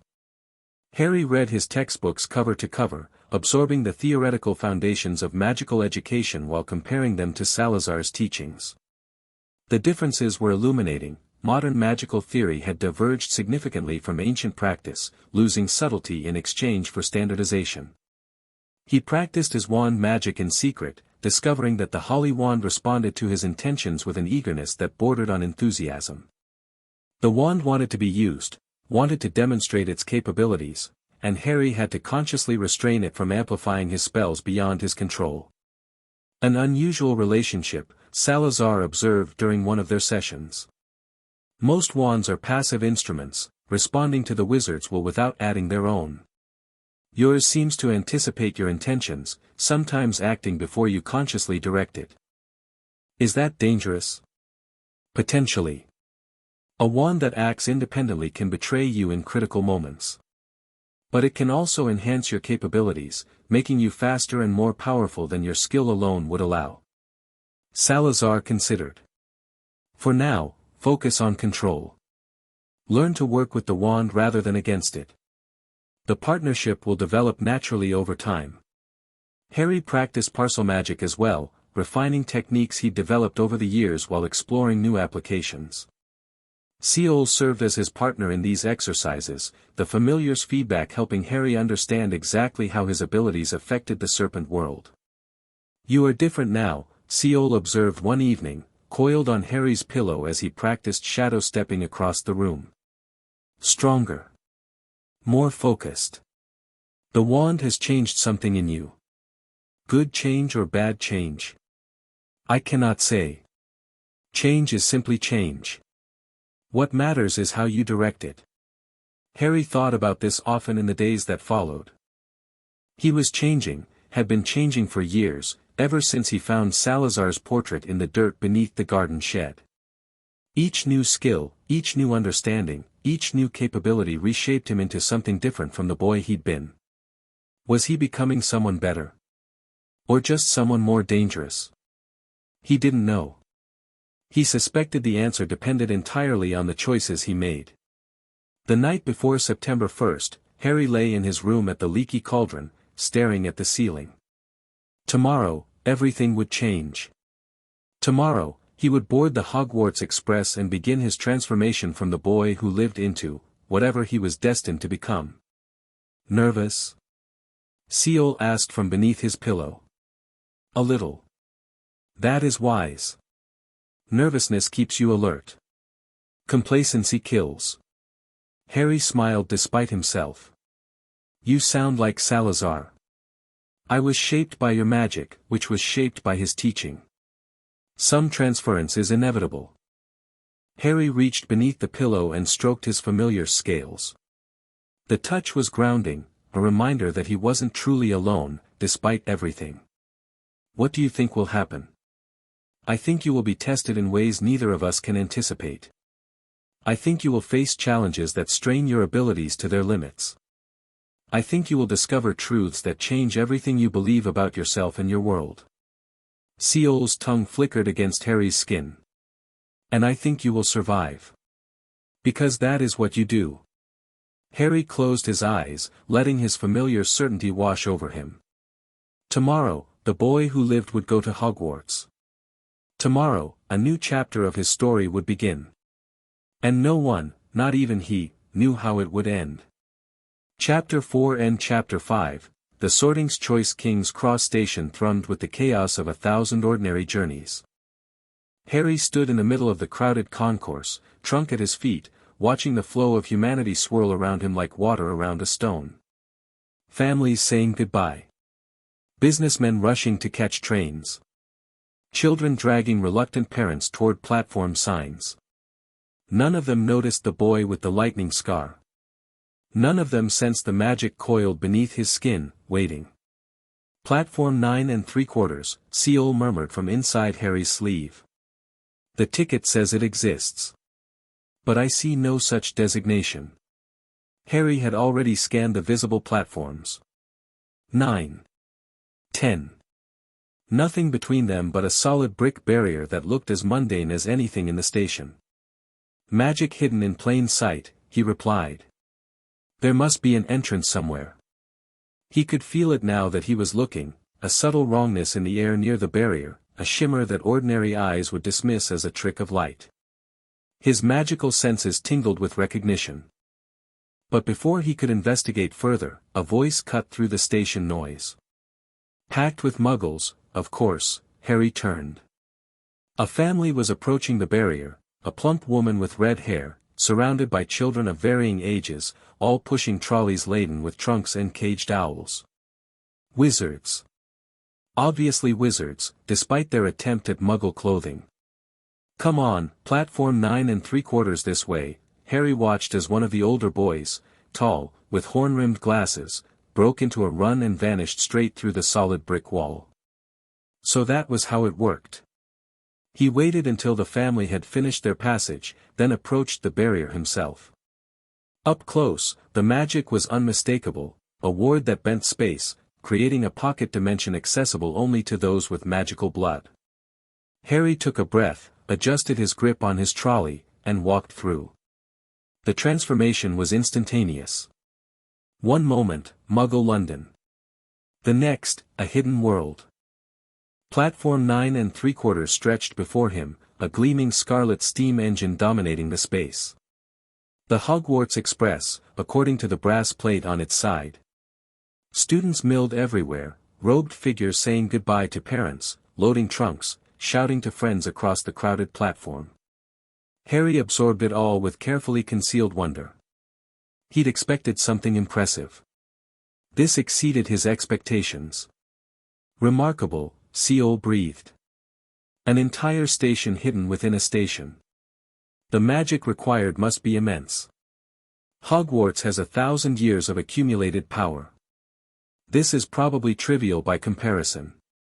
Harry pushed his trolley toward the train, navigating through the crowd with the ease of someone who'd spent years being invisible. Most people didn't notice him, just another first year, unremarkable and unimportant. Those who did notice focused on his scar. He felt their eyes like physical weight. Heard the whispers that followed in his wake. Is that, Harry Potter, the scar? Look at the scar. Harry kept walking. He'd expected this. Fame was a weapon, Salazar had taught him, useful when wielded properly, dangerous when it controlled you instead. He found an empty compartment near the back of the train and settled in, storing his trunk overhead and releasing Seol to explore the small space. We have perhaps 20 minutes before departure, the familiar reported. Shall I investigate the train? Stay close for now. I want to see who joins us. He didn't have to wait long. The compartment door slid open within 5 minutes, revealing a boy with flaming red hair and a face full of freckles. One of the family Harry had followed through the barrier. Anyone sitting here? The boy asked, gesturing at the empty seats. Everywhere else is full. Harry doubted that was entirely true, but he nodded anyway. Go ahead. The boy dragged his trunk inside and collapsed onto the seat opposite Harry with obvious relief. I'm Ron. Ron Weasley. Harry Potter. Ron's eyes went wide. Harry watched the reaction with clinical interest, the way Ron's gaze jumped to his forehead, the way his expression shifted from casual friendliness to something more intense. Bloody hell. The scar, Ron gestured vaguely. Is it really? Yes. Wicked. Ron seemed to realize he was staring and forced his eyes away. Sorry. It's just, you're famous. Everyone knows about you. So I've been told. An awkward silence stretched between them. Harry let it sit, curious to see how Ron would handle the discomfort. I've got 5 brothers, Ron said eventually, apparently deciding that conversation was better than silence. Bill and Charlie already graduated. Percy's a prefect, get about it, too. And Fred and George are, well, you'll meet them. They're mental. Big family. Yeah. Gets a bit much, honestly. Hand me down everything. Even got my brother's old rat. Ron pulled a sleeping rodent from his pocket. Scabbers.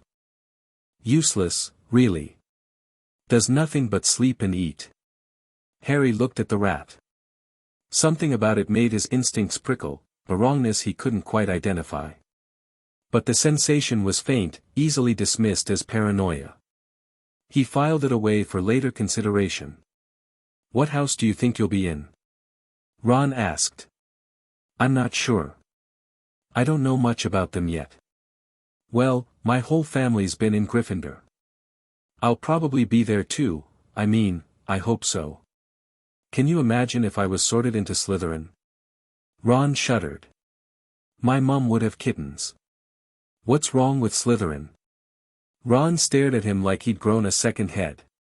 What's wrong with, mate, every dark wizard in history came out of Slytherin. You know who was a Slytherin. They're all evil, basically. All of them. Well, Ron hesitated. Not literally all. But most. The bad ones, anyway. He leaned forward conspiratorially. My dad says never trust anyone from Slytherin house. They'll stab you in the back the moment it suits them. Harry nodded slowly, keeping his expression neutral. Another perspective on the house founded by his mentor. Another piece of the prejudice he would face if sorted there. The compartment door slid open again before he could respond. Has anyone seen a toad? A boy named Neville's lost one. The speaker was a girl, bushy brown hair, prominent front teeth, an air of bossiness that preceded her into the room like a herald. No, Ron said flatly. The girl's eyes swept the compartment, cataloging everything with unnerving efficiency. When her gaze landed on Harry, she froze. You're Harry Potter. I know all about you, I've read several books that mention you, actually. The rise and fall of the dark arts, great wizarding events of the 20th century, modern magical history, you're in all of them. Am I? Yes. You defeated you-know-who when you were just a baby. No one knows how. She said this with the air of someone reciting facts for an exam. I'm Hermione Granger, by the way. And you are. This last was directed at Ron, who looked deeply unimpressed. Ron Weasley. Pleasure. She didn't sound like it was a pleasure at all. Well, if you see Neville's toad, let someone know. We've been searching the whole train. She paused at the door, looking back at Harry with obvious curiosity. I hope you're in Gryffindor. That's the house I want to be in. Dumbledore himself was in Gryffindor, you know. Then she was gone, doors sliding shut behind her. Whatever house I'm in, I hope she's not in it, Ron muttered. Bit intense, isn't she? Harry said nothing. He was thinking about Hermione Granger, her obvious intelligence, her voracious reading habits, her desperate desire to prove herself. She could be useful. Or dangerous. Possibly both. The train lurched into motion, and London began to slide past the windows. Harry watched the city give way to countryside, his mind churning with plans and possibilities. He was aware of Ron chattering beside him, something about Quidditch and house rivalries, but most of his attention was focused inward. The sorting will determine much, Seal observed silently, communicating through their bond rather than speech. Which house do you prefer? I don't know. Gryffindor would be easiest, it's what everyone expects. But Slytherin would give me access to resources and connections the other houses can't offer. And the prejudice? Could work in my favor. If everyone assumes I'm dark, they'll underestimate my capacity for light. Or they'll attack you before you have a chance to prove otherwise. Harry acknowledged this. The sorting was a gamble either way. He would have to let the sorting hat make its decision and adapt accordingly. The compartment door opened again. Harry's danger sense flared before he even saw who entered. 3 boys, the pale, pointed one from Madame Malkin's flanked by 2 hulking figures who looked more like bodyguards than students. Is it true? Draco Malfoy asked, his voice carrying the practiced drawl of aristocratic disdain. They're saying all down the train that Harry Potter's in this compartment. So it's you, is it? Yes. Malfoy's eyes swept over Ron with obvious contempt. This is Crabbe and Goyle. And I'm Malfoy. Draco Malfoy. Ron made a small snorting sound. Malfoy's attention snapped to him like a snake striking. Think my name's funny, do you? No need to ask yours.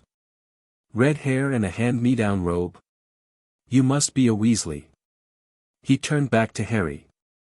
You'll soon find out that some wizarding families are better than others, Potter. You don't want to go making friends with the wrong sort. I can help you there. He extended his hand. The same offer he'd made in the robe shop, repeated now with an audience. Harry looked at the hand. Looked at Malfoy's expectant expression. Looked at Crabbe and Goyle, looming behind their leader like twin mountains of hostility. I think I can tell the wrong sort for myself, thanks. The words hung in the air. Malfoy's face flushed pink. I'd be careful if I were you, Potter.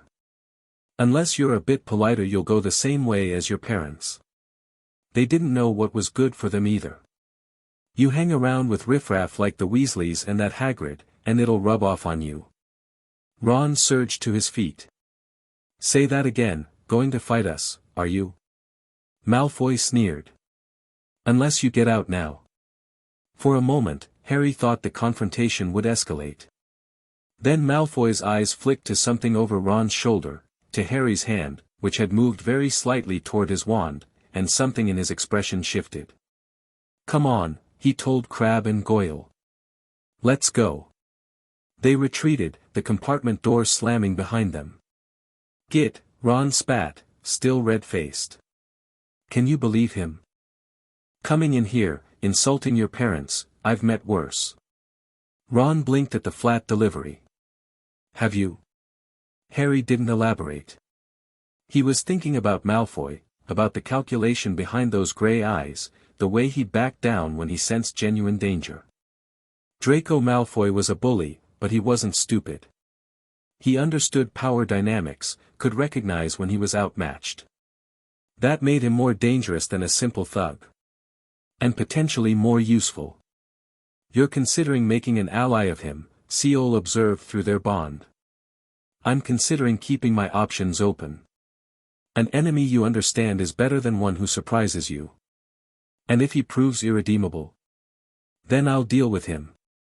But not yet. Not until I understand the political landscape. The train rolled on through the gathering dusk. Hogwarts emerged from the darkness like a dream made real. Harry pressed his face to the carriage window, watching the castle resolve from distant lights into solid architecture. Towers reaching toward the stars. Windows blazing with firelight. Ancient walls that seemed to breathe with accumulated magic. Home, something inside him whispered. Finally home. He shook off the strange feeling and stepped out of the carriage onto the graveled path. Other first-years were doing the same, their faces pale with nervousness in the moonlight. Furs years. Furs years over here. Hagrid's voice boomed across the crowd. Harry spotted the giant holding a lantern aloft, gathering students like a shepherd collecting scattered sheep. All right there, Harry. Fine, Hagrid. Good, good. Everyone here. Right then, follow me. They followed a narrow path through the trees, emerging onto the shore of a vast black lake. Boats waited at the water's edge, small wooden craft that seemed far too fragile for the journey ahead. No more than 4 to a boat. Harry climbed into a boat with Ron, Hermione, who had materialized from somewhere in the crowd, and a round-faced boy who was clutching a toad with desperate intensity. I found Trevor, the boy said to no one in particular. Gran would have killed me if I'd lost him. The boats pushed off from the shore without any visible propulsion. Magic, Harry assumed. Everything was magic here. They glided across the lake in silence, the castle growing larger with every passing moment. Harry felt its presence like a physical weight, centuries of accumulated power pressing against his magical senses. And something else. Something darker, lurking at the edges of his perception. The ward Salazar had mentioned. The ancient protections that surrounded the castle. But there was a wrongness to them, a subtle deterioration, like cracks in an ancient foundation. You feel it too, Seol confirmed. The magic is weakened. Strained. Salazar warned me. Something is draining the wards. What? I don't know yet. But I intend to find out. The boats passed through a curtain of ivy and entered a dark tunnel that seemed to run beneath the castle itself. They emerged into an underground harbor, scrambling out onto wet stone. Everyone here? Good. Follow me. They climbed a passageway in the rock, eventually emerging onto a smooth lawn directly in front of the castle's main entrance. The doors were enormous, oak and iron, ancient beyond imagining. Hagrid knocked 3 times. The doors swung open to reveal a tall, stern-looking witch in emerald robes. The Fur's years, Professor McGonagall. Thank you, Hagrid. I will take them from here.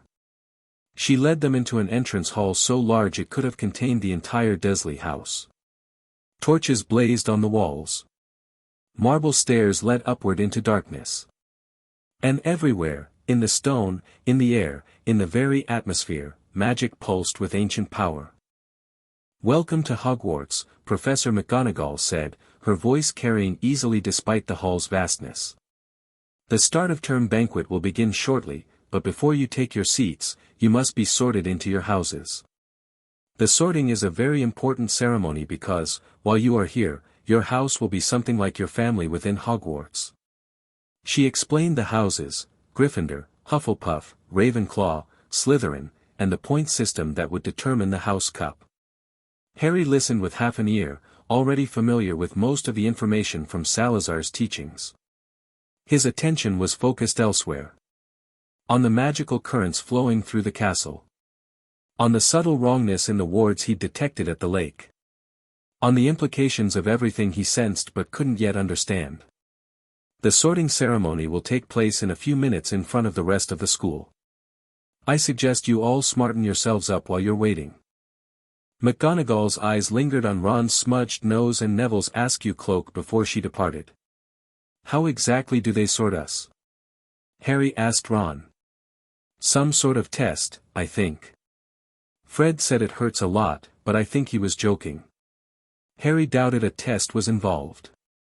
Salazar had mentioned a hat, an enchanted artifact that could read minds, determining each student's proper house based on their personality and potential. A hat that would see everything Harry was hiding. He would need to be careful. The sorting was unlike anything Harry had anticipated. Not the ceremony itself, that was exactly as Salazar described. A battered hat placed on a stool, singing a song about the 4 houses, then sorting each student in turn. What Harry hadn't expected was the hat's presence in his mind. Well, said a voice inside his head as the hat settled over his eyes. What have we here? Harry's occlumency shield snapped into place. The hat laughed. No need for that, Mr. Potter. I cannot reveal your secrets, I am magically bound to confidentiality. And I must say, you have quite a few secrets to keep. Stay out of my head. I'm afraid that's impossible. Sorting requires access to your thoughts and memories. It's how I determine where you belong. A pause. Though I admit, I've rarely encountered mental defenses quite this sophisticated. Where did you learn occlumency at your age? Harry said nothing. Fascinating. You won't even think about it. The hat seemed impressed. Very well. Let's work with what I can see. Harry felt the hat's presence shift, probing gently at the edges of his shields. Not attacking, just examining, cataloging, evaluating. Courage, yes. A great deal of it. You've faced hardships that would break most adults, and you've survived them all. Gryffindor would welcome you. And a thirst for knowledge.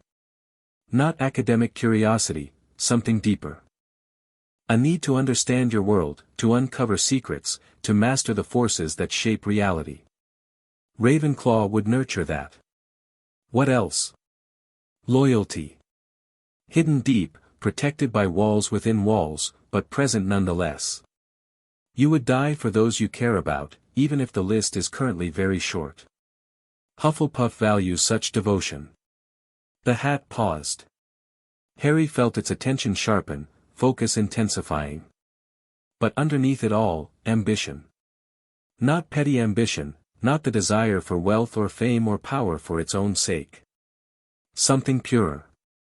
The drive to become what you must become, to achieve what you must achieve, regardless of the cost. The willingness to do whatever is necessary to protect yourself and those you love. Is that wrong? Not wrong.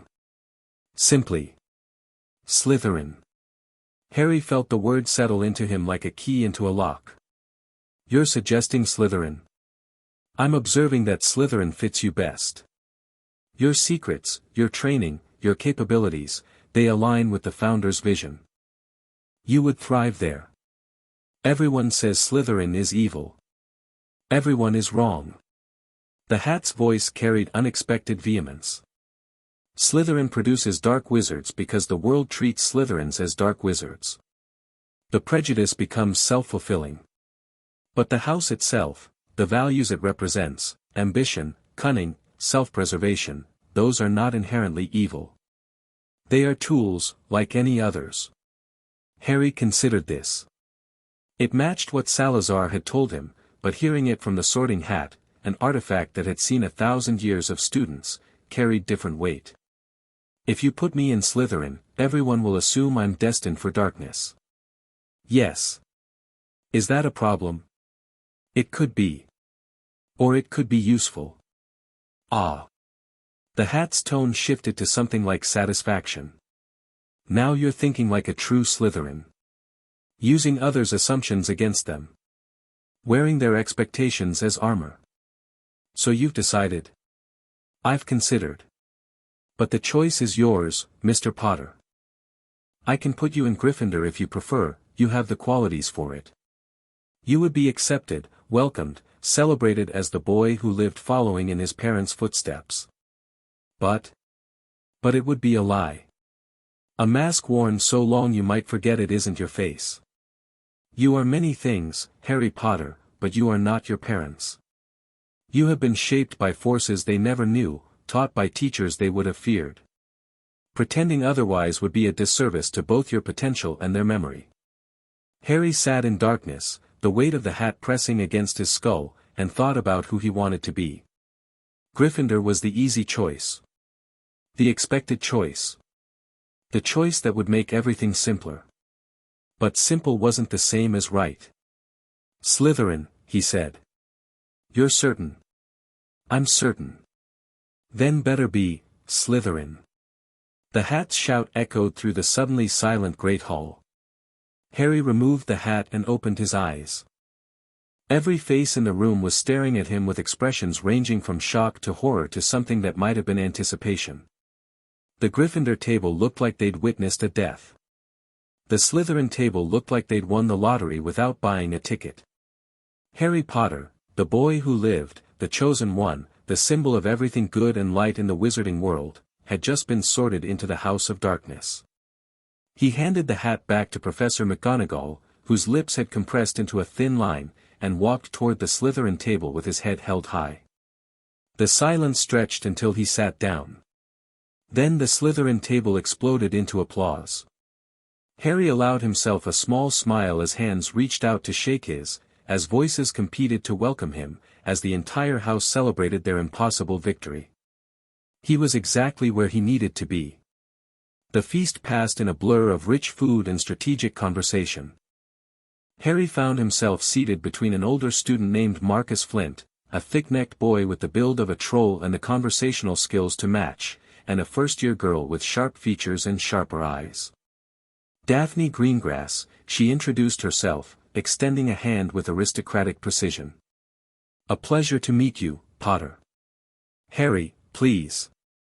"Then you must call me Daphne." She smiled, but there was calculation behind it. "I admit, I didn't expect you to join us. Most assumed you'd be a Gryffindor, like your parents." "I'm not my parents." "Clearly." She sipped her pumpkin juice with elegant nonchalance. "That will make things interesting. The boy who lived in the house of his would-be murderer. Draco will be insufferable." Harry glanced down the table, where Malfoy was holding court among a cluster of first-years. Their eyes met briefly, and Malfoy's expression was a complicated mixture of triumph and wariness. "We've already met," Harry said. "So I heard. The train confrontation is all anyone's talking about." Daphne set her goblet down precisely. "A word of advice. Don't make enemies faster than you can manage them. Slytherin politics are subtle. Rushing in like a Gryffindor will only get you hurt." "Is that what you think I did?" "I think you established boundaries." "That's not the same thing." She tilted her head, studying him. "You're interesting, Harry Potter. Most people your age are transparent, easy to read, easy to predict. You're not." "Thank you. I think." It wasn't entirely a compliment. But she was smiling as she said it. Harry filed Daphne Greengrass away as someone worth watching. She was intelligent, perceptive, and clearly experienced in the games Slytherin students played. An ally, potentially. Or a threat. Time would tell. After the feast, Dumbledore rose to give his start-of-term announcements. Harry studied the headmaster carefully, noting his twinkling eyes and grandfatherly demeanor. The man radiated benevolent power like a sun radiates light. But Harry had learned long ago that appearances could deceive.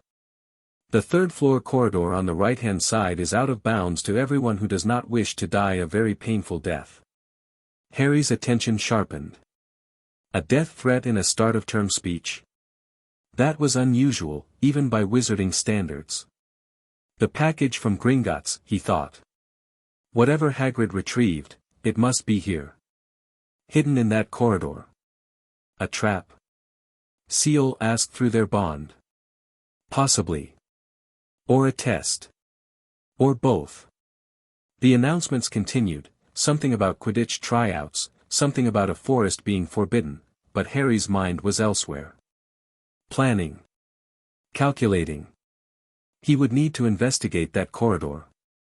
Carefully, without getting caught or triggering whatever defenses had been established. But not tonight. Tonight was for settling in, for establishing his presence, for beginning the long game that would define his Hogwarts career. The feast ended, and the Slytherins rose to follow their prefects to the dungeons. Harry walked among his new housemates, feeling their curious eyes on his back. He was a serpent among serpents now. It was time to see who would strike first.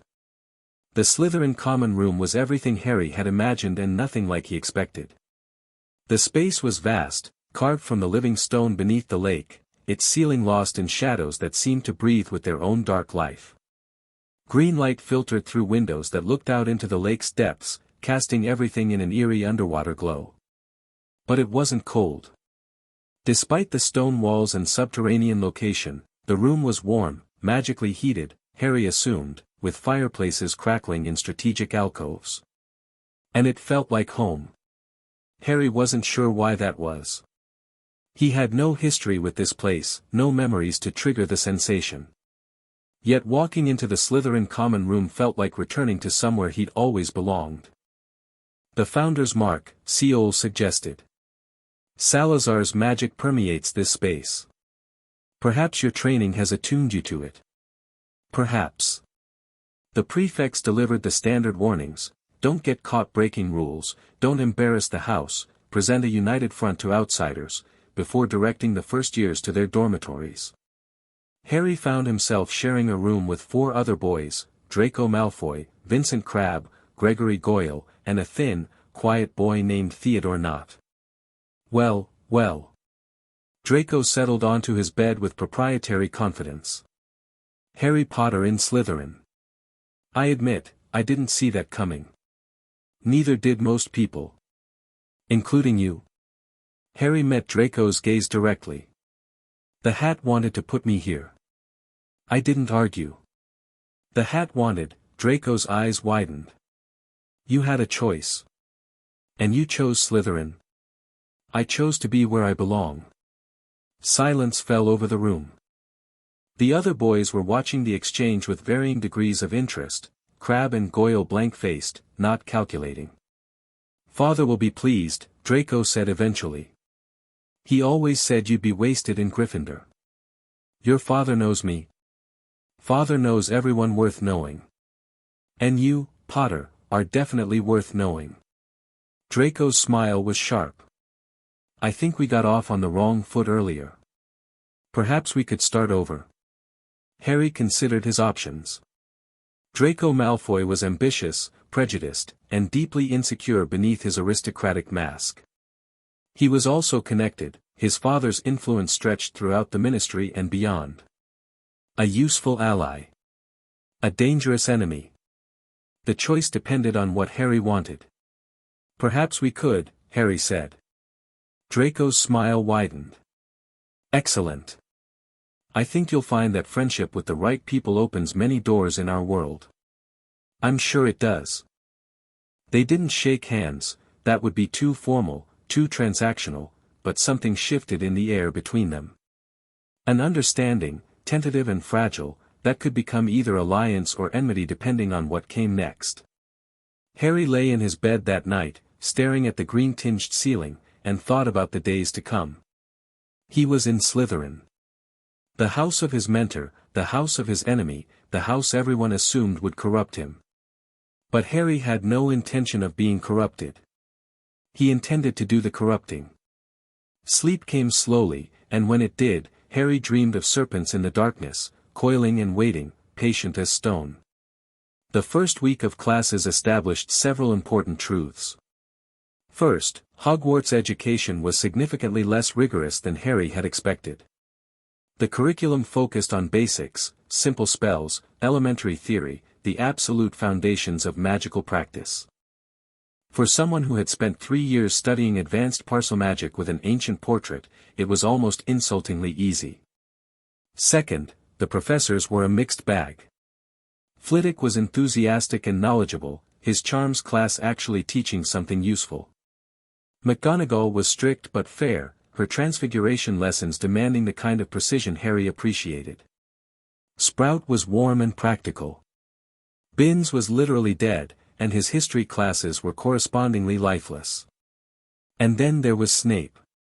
The potions master swept into his dungeon classroom like a malevolent storm, black robes billowing, dark eyes scanning the students with undisguised contempt. You are here to learn the subtle science and exact art of potion making, he began, his voice barely above a whisper yet somehow filling every corner of the room.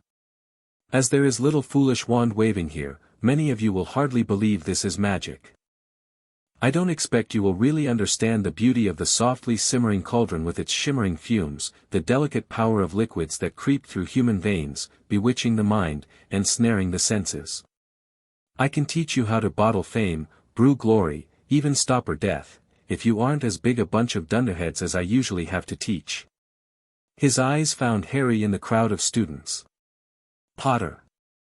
The name cracked like a whip. What would I get if I added powdered root of asphodel to an infusion of wormwood?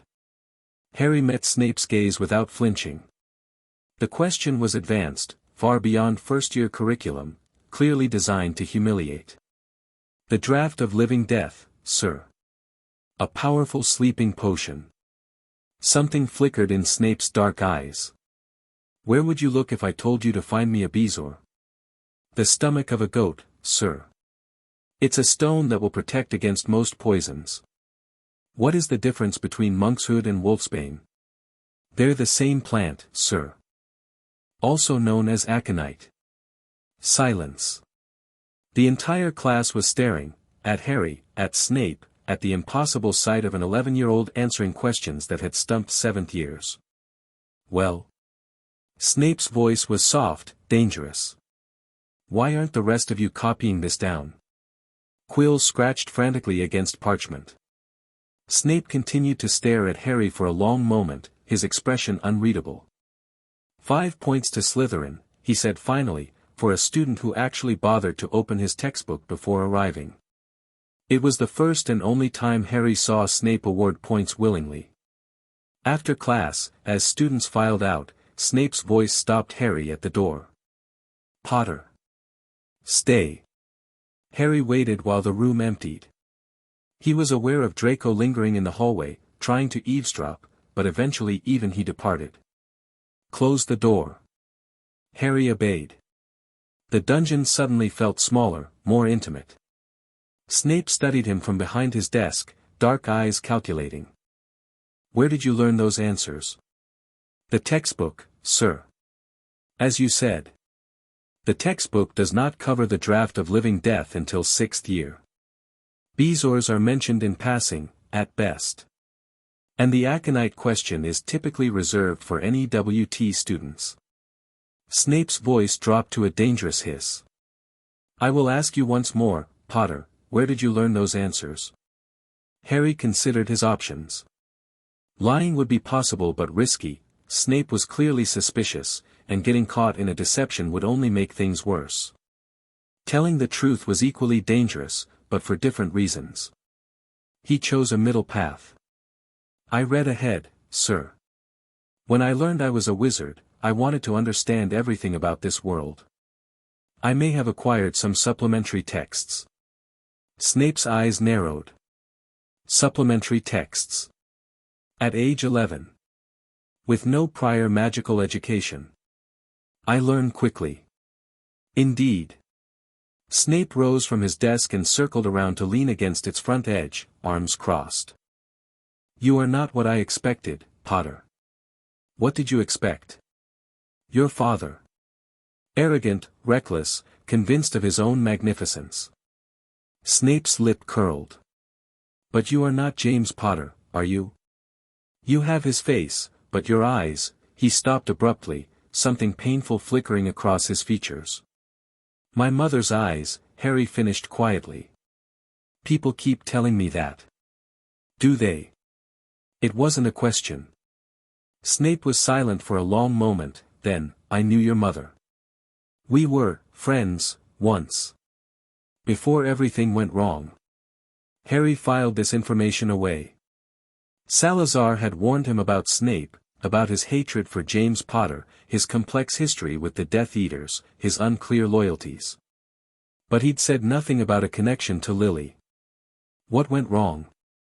Snape's expression closed like a door slamming shut. Ancient history. Irrelevant to your education. He straightened, professional mask settling back into place. You have talent, Potter. More than your father ever did, though it galls me to admit it. Do not waste it on foolish adventures and childish heroics. I don't intend to. See that you don't. Snape gestured toward the door. You are dismissed. Harry left the dungeon with more questions than answers.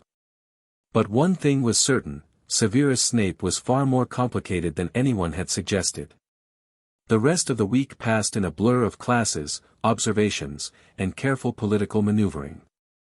Harry established himself in Slytherin through a combination of academic excellence and social neutrality. He answered questions correctly without showing off. He engaged with his housemates without committing to factions. He watched everything and revealed nothing. The other students didn't know what to make of him. "You're not what anyone expected," Daphne observed during one of their increasingly frequent conversations. "The boy who lived in Slytherin should be either a corrupted hero or a secret Dark Lord. You're neither. What am I? I don't know. That's what makes you interesting." She tilted her head, studying him with those calculating eyes. "Draco thinks you're playing some kind of long game. Pansy thinks you're secretly plotting against the house. Theodore thinks you're exactly what you appear to be, which frankly makes him the most suspicious of all. And you? I think you're dangerous." She said it without heat, without accusation. Simply a statement of fact. "I don't know what you're planning, Harry Potter. But whatever it is, I want to be on the winning side." "Is that an offer of alliance?" "It's an acknowledgement of possibilities." She smiled, and for once it reached her eyes. "The future is uncertain. Best to keep one's options open." Harry found himself smiling back. "I couldn't agree more." That night, alone in his bed with privacy wards firmly in place, Harry retrieved Salazar's portrait from his trunk. "You've done well," Salazar observed after hearing Harry's report. "The sorting, the confrontation with Snape, the political positioning, all handled expertly. It feels like a lot of waiting. I want to investigate the third-floor corridor. I want to explore the Chamber of Secrets. I want to understand what's happening with the wards. And you will. In time." Salazar's voice carried the weight of centuries. "Patience is not just a virtue, Harry, it is a survival skill. Rush into danger without preparation, and you will be destroyed. But wait, watch, learn, and when you finally strike, nothing will stop you." "How long do I wait?" "Until you understand the board. Until you know who your allies are, who your enemies are, who can be trusted and who will betray you." Salazar's eyes gleamed. "You have already begun. The Greengrass girl, she could be valuable. Young Malfoy is a tool waiting to be wielded. Even Snape, for all his hostility, has depths worth exploring. And Dumbledore? The headmaster is the greatest threat and the greatest opportunity. He sees more than he reveals, knows more than he admits. Gaining his trust while maintaining your secrets will be your most difficult challenge." Harry nodded slowly. "I'll be careful." "See that you are." Salazar's painted expression softened, just slightly. "I am proud of you, child. You have come so far from the beaten boy I found in the dirt. Never forget what you've overcome. Never forget what you've become." "I won't." Harry tucked the portrait away and lay back in his bed, staring at the green-tinged darkness. His first week at Hogwarts was complete. His masks were in place. His position was established. Now the real work could begin. Chapter 5 and Chapter 7, The Chamber's echo. November descended on Hogwarts like a cold grey blanket, stripping the last leaves from the trees and driving students indoors to huddle near fires and complain about the weather. Harry barely noticed. His attention was focused on something far more important than seasonal discomfort. The Chamber of Secrets was calling to him. He felt it now, a pull in his blood, a whisper at the edge of his consciousness, growing stronger with each passing day. Salazar had explained that the chamber would recognize its heir, would reach out to those capable of accessing its secrets. But Harry hadn't expected the sensation to be so visceral, so demanding. "The time has come," Salazar announced during their nightly consultation. "Your position is established. Your cover is secure. And the chamber grows impatient. How do I find the entrance? You already know where it is. You have walked past it dozens of times without recognition." Salazar's eyes gleamed with ancient satisfaction. "The second-floor bathroom. The one that is always out of order." Harry's mind raced back through his explorations. The second-floor girls' bathroom, the one haunted by the ghost everyone called Moaning Myrtle. He'd noted its perpetual closure, filed it away as a minor mystery. Not so minor after all. A bathroom? The entrance is concealed in a sink. Look for the serpent etched into the copper tap, it will respond only to Parseltongue. Salazar leaned forward in his frame. Speak the words "open" in the serpent's tongue, and the path will reveal itself. What will I find inside? My sanctum. My legacy. 1,000 years of accumulated knowledge, preserved against the day when a true heir would claim it. Salazar's voice dropped to something almost reverent. The chamber is more than a hiding place, Harry. It is a monument to everything I believed, everything I built, everything I hoped would survive my passing. Including the basilisk. Including the basilisk. Though I suspect she sleeps still, the chamber's magic maintains her dormancy unless actively awakened. Salazar's expression shifted to something more serious. You must not wake her. Not yet. You are not ready for that responsibility.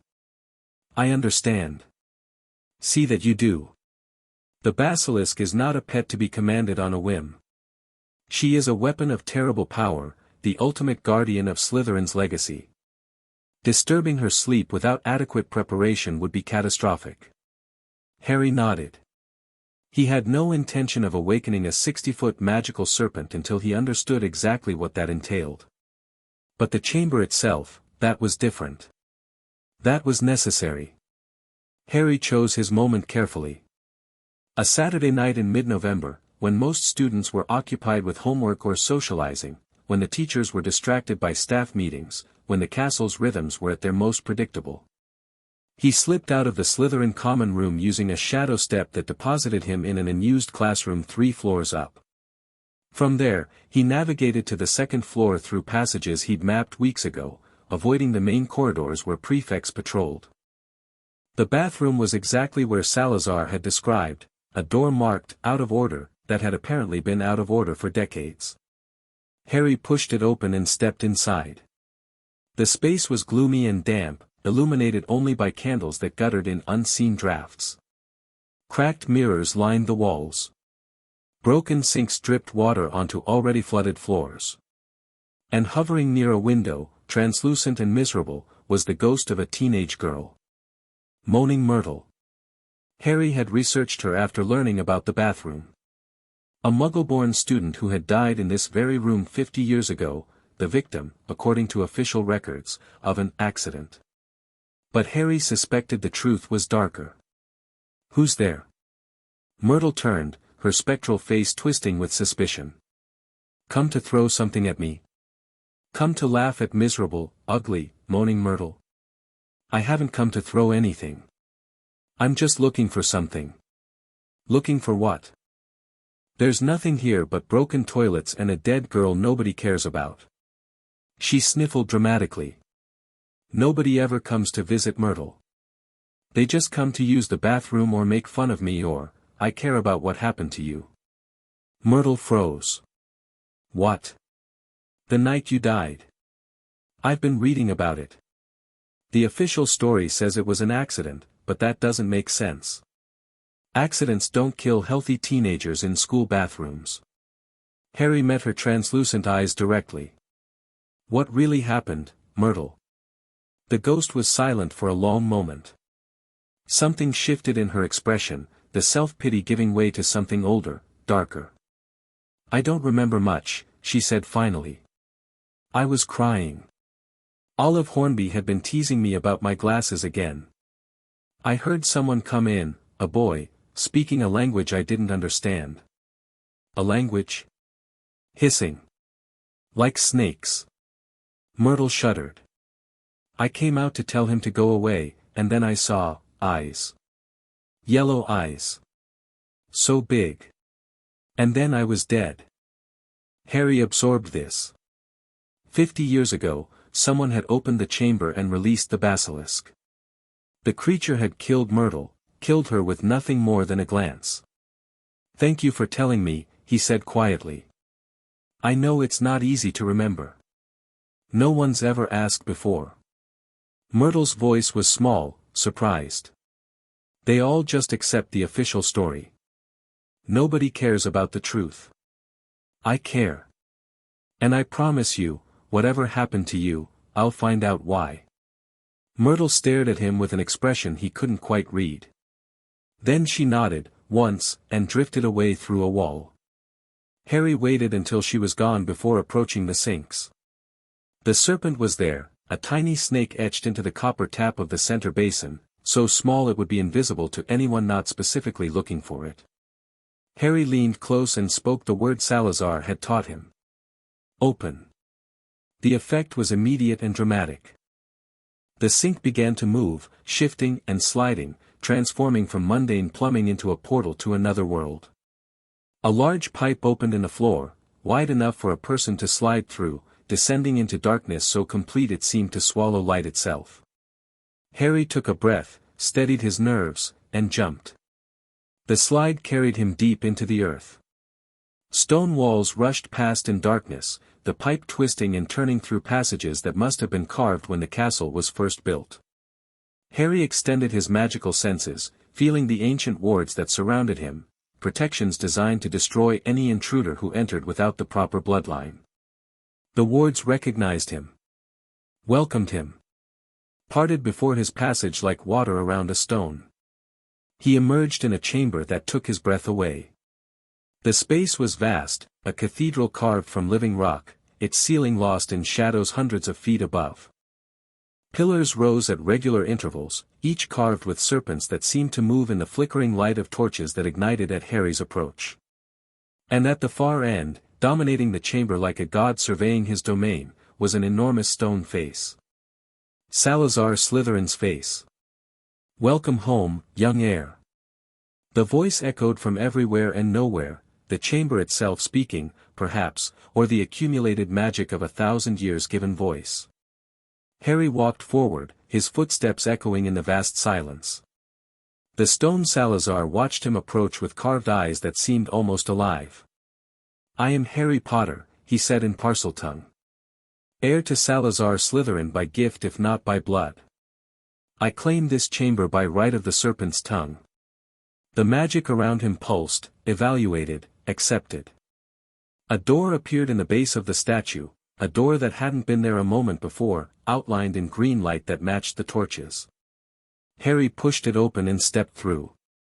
Salazar's private study was smaller than the main chamber but infinitely more valuable. Bookshelves lined every wall, crammed with texts in languages Harry didn't recognize. Workbenches held alchemical equipment, potion ingredients, artifacts whose purposes he could only guess. A desk dominated the center of the room, covered in papers and scrolls and the accumulated debris of a brilliant mind.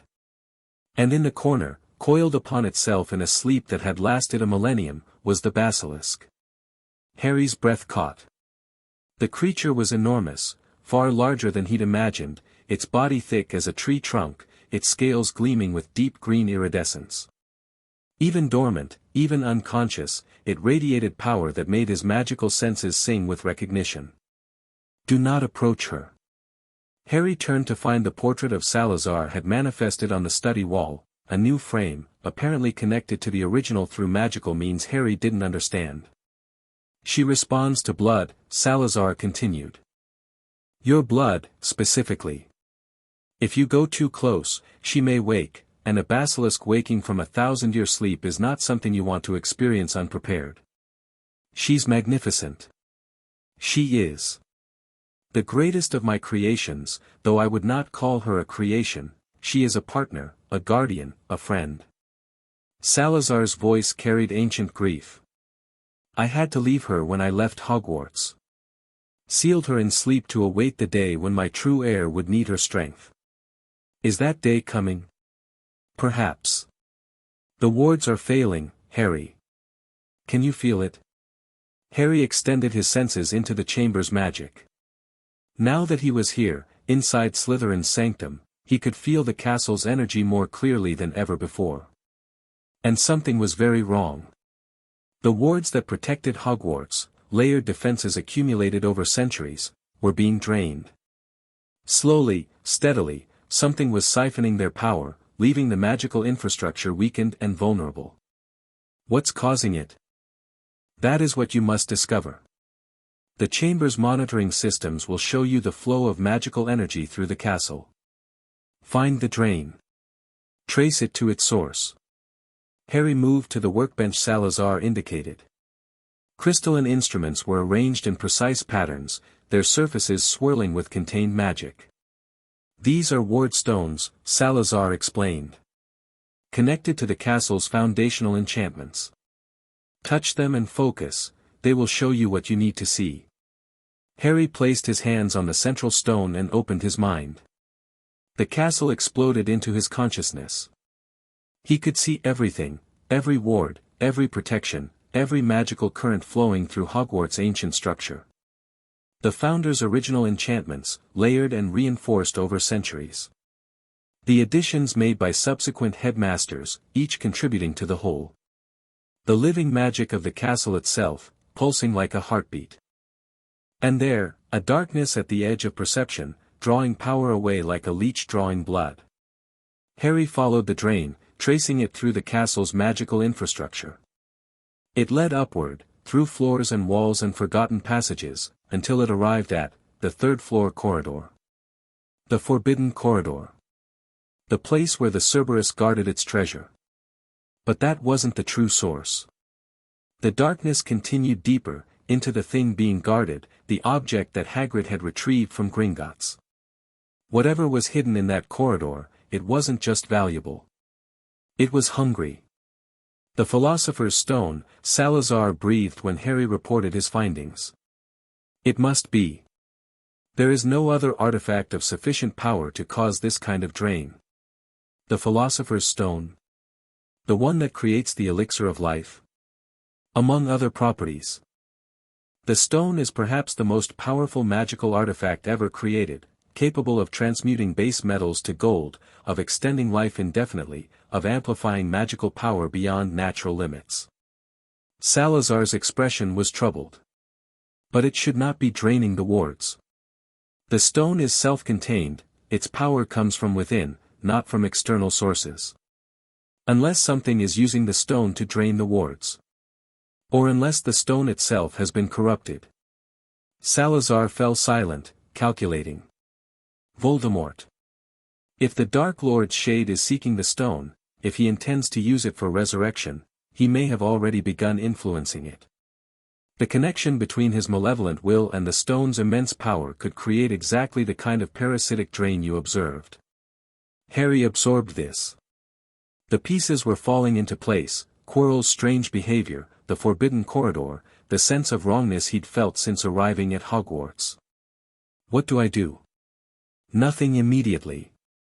You now have access to the chamber, to resources and knowledge that will prove invaluable. Study. Prepare. Learn everything you can about the stone and its properties. And if Quirrell reaches it first, then we will deal with that eventuality when it arises. But rushing in unprepared is worse than inaction. Voldemort has had years to plan his return, a few more weeks of preparation on your part will not shift the balance significantly. Harry wanted to argue, but he knew Salazar was right. He was 11 years old, barely trained, facing enemies with decades of experience and power beyond his current capabilities. Patience was his greatest weapon. Even when patience felt like surrender. The weeks that followed were the most intensive of Harry's education.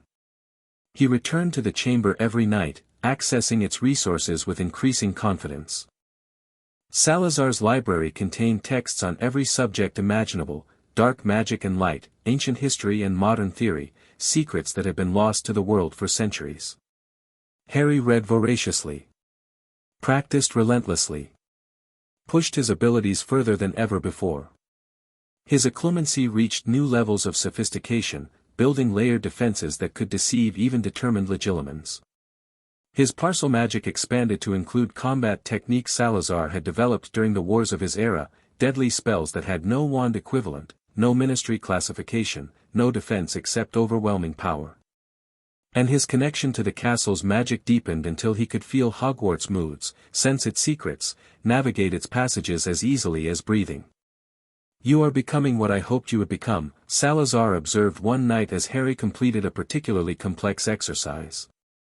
"A true heir to my legacy, not just in blood or gift, but in capability. Is it enough? Not yet. But it will be. With time and continued training, you will become one of the most formidable wizards of your generation." Salazar's painted eyes met Harry's. "The question is what you will do with that power when you possess it. Survive. Protect those I care about. Stop Voldemort. Noble goals. But goals require sacrifice, Harry. What are you willing to sacrifice to achieve them?" Harry didn't have an answer. The question haunted him through the remaining weeks of autumn, through the approach of winter, through the growing certainty that something terrible was about to happen. He felt it in the wards, the drain accelerating, the protections weakening, the castle's ancient magic straining against an assault it couldn't comprehend. He felt it in his scar, the connection to Voldemort growing stronger, more invasive, harder to block even with his improved occlumency. He felt it in his bones, the approaching storm that Daphne had warned about, closer now than ever before. The confrontation was coming. And Harry would be ready. The Christmas holidays arrived with snow and silence. Most students departed for home, leaving the castle nearly empty. Harry remained, partially because the Dursleys hadn't invited him back, partially because he had no intention of leaving the chamber unmonitored. Ron Weasley stayed as well, his family apparently visiting a brother in Romania. And Hermione, whose parents were taking a dental conference trip and couldn't bring her along. The three of them formed an unlikely alliance over the holiday, bound by circumstance if not genuine friendship. "It's strange, isn't it?" Hermione observed one evening in the library. "The three of us. A Gryffindor, another Gryffindor, and a Slytherin. People say it shouldn't work." "People say a lot of things," Harry replied. "Most of them are wrong. But why did you save me? During the troll attack?" Hermione had been working up to this question for weeks, Harry could see it in her eyes every time they talked. "You didn't have to. You could have let the teachers handle it. The teachers weren't there. I was." "That's not an answer." Harry considered how much to reveal. Hermione was intelligent, persistent, and increasingly loyal despite his Slytherin affiliation. She could be a valuable ally, but allies required trust, and trust required honesty. Or at least the appearance of honesty. "I don't like bullies," he said finally. "I grew up with them. Spent years being the target of people who enjoyed causing pain. When I saw you cornered by that troll, helpless, terrified, I couldn't just walk away." Hermione was quiet for a moment. "That's surprisingly decent. For a Slytherin. Slytherins aren't what people think we are. We're ambitious, yes. Self-interested. But that doesn't mean we're incapable of decency." Harry met her eyes directly. "The world isn't divided into good houses and evil houses, Hermione. It's divided into people who make choices and people who follow orders. And which are you?" "I make my own choices. Always." Something shifted in Hermione's expression, respect, maybe, or the beginning of genuine understanding. "I've been researching Nicholas Flamel," she said, changing subjects with her characteristic abruptness. "Ron mentioned the name to me, apparently Hagrid let it slip during one of their conversations." Harry kept his expression neutral despite the spike of interest. "And? He's an alchemist. Over 600 years old, kept alive by the Philosopher's Stone." Hermione's eyes were bright with the thrill of discovery. "The stone that turns metal to gold and produces the elixir of life. The stone that I think is hidden in the third-floor corridor. That's quite a theory." "It's not a theory, it's logic. Hagrid retrieved something from Gringotts the same day as the break-in. Dumbledore announced a forbidden corridor with lethal protections. Nicholas Flamel is the only living person known to possess the stone, and he's been Dumbledore's friend for centuries. Hermione leaned forward. Someone is trying to steal the Philosopher's Stone, Harry. And I think it's Professor Quirrell. Harry allowed himself a small smile. Hermione was as clever as he'd suspected, clever enough to reach the right conclusions through her own investigation. What makes you think it's Quirrell? He's been acting strange all year. Nervous, jumpy, avoiding certain parts of the castle. And during the troll attack, she hesitated. He was the one who announced the troll was in the dungeons. But I've been thinking about it, and the timing doesn't make sense. How did he know where the troll was? Why didn't he help fight it? Why did he faint so conveniently? You think he let it in? I think he created a distraction. And I think, Hermione lowered her voice. I think there's something wrong with him. Something beyond nervousness. Sometimes, when I look at him, I feel cold. Like something's watching me through his eyes. Harry's respect for Hermione increased significantly. She had sensed what most people missed, the wrongness that lurked beneath Quirrell's surface. Have you told anyone else?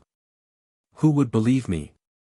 I'm a Muggle-born first-year accusing a professor of conspiracy.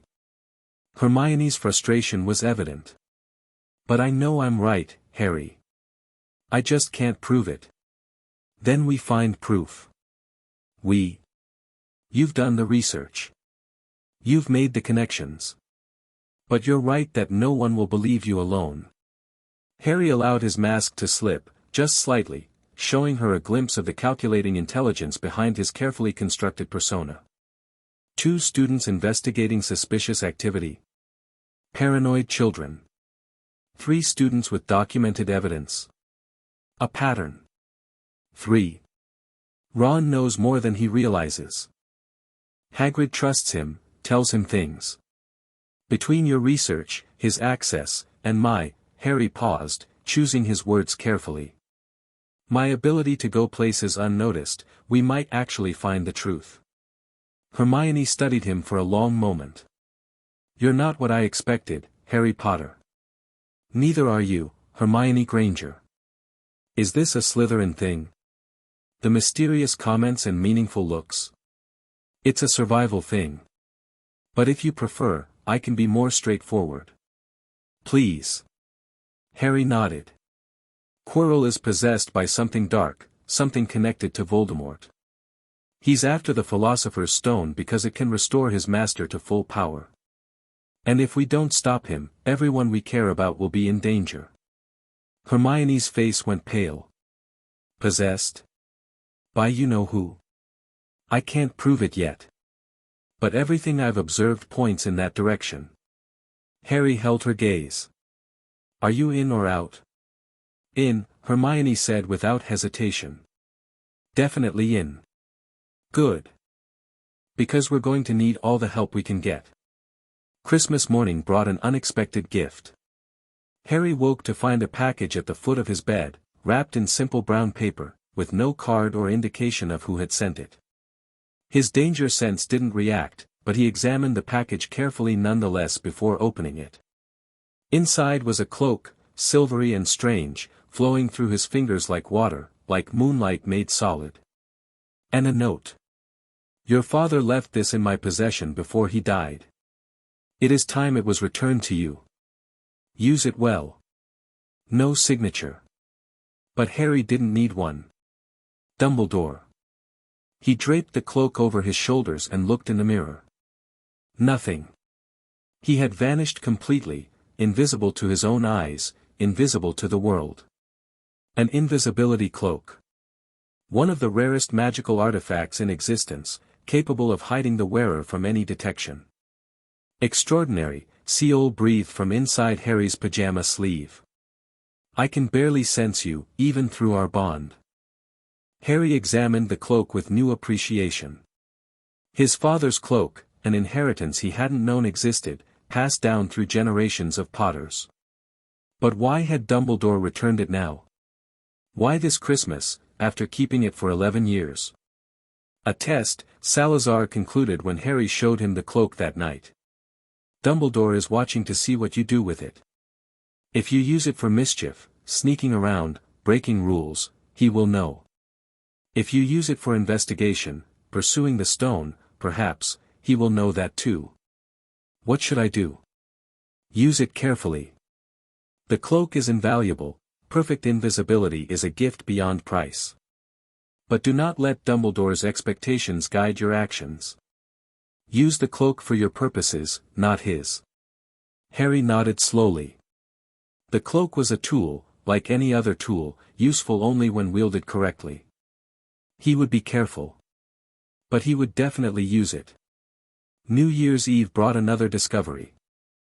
Harry was exploring the castle under his new cloak, testing its limits, when he stumbled upon a room he'd never seen before. It appeared to be an unused classroom, dusty and forgotten, its only furniture an enormous mirror that dominated the center of the space. The mirror drew him forward despite himself. Something about its presence called to him, a pull similar to the chamber's summons, but different. More personal. He stood before the mirror and looked. His reflection stared back, but not just his reflection. Behind him, around him, filling the mirror's depths, were people. A man with messy black hair and glasses. A woman with bright red hair and green eyes. Faces he recognized from photographs, from descriptions, from dreams he barely remembered. His parents. James and Lily Potter, looking at him with expressions of pure love. Harry's throat tightened. His eyes burned. He reached out, touching the cold glass, and the figures smiled at him with warmth that shattered something in his chest. Harry. Seol's voice was distant, concerned. Your heart rate is elevated. Your emotions are, I know. I know. He stood there for a long time, watching his parents smile, watching them wave and gesture, trying to communicate things he couldn't understand. Part of him wanted to stay forever, to live in this moment where his family was whole, where he wasn't alone, where the love he'd never known was visible and real. But he was Harry Potter. And Harry Potter didn't surrender to comfortable illusions. The mirror of Eriste, Salazar explained later. It shows the deepest, most desperate desire of whoever looks into it. A powerful and dangerous artifact, many have wasted away before it, lost in dreams of what they wanted most. It showed me my parents. Of course it did. You are an orphan who never knew his family, raised by people who hated him. The desire to know your parents, to have their love, their approval, their presence, is the most natural thing in the world. Harry was quiet for a moment. Dumbledore put the mirror there. He wanted me to find it. Likely. Another test, another manipulation. He wants to see how you respond to your deepest desires. What should I do? Nothing different. You found the mirror, you experienced its power, and you walked away. That alone demonstrates a strength of will most people lack. Salazar's voice softened. Your parents would be proud of you, Harry. Whatever the mirror showed, that much is certainly true. Harry nodded, not trusting himself to speak. The mirror had shown him what he wanted most. Now he had to earn it. The new term began with renewed urgency. Harry felt time slipping away, the drain on the wards accelerating, Quirrell's behavior growing more erratic, the certainty that confrontation was approaching. He threw himself into preparation with desperate intensity, pushing his training to its limits. And through it all, he maintained his masks. The dutiful student. The isolated Slytherin. The boy who lived, slowly adjusting to his fame. No one suspected what lurked beneath the surface. No one except Snape. You're hiding something, Potter. The potions master confronted Harry after class in late January, his dark eyes boring into Harry's with uncomfortable intensity. I have watched you for months. You are too capable, too controlled, too aware of your surroundings for an 11-year-old. Where did you learn to shield your mind? Harry's acclimacy was solid, but Snape wasn't probing, just observing, analyzing, drawing conclusions from external evidence. I don't know what you mean, sir. Lies. Snape's voice was soft, dangerous. You lie as easily as breathing. Another skill children do not typically possess. He stepped closer. I made a promise to protect you, Potter. A promise to your mother, who was once my closest friend. But I cannot protect you if I do not understand what I am protecting you from. Harry's mask didn't crack, but something shifted behind it. Snape had known his mother. Had cared about her, maybe even loved her. And now he was trying to protect Harry, not for the boy's sake, but for Lily's memory. There are things I can't tell you, Professor. Not because I don't trust you, but because the knowledge would put you in danger. Snape's eyebrows rose. You presume to protect me? I presume to be realistic.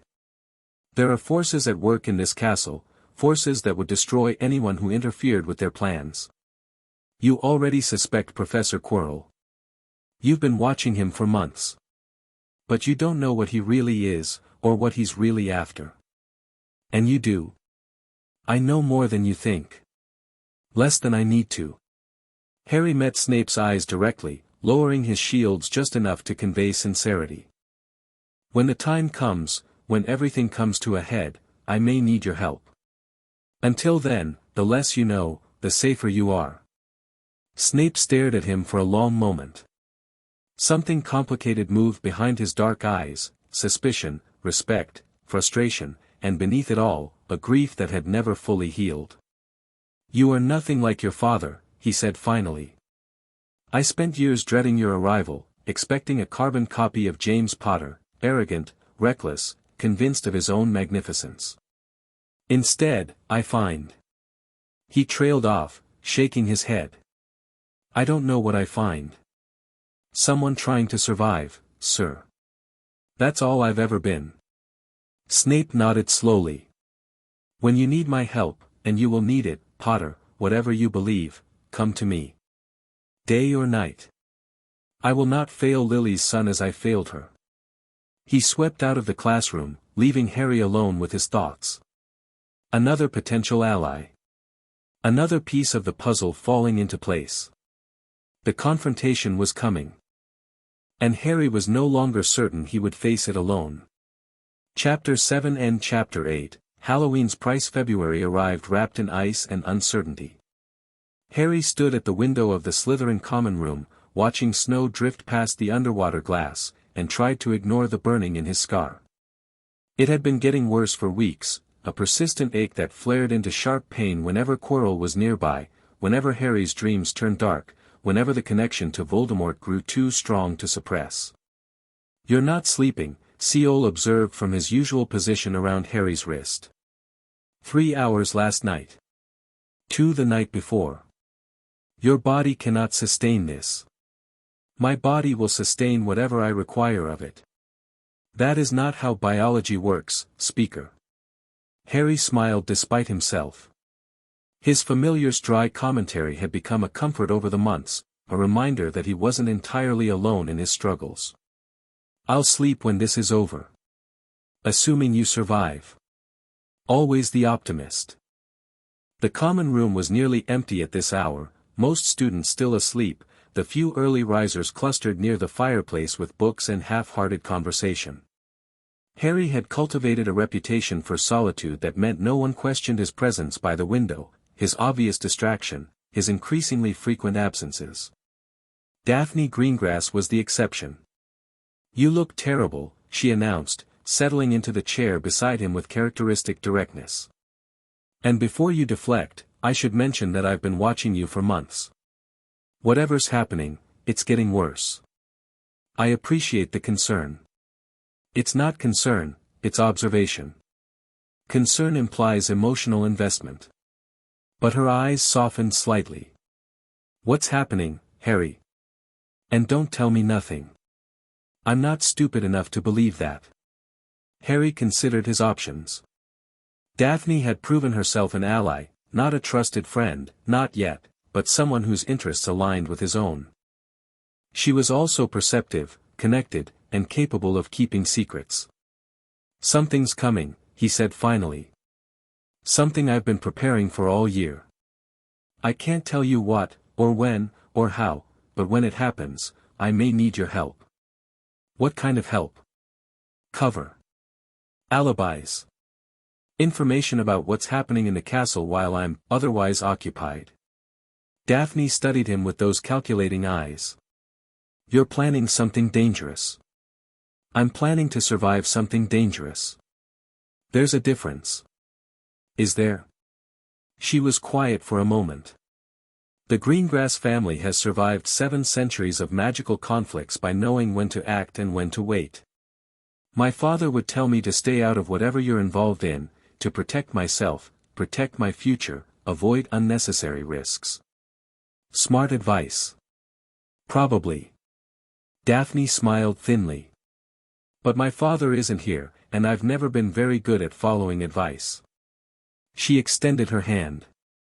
"Whatever's coming, I'm in. Just promise you'll tell me the truth when it's over." Harry shook her hand. "I promise."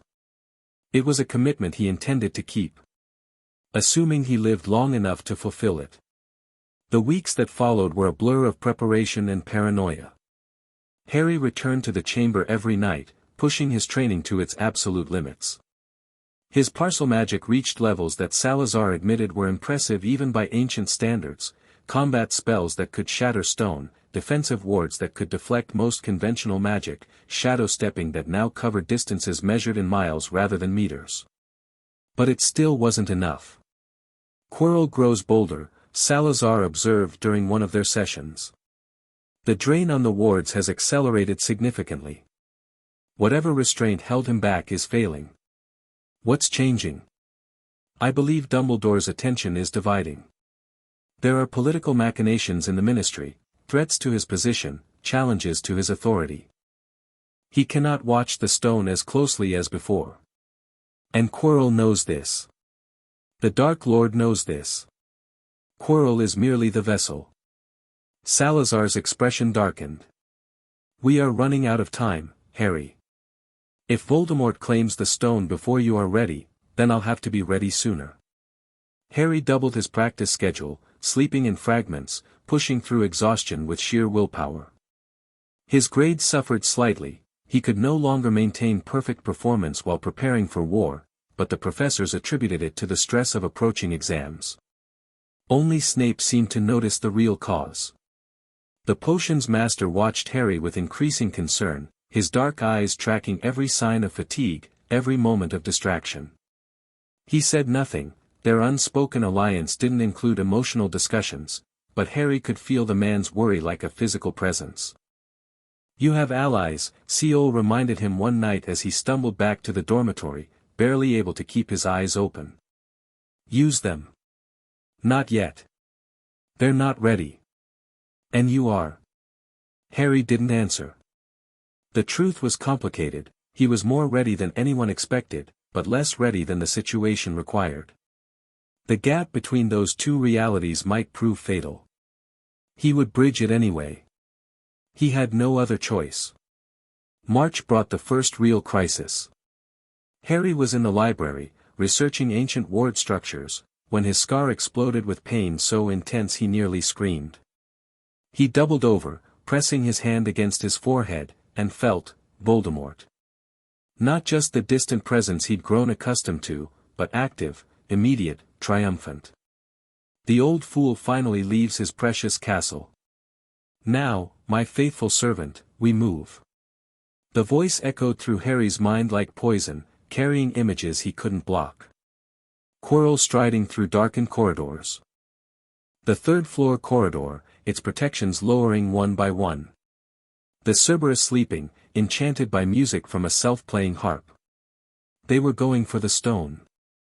Tonight. Harry's pain faded as the connection weakened, leaving him gasping in a shadowed corner of the library. His hands were shaking. His vision was blurred. His entire body felt wrong, contaminated by the dark presence that had invaded his consciousness. "Harry." Seol's voice was urgent. "Your vital signs are, I know. I felt it. Harry forced himself upright, forced his mind to function. Quirrell is moving. He's going for the stone now. You're not ready. I don't have a choice. Harry shadow-stepped to the Slytherin dormitory, retrieving his wand and several items from his hidden cache of supplies. Then to the chamber, where Salazar's portrait waited with an expression that told Harry the ancient wizard already knew. It has begun, Salazar said simply. Yes. You cannot face the Dark Lord alone. Not yet. You are skilled, yes, more skilled than any first year should be, but Voldemort has decades of experience and power beyond your current capabilities. Then I won't face him alone. Salazar's eyebrows rose. You have a plan. I have allies. It's time to use them. Harry found Hermione in the Gryffindor common room, persuading her past the portrait hole with urgent whispers about Quirrell and the stone. Ron came too, his face pale but determined when he heard what was happening. You're sure about this? Hermione asked as they hurried through darkened corridors.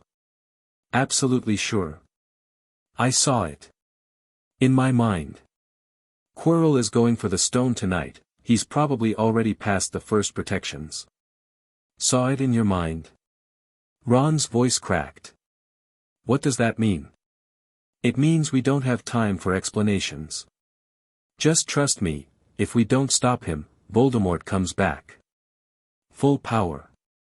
Everything the wizarding world fears becomes reality. Ron swallowed hard. Then we stop him. How hard can it be? Harder than any of them imagined. The Cerberus was sleeping when they arrived, just as Harry had foreseen. Music drifted from an enchanted harp in the corner, Quirrell's doing, presumably, and the massive three-headed dog lay sprawled across the trapdoor, dead to the world. We need to move it, Hermione whispered. Or go around it. No time for around. Harry approached the beast, his wand ready, his Parselmagic coiled for immediate use. Help me with the trapdoor. They managed to shift the Cerberus just enough to access the trapdoor beneath. Harry dropped through first, landing in something soft and slightly yielding. Devil's snare, Hermione gasped as she landed beside him. Don't struggle, it'll only make it tighten faster. Harry didn't need the warning. He relaxed his body, letting the plant's tendrils loosen their grip, then Shadow stepped out of its reach entirely. Ron and Hermione followed his lead, Hermione conjuring flames that drove the plant back. How did you? Ron started. Later. Keep moving. They pushed through challenges that seemed designed as much for testing as for protecting. A room full of flying keys. A giant chess set that required sacrifice to cross. A logic puzzle with potions that would grant passage or bring death. Harry solved each one with a combination of skill and instinct, drawing on months of training and years of survival experience. Hermione contributed her encyclopedic knowledge.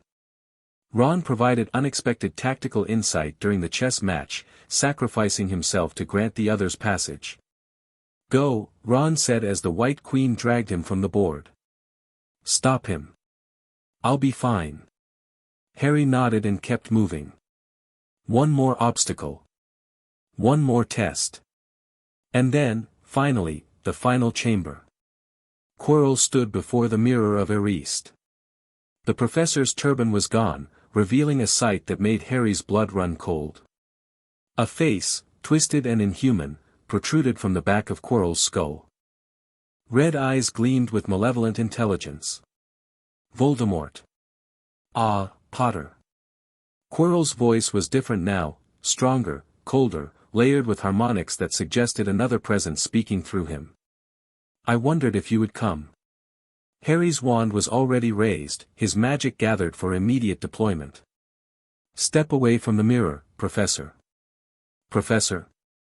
A laugh that echoed wrongly. I haven't been a professor in months, boy. This body is merely a vessel, a convenience while I regain my strength. Hermione had frozen beside Harry, her face white with terror. But she didn't run. Didn't scream. Just stood there, wand raised, ready to fight. Harry was impressed despite the circumstances. "The stone," he said. "You can't get it. The mirror's protection is too complex." "Is it?" Quirrell Voldemort turned back to the mirror, frustration evident in every line of his body. "I see myself presenting the stone to my master. I see glory and power and the death of all who opposed us. But I cannot reach through the glass to claim what I see. Because you want it for the wrong reasons. The mirror shows desire, but it only rewards those who want to find the stone without using it." The red eyes in the back of Quirrell's head swiveled toward Harry. "And how would you know that, boy? What secrets have you uncovered in your months of skulking through this castle? Enough to stop you." "Stop me?" The laughter was colder now. "You are a child, Potter. A remarkable child, perhaps. I can feel the power in you, the potential, but still a child. What can you possibly do against the greatest dark wizard who ever lived?" Harry didn't answer with words. He answered with action. The Parselmagic spell left his lips in a hissing torrent, a bolt of shadow dark energy that slammed into Quirrell's back with enough force to send him staggering. Hermione followed with a stunning spell that struck the professor's shoulder. Quirrell spun, surprise and rage warring on his face, not Voldemort's, the Dark Lord's vessel momentarily overwhelmed by the assault. "Run," Harry told Hermione. "Get help. Find Dumbledore. I'm not leaving you, G.O." Hermione fled. Harry heard her footsteps receding up the corridor, heard her casting spells at obstacles that tried to block her path. Then he was alone with Quirrell, alone with Voldemort, alone with the moment he'd been preparing for all year. "Impressive," Voldemort's voice echoed from the back of Quirrell's skull. "You have been trained, boy. By whom, I wonder? The old fool Dumbledore doesn't teach such arts. Nor does anyone else at this pitiful school." Harry didn't respond. He was gathering his power, preparing for the confrontation that would determine everything. "No matter. You will tell me eventually. After I have broken your mind and harvested every secret you possess." Quirrell turned fully, both faces now visible, one pale and sweating, the other twisted and inhuman. "But first, the stone. You will retrieve it for me." "Why would I do that?" "Because if you refuse, I will kill you. Slowly. Painfully. While you watch everything you care about burn." Harry smiled. It wasn't a nice smile. "You can try."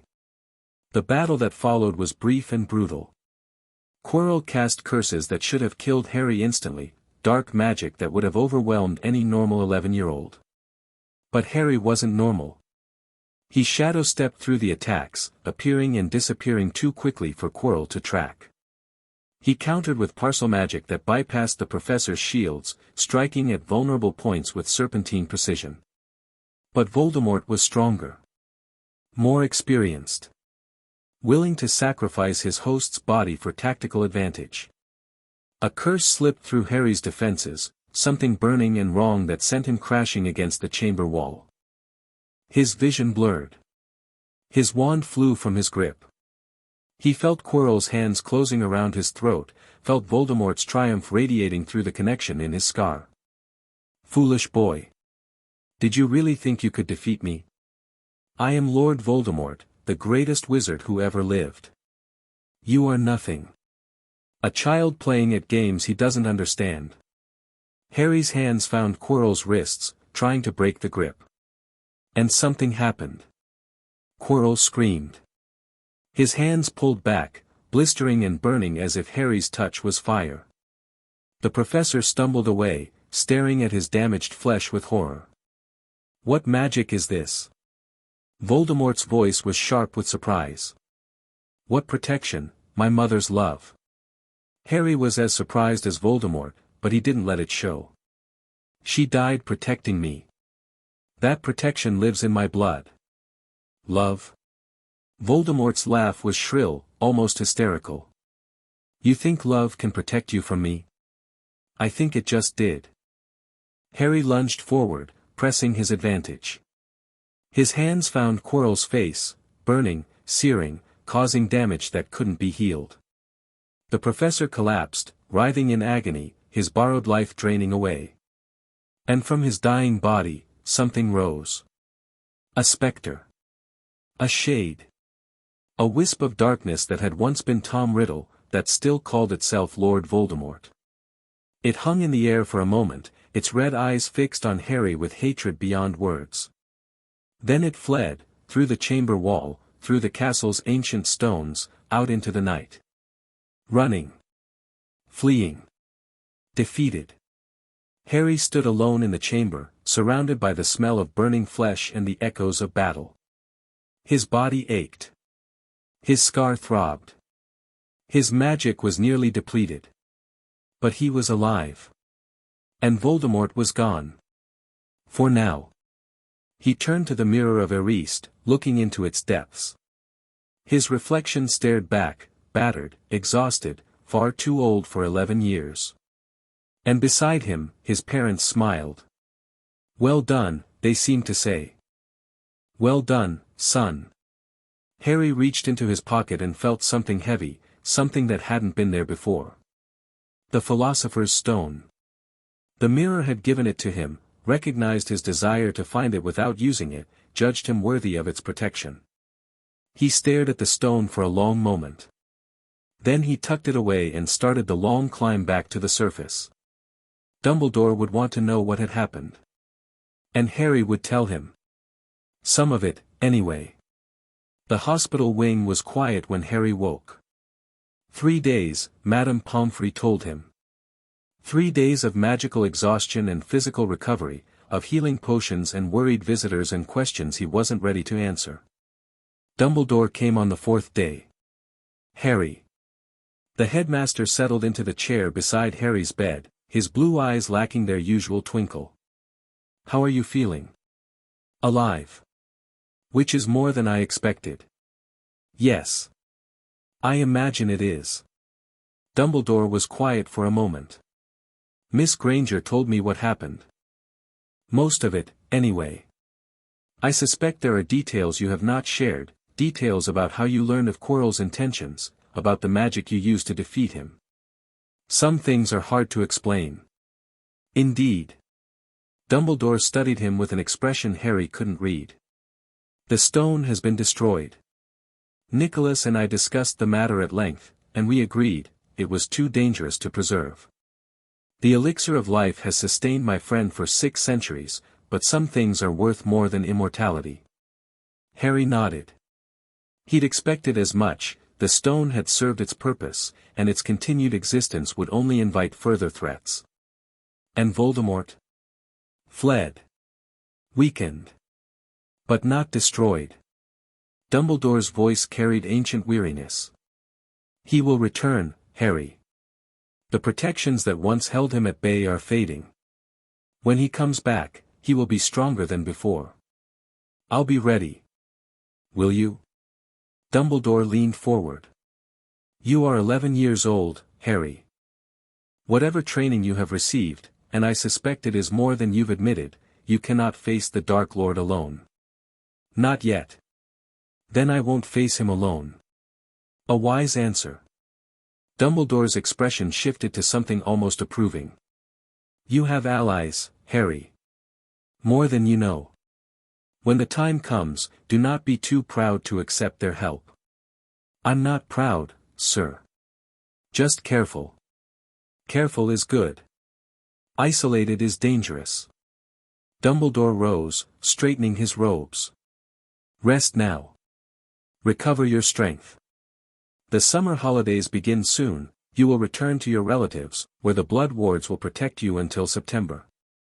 "The Blood Wards." Harry kept his voice carefully neutral. "The protection my mother's sacrifice created." "Yes. It saved your life against Quirrell, and it will continue to shield you as long as you call Privet Drive home." Dumbledore paused at the door. "I know the Dursleys are not ideal guardians, Harry. I know you have suffered in their care. But the protection they offer is real, and in the coming years, you will need every protection you can find." "I understand, sir." Do you? Dumbledore's eyes met Harry's directly. I wonder sometimes what you truly understand, Harry Potter. You are not the boy I expected, not the child I placed with the Dursleys 11 years ago. Something has shaped you into something different. Something unexpected. Is that a problem? That depends entirely on what you do with it. Dumbledore smiled, but there was no warmth in it. Rest well, Harry. We will speak again before the term ends. He left, and Harry lay back against his pillows, thinking about everything that had happened. The stone was destroyed. Voldemort was fled. Quirrell was dead. But nothing was truly over. The war was just beginning. Hermione visited that afternoon.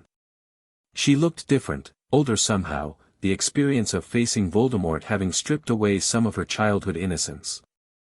Ron was with her, his arm still in a sling from the chess match injuries. You're awake, Hermione said, settling into the chair Dumbledore had vacated. Madame Pomfrey said you might sleep another day. I've slept enough.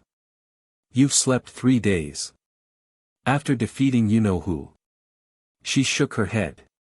When I told you something was happening with Quirrell, I didn't expect, I knew it was serious, but I didn't imagine that it would be Voldemort himself. Neither did I, entirely. But you fought him. Ron's voice was odd. Actually fought him and won. Harry, that's incredible. I didn't defeat him. I survived him. There's a difference. Still more than anyone else has managed. Hermione leaned forward. Harry, I've been thinking about everything that happened. The spells you used against Quirrell, they weren't in any textbook I've read.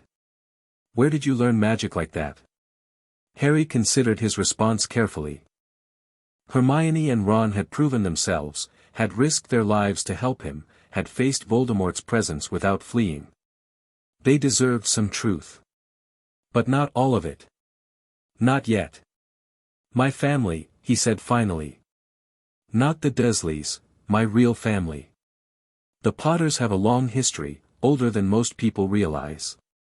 There are traditions. Skills passed down through generations. Parseltongue skills. Hermione's eyes narrowed. I heard you speaking snake language during the fight.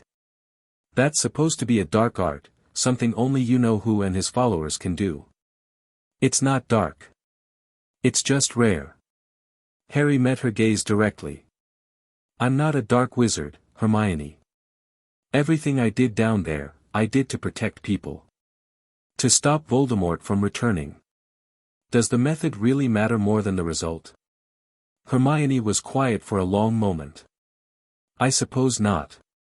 It's just, there's so much about you I don't understand, Harry. So much that doesn't fit with what I thought I knew. Welcome to my life. Ron laughed, a genuine laugh, breaking the tension. Bloody hell, mate. You're the strangest person I've ever met, and I've got twin brothers who once tried to feed me a Tuntung toffee. Is that a compliment? I'm honestly not sure. Ron grinned. But whatever you are, you saved our lives down there. That counts for something. It counts for everything, Hermione added. We're your friends, Harry. Whatever secrets you're keeping, whatever you're not telling us, that doesn't change. When you're ready to trust us with the whole truth, we'll be here. Harry felt something warm bloom in his chest, an unfamiliar sensation, something he'd rarely experienced. Acceptance. Genuine, unconditional acceptance. Thank you, he said quietly. Both of you. For everything. Don't mention it. Ron stood, stretching carefully around his injured arm. Now come on, the end-of-term feast is tonight, and Slytherin's going to win the House Cup unless something dramatic happens. We need you there to witness our house's inevitable triumph. Harry smiled despite himself. I'll be there. And he was. The great hall was decorated in Slytherin colors, green and silver banners hanging from the ceiling, the House Point's hourglass showing a substantial lead. Harry sat at his house table, accepting congratulations from housemates who viewed his survival of whatever had happened in the third-floor corridor as proof of Slytherin excellence. Dumbledore's end-of-term speech changed everything. "Another year gone," the headmaster announced, his voice carrying through the suddenly quiet hall. "And what a year it has been. Before we begin the feast, I have some last-minute points to award." Harry felt a chill of premonition. "First, to Mr. Ronald Weasley, for the best-played game of chess Hogwarts has seen in many years, I award Gryffindor House 50 points." The Gryffindor table exploded with cheers. Ron went scarlet. "Second, to Miss Hermione Granger, for the use of cool logic in the face of fire, I award Gryffindor House 50 points." More cheers. Hermione looked torn between pride and embarrassment. "Third, to Mr. Harry Potter, for pure nerve and outstanding courage, I award Slytherin House 60 points." Silence fell. The Slytherin table stared at Harry with expressions ranging from confusion to triumph. The other houses looked equally uncertain. "And fourth," Dumbledore's eyes twinkled. "To Mr. Neville Longbottom, for standing up to his friends when they tried to leave the common room against the rules, I award Gryffindor House 10 points." The mathematics were obvious.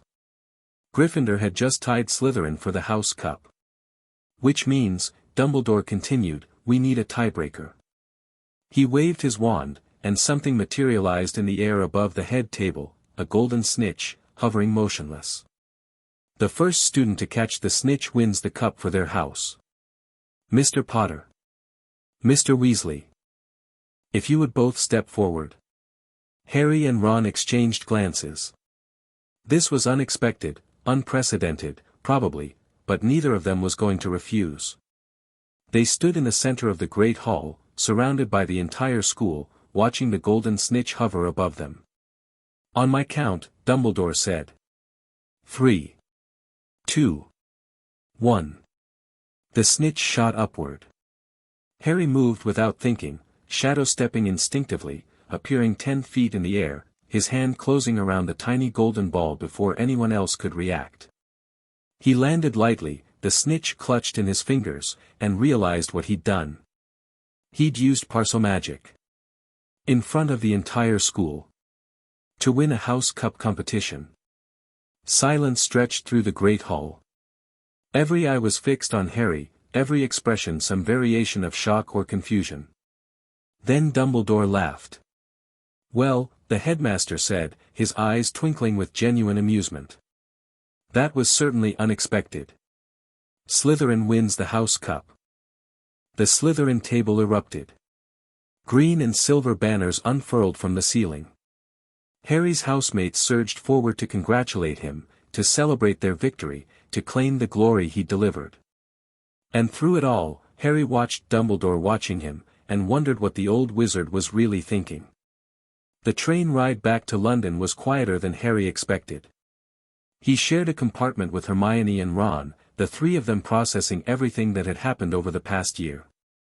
The stone. Voldemort. The secrets Harry still kept and the truths they'd all discovered.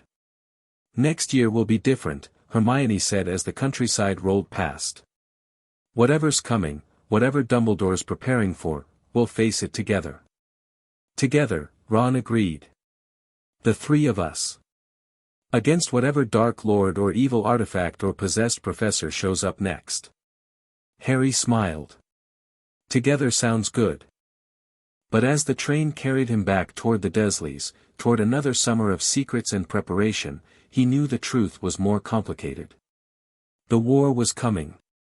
Voldemort would return. And when he did, Harry would need every ally, every skill, every resource he could gather. The boy who had found a portrait in the dirt was gone. In his place stood something new. Something dangerous. Something that would make the wizarding world take notice. Harry Potter was just getting started. Chapter 8 and Chapter 9, The Seeker's Shadow. The summer passed in fragments of training and tension. Harry returned to Privet Drive as required, but the dynamic had shifted irrevocably. Vernon no longer raised his voice. Petunia no longer assigned endless chores. Dudley fled whenever Harry entered a room. The Dursleys had learned their lesson the previous year, and the memory of Harry's quiet threats lingered like smoke in closed spaces. He used the freedom to train. Every night, after the household slept, Harry retrieved Salazar's portrait from its hiding place and descended into sessions of increasing intensity. His Parselmagic had grown during his first year at Hogwarts, but the confrontation with Voldemort had revealed gaps, weaknesses that could prove fatal in future encounters.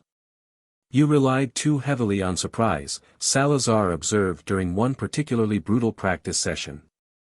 "Against Quirrell, it worked because he didn't know what you were capable of.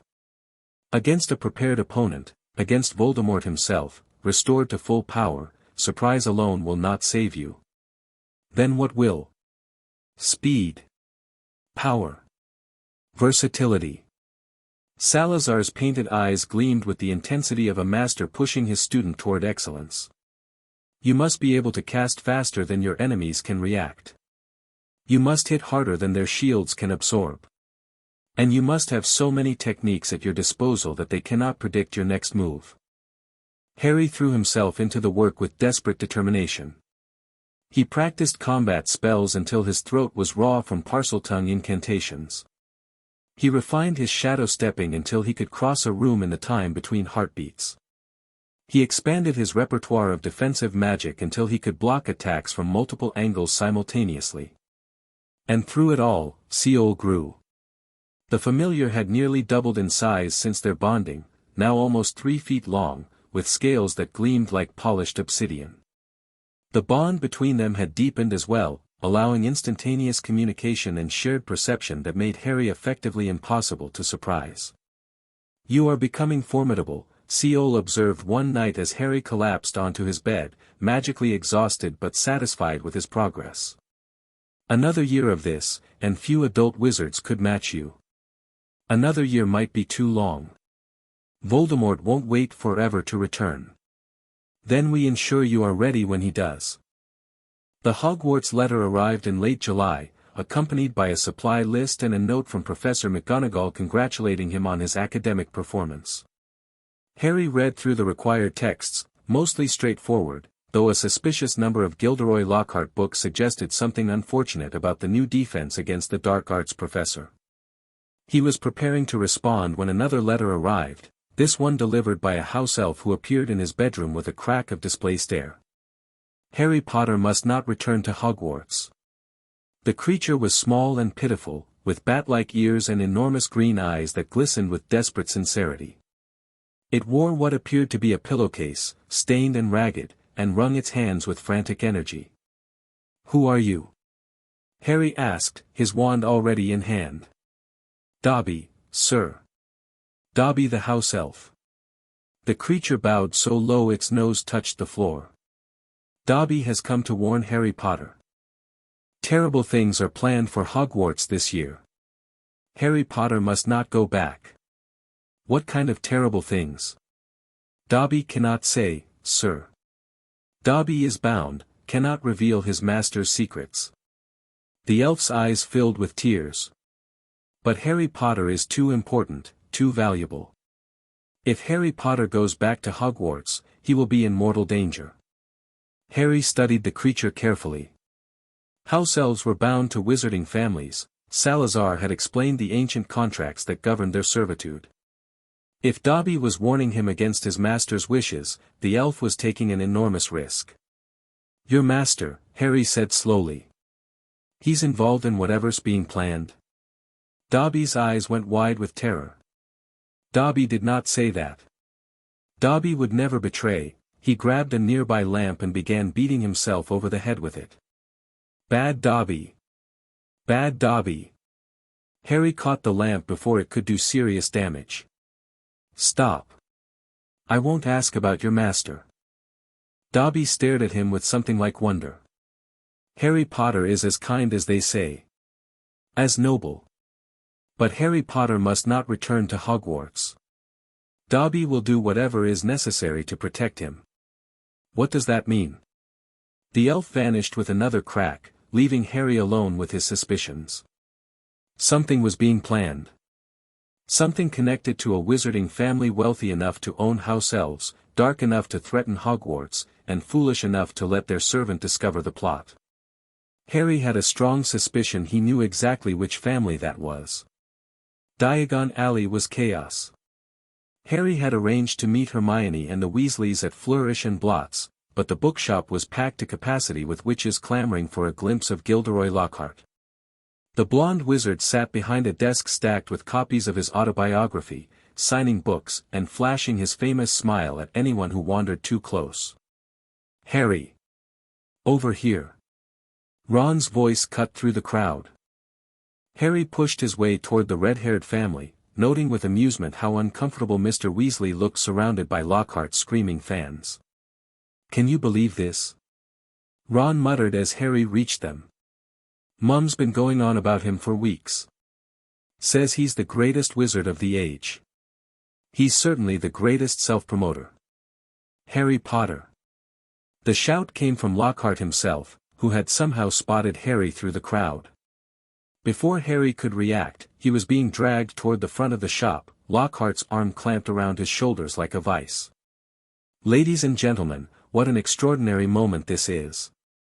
When young Harry walked into Flourish and Blots today, he only wanted to buy my autobiography, which I shall be happy to present to him now, free of charge." Harry's danger sense flared. He twisted free of Lockhart's grip just as a flash of magical light burst from somewhere in the crowd. The spell, whatever it was, sailed past his shoulder and struck a display of books, sending them tumbling. Screams. Panic. The crowd surging away from the source of the attack. Harry's wand was in his hand before he consciously decided to draw it. His eyes swept the shop, searching for the attacker, and found Lucius Malfoy. Standing near the door, his own wand lowered but his expression betraying neither surprise nor concern. Their eyes met. Something passed between them, recognition, assessment, a promise of future conflict. Then Malfoy turned and left the shop, his cloak swirling behind him. "Harry!" Hermione pushed through the crowd to reach him.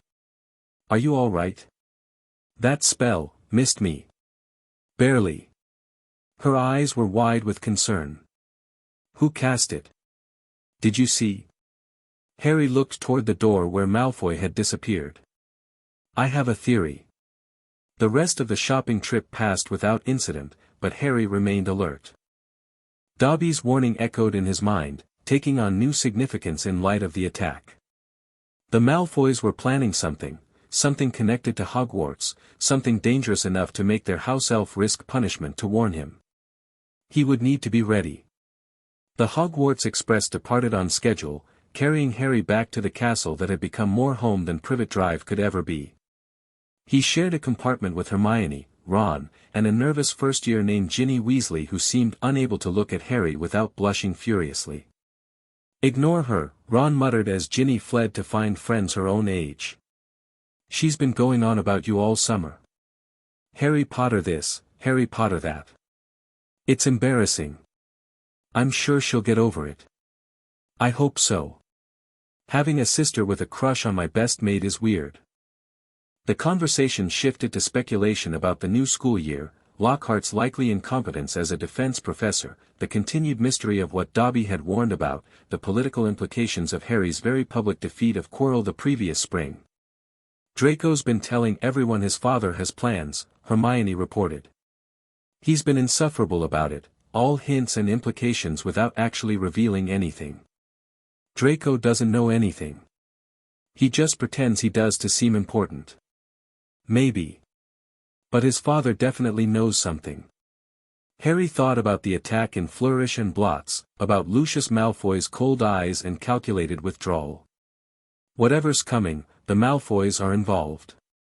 Should we tell Dumbledore? Tell him what? That a house elf warned me, and Lucius Malfoy looked suspicious. Harry shook his head. "We need evidence.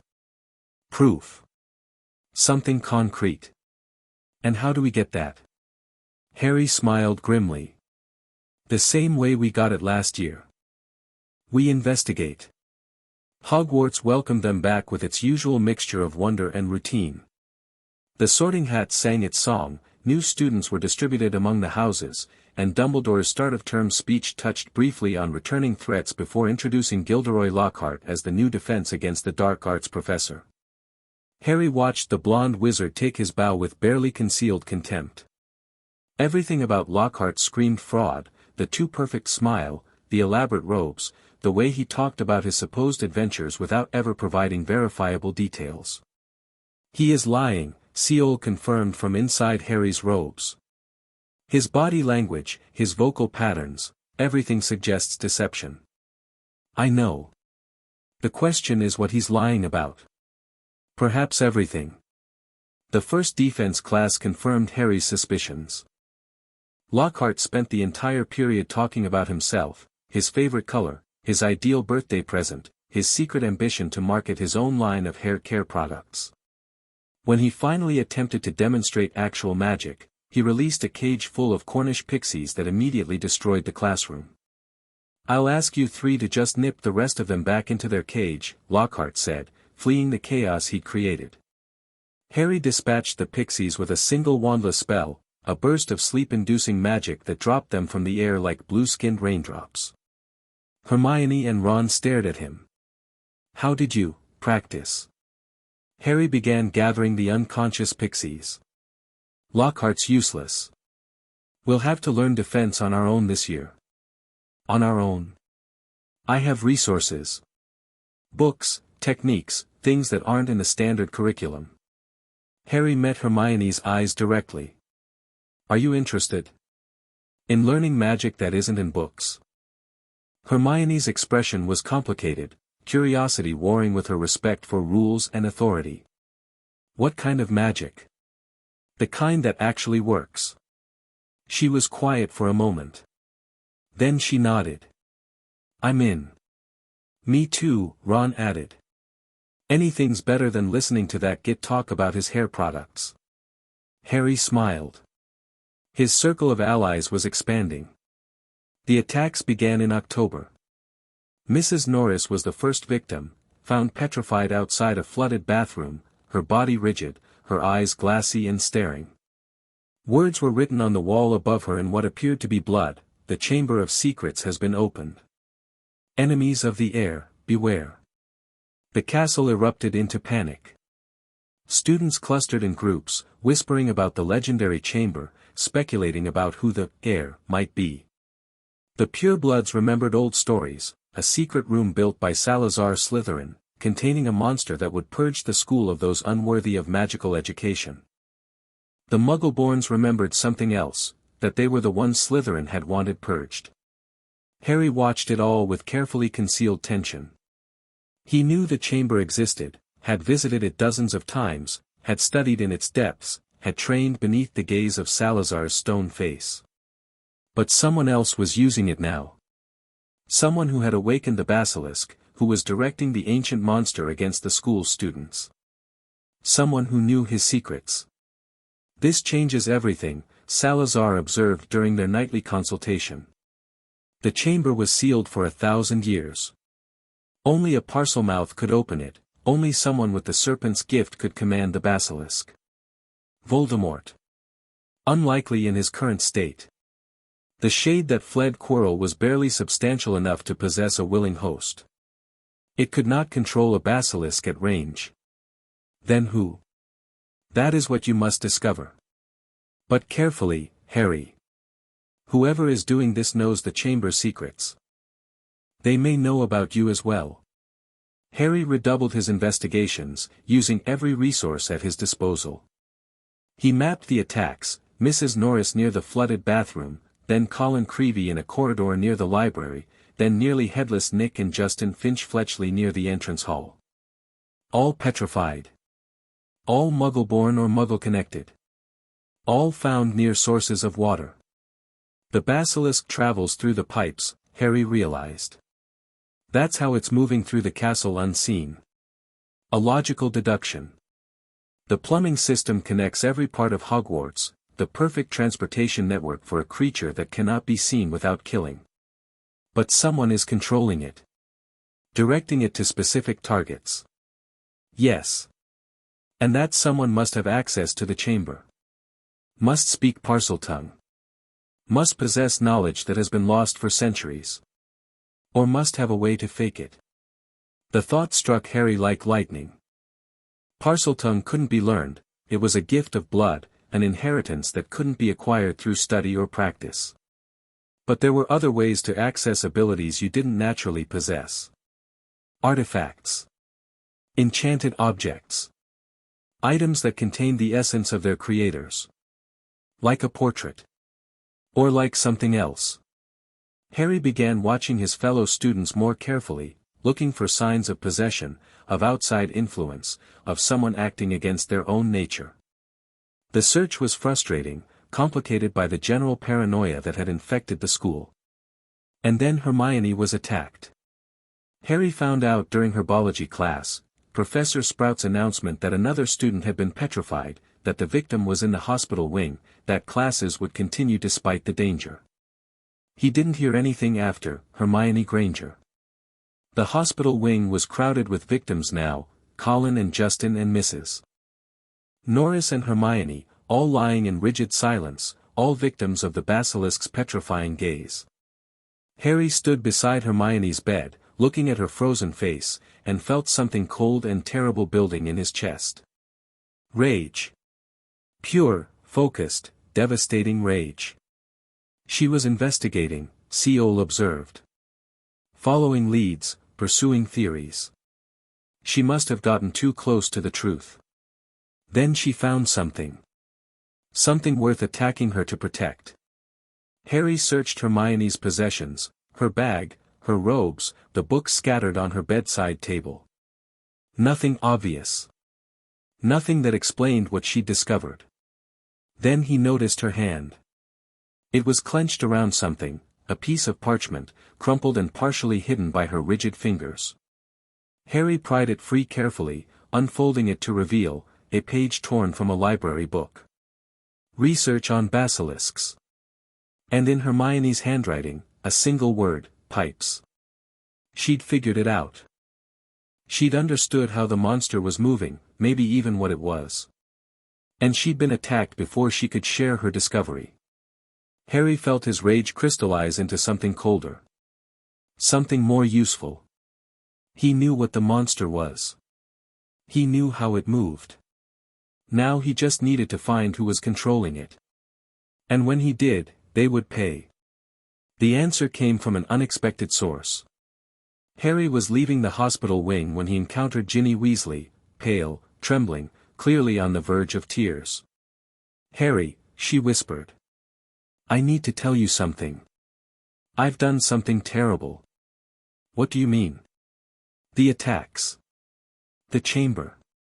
It's all my fault." Tears were streaming down her face now. "I didn't mean to, I didn't know what it was doing, but the diary told me things, showed me things, and I couldn't stop." "What diary?" Ginny reached into her robes and pulled out a small black book, leather-bound, worn, with a name embossed on the cover in faded gold letters. T. M. Riddle. Harry's blood went cold. Tom Marvolo Riddle. The name Voldemort had used before he became the Dark Lord.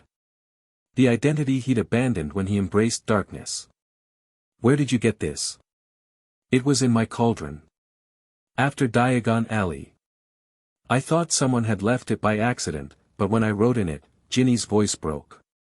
"It wrote back. It was so kind, so understanding. It became my friend. And then it started showing me things, telling me to do things, and I couldn't remember afterward." Harry understood now. The diary was a vessel, a container for some fragment of Voldemort's essence, powerful enough to possess a vulnerable girl, to use her to open the chamber and command the basilisk.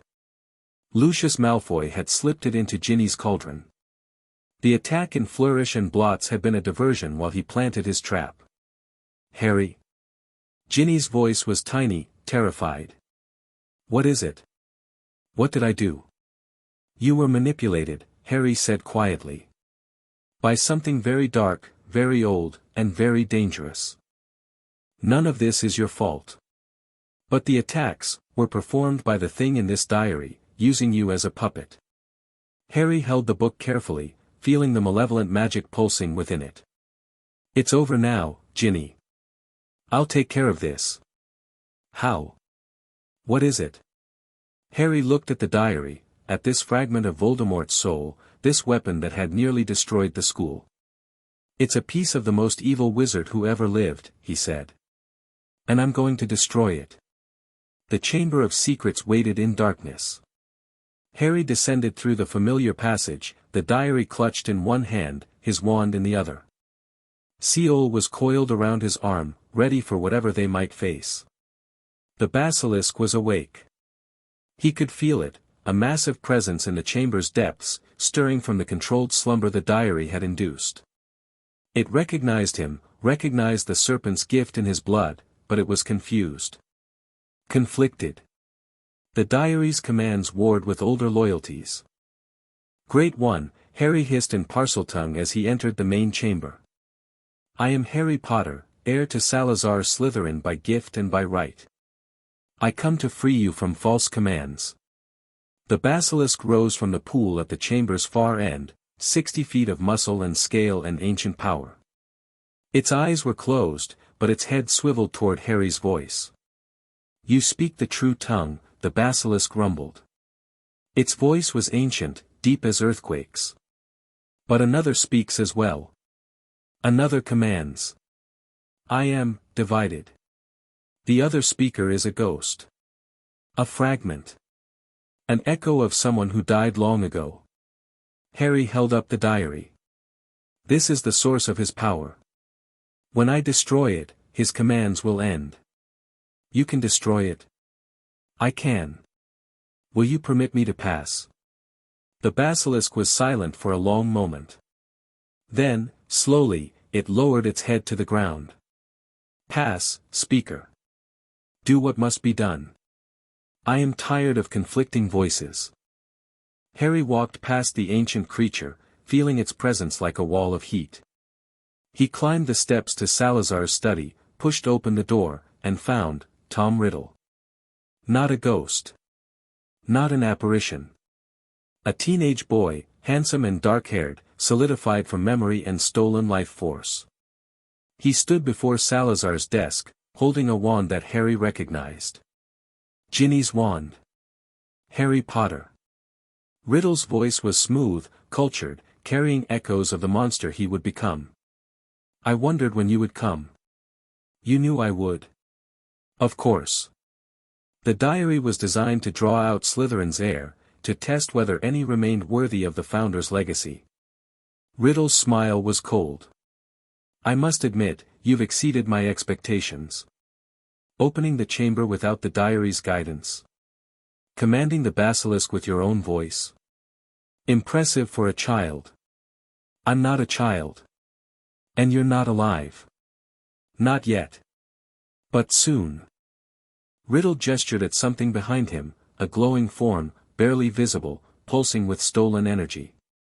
The girl's life force has nearly finished restoring me. A few more minutes, and I will walk the world again. Lord Voldemort, reborn. That's not going to happen. Harry raised his wand, and Riddle moved faster. A curse slammed into Harry's chest, sending him crashing against the wall. His wand flew from his grip. Before he could recover, Riddle was standing over him, Ginny's wand pressed against his throat. Did you really think you could defeat me? I am the heir of Slytherin. The most powerful dark wizard in history. You are nothing, a child playing at games he doesn't understand. Harry looked up at the face of his enemy, young and handsome and utterly convinced of his own superiority. And he smiled. Seol. Now. The shadow serpent struck from Harry's sleeve, larger than Riddle expected, faster than he could react. Venomless fangs sank into the hand holding the wand. Riddle screamed and dropped the weapon. Harry was on his feet instantly, his hand closing around the diary that had fallen during their confrontation. He reached for his magic, not wand magic, not the standardized spells of Hogwarts education, but something older. Darker. More powerful. Parselmagic. Destruction given voice. Burn, he hissed. The diary ignited. Riddle screamed, a sound of pure agony as the flames consumed not just paper and leather but the essence within. The solidified memory began to dissolve, its stolen life force dissipating into the air. You can't, this isn't possible, I am Lord Voldemort, you're a fragment, Harry said coldly. A piece of something that was never really alive. And now you're nothing. The fire consumed the last of the diary. Tom Riddle dissolved into smoke and memory, his screams fading into silence. Harry stood alone in Salazar's study, breathing hard, his magic nearly depleted. It was over. The basilisk met him at the bottom of the stairs. The false voice is silent, it rumbled. You have freed me, speaker. What would you have me do? Harry considered. The basilisk was a weapon of terrible power, capable of destroying armies, of terrifying nations, of reshaping the wizarding world. It would be easy to keep it ready, to hold it in reserve for future conflicts. But that wasn't who he wanted to be. Sleep, he said. Return to your rest. I will wake you if I have genuine need, but only then. Only for true threats. You would not use me for conquest. For domination. I'm not Voldemort. I don't want to rule the world. I just want to protect the people I care about. The basilisk was quiet for a long moment. Then something like approval flickered through its ancient mind. You are worthy, speaker. More worthy than any who have come before. It began to coil back into its pool. Call me when true need arises. I will answer. Harry watched the great serpent settle into slumber, then turn and began the long climb back to the surface. He had a lot to explain. Dumbledore listened to Harry's carefully edited account with an expression that suggested he wasn't entirely fooled. The diary was a piece of Voldemort's soul, the headmaster said when Harry finished. A Horcrux, as they are sometimes called. Dark magic of the foulest kind. You knew. I suspected. When you described its properties, the possession, the life drain, the independent consciousness, the signs were unmistakable. Dumbledore's eyes were ancient, tired. There may be others, Harry. Other fragments, other pieces of Tom Riddle's shattered soul. If Voldemort truly returns, we will need to find and destroy them all. How many? I don't know. Perhaps several. Perhaps many. Dumbledore leaned forward. This is the war we are fighting, Harry. Not just against a dark wizard, but against the very concept of immortality through evil. Every piece of Voldemort's soul that remains is another anchor, another way for him to survive death. Harry absorbed this. The implications were staggering, a hunt for hidden soul fragments, scattered across the world, each one protected by unknown defenses. I'll help you find them, he said. I know you will. Dumbledore's smile was sad. You are remarkable, Harry. More remarkable than you know.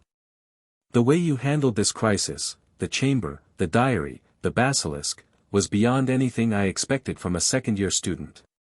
I had good training. Indeed. Training you have not fully explained, and which I have not pressed you to reveal. Dumbledore's eyes twinkled. Everyone is entitled to their secrets, Harry. Even from their headmaster. Just remember, when the time comes, when the final battle approaches, you will need to trust someone with the whole truth. I'll remember. See that you do. The school year ended with celebrations and relief. Hermione was restored, the petrification victims all recovered, and Ginny Weasley, traumatized but alive, was sent home to heal under her family's care. The Malfoys faced investigation for Lucius's role in distributing the diary, though Harry doubted anything would come of it. But something had changed. Harry stood at the window of the Hogwarts Express, watching the castle recede into the distance, and felt the weight of everything he'd learned. Horcruxes. Soul fragments. A war that would require destroying pieces of Voldemort's essence scattered across the world. And somewhere in the darkness of his own scar, a connection to the Dark Lord that grew stronger with each passing year. He touched his forehead, feeling the familiar lightning bolt shape. "Are you all right?" Seal asked. "I'm thinking about the future. About everything that's coming." And Harry watched Hogwarts disappear over the horizon. "I'm going to need to be a lot stronger." The train carried him south, toward another summer of training, another season of preparation. The war was coming. And Harry Potter would be ready. Chapter 9 and Chapter 10, The Mirror's Truth. Third year began with whispers of escaped murderers and dementors at the gates. Harry had followed the news throughout the summer: Sirius Black's impossible escape from Azkaban, the Ministry's frantic manhunt, the mounting terror as sightings spread across Britain. The wizarding world was convinced Black was hunting Harry Potter, seeking to finish what his master had started 12 years ago. Harry wasn't so certain. "The official story claims Black betrayed your parents," Salazar observed during one of their summer consultations. "That he was their secret keeper, that he revealed their location to the Dark Lord, that he murdered 13 people when cornered by Aurors. You don't believe it?" "I believe official stories are often convenient rather than true. Black was imprisoned without trial, unusual even by the Ministry's standards. And certain details don't align with what I know of the man's family history." "You knew the Blacks?" "I knew of them. An ancient line, one of the Sacred 28, traditionally aligned with dark magic and pure-blood supremacy." Salazar's expression was thoughtful. "But Sirius Black was sorted into Gryffindor. Disowned by his family. By all accounts, he despised everything they stood for."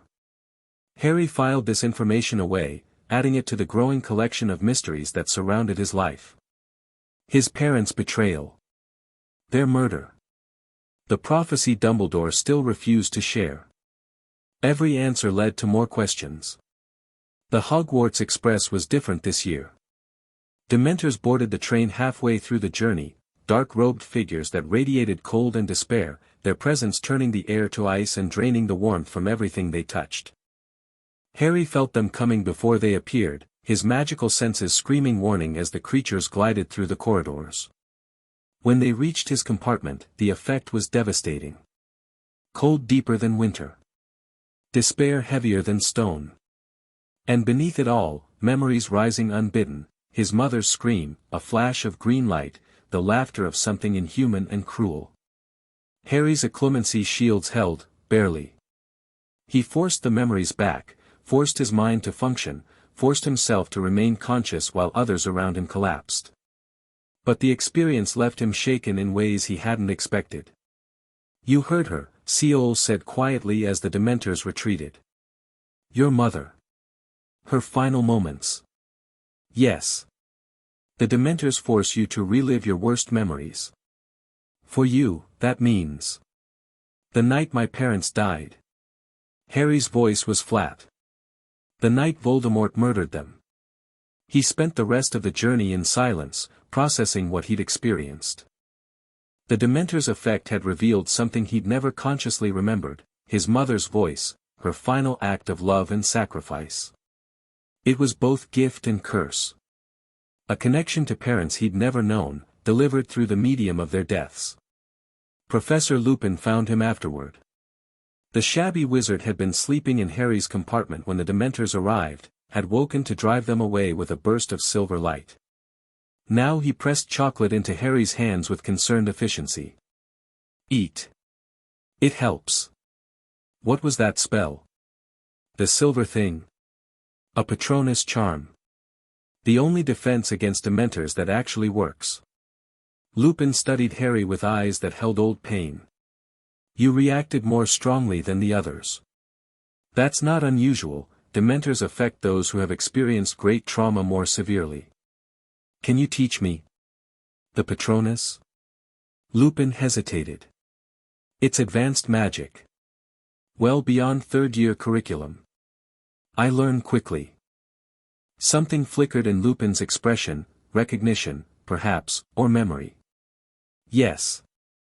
I imagine you do." He was quiet for a moment. "Come to my office after the first week of classes. We'll discuss it. Thank you, Professor. Don't thank me yet. The Patronus is one of the most difficult spells to master. Many adult wizards never manage it. Harry smiled slightly. I like a challenge. The school year settled into familiar rhythms, complicated by new tensions. Dementors patrolled Hogwarts borders, ostensibly searching for Sirius Black, though their presence felt more like imprisonment than protection. Students hurried between classes, afraid to linger in corridors where the creatures might drift too close. The usual cheerfulness of castle life was dampened by constant, pervasive dread. Harry adapted. His third-year classes were more demanding than before: care of magical creatures with the unfortunately enthusiastic Hagrid, divination with the dramatically fraudulent Trelawney, and a return to genuinely useful defense against the dark arts under Lupin's competent instruction. But his real education continued elsewhere. Every night, after the castle slept, Harry descended to the chamber for training sessions of increasing intensity. His Parselmagic had grown substantially since the diary incident, but the encounter with the Dementors had revealed new weaknesses to address. Your mental defenses are strong against human intrusion, Salazar observed. But the Dementors attack through emotion rather than thought. They bypass occlumency entirely, targeting the raw feeling beneath your shields. How do I defend against that? The Patronus is one method, and you should certainly learn it. But there are older techniques, Parselmagic approaches that create emotional barriers as well as mental ones. The training was grueling. Harry spent weeks learning to shield not just his thoughts but his feelings, building walls around the deepest parts of his psyche. The work was painful, it required confronting memories he'd buried, processing trauma he'd never fully addressed. But gradually, the defenses took shape. By October, he could resist the Dementor's aura through pure mental discipline. By November, he could maintain function even in their direct presence. By December, he began work on the Patronus itself. Lupin was impressed. You're progressing faster than I expected, the professor admitted during one of their private lessons. Most students take months to produce even a wisp of silver. You're already generating substantial mist. It's not enough. I need a full corporeal Patronus. Why the urgency? Harry considered how much to reveal. Lupin seemed trustworthy, more so than most adults he'd encountered, but trust was a resource to be spent carefully. The Dementors affect me more strongly than others, he said finally. You saw it on the train. If Black gets into the castle, if the Dementors come searching, I need to be able to protect myself. The castle's protections aren't enough. Quirrell got through them. The diary got through them. Whatever security Dumbledore provides, it's not absolute. Harry met Lupin's eyes directly. I've learned not to rely on others for my safety. Something shifted in Lupin's expression, pain, understanding, a grief that Harry couldn't quite identify. You're not wrong, Lupin said quietly. The world is dangerous, and those who can't protect themselves become victims. He paused. Your father was the same way. He never trusted authority to keep him safe. You knew my father. The words were out before Harry could stop them. Lupin's face transformed, surprise giving way to something softer, sadder. I knew him very well. We were friends at Hogwarts, best friends, along with Sirius Black and Peter Pettigrew. His voice caught on the names. The four of us were inseparable. Harry's mind raced. Lupin had been friends with his father. With Sirius Black, the supposed betrayer. With Peter Pettigrew, who Black had allegedly murdered. What happened? That's a long story. And a painful one. Lupin turned away, his shoulders tight with old grief. Another time, perhaps. When we've built more trust. I understand. But Harry didn't, not entirely. There were pieces missing from the story, gaps that the official narrative didn't fill. And the more he learned, the more he suspected the truth was far more complicated than anyone admitted. Christmas brought unexpected revelations.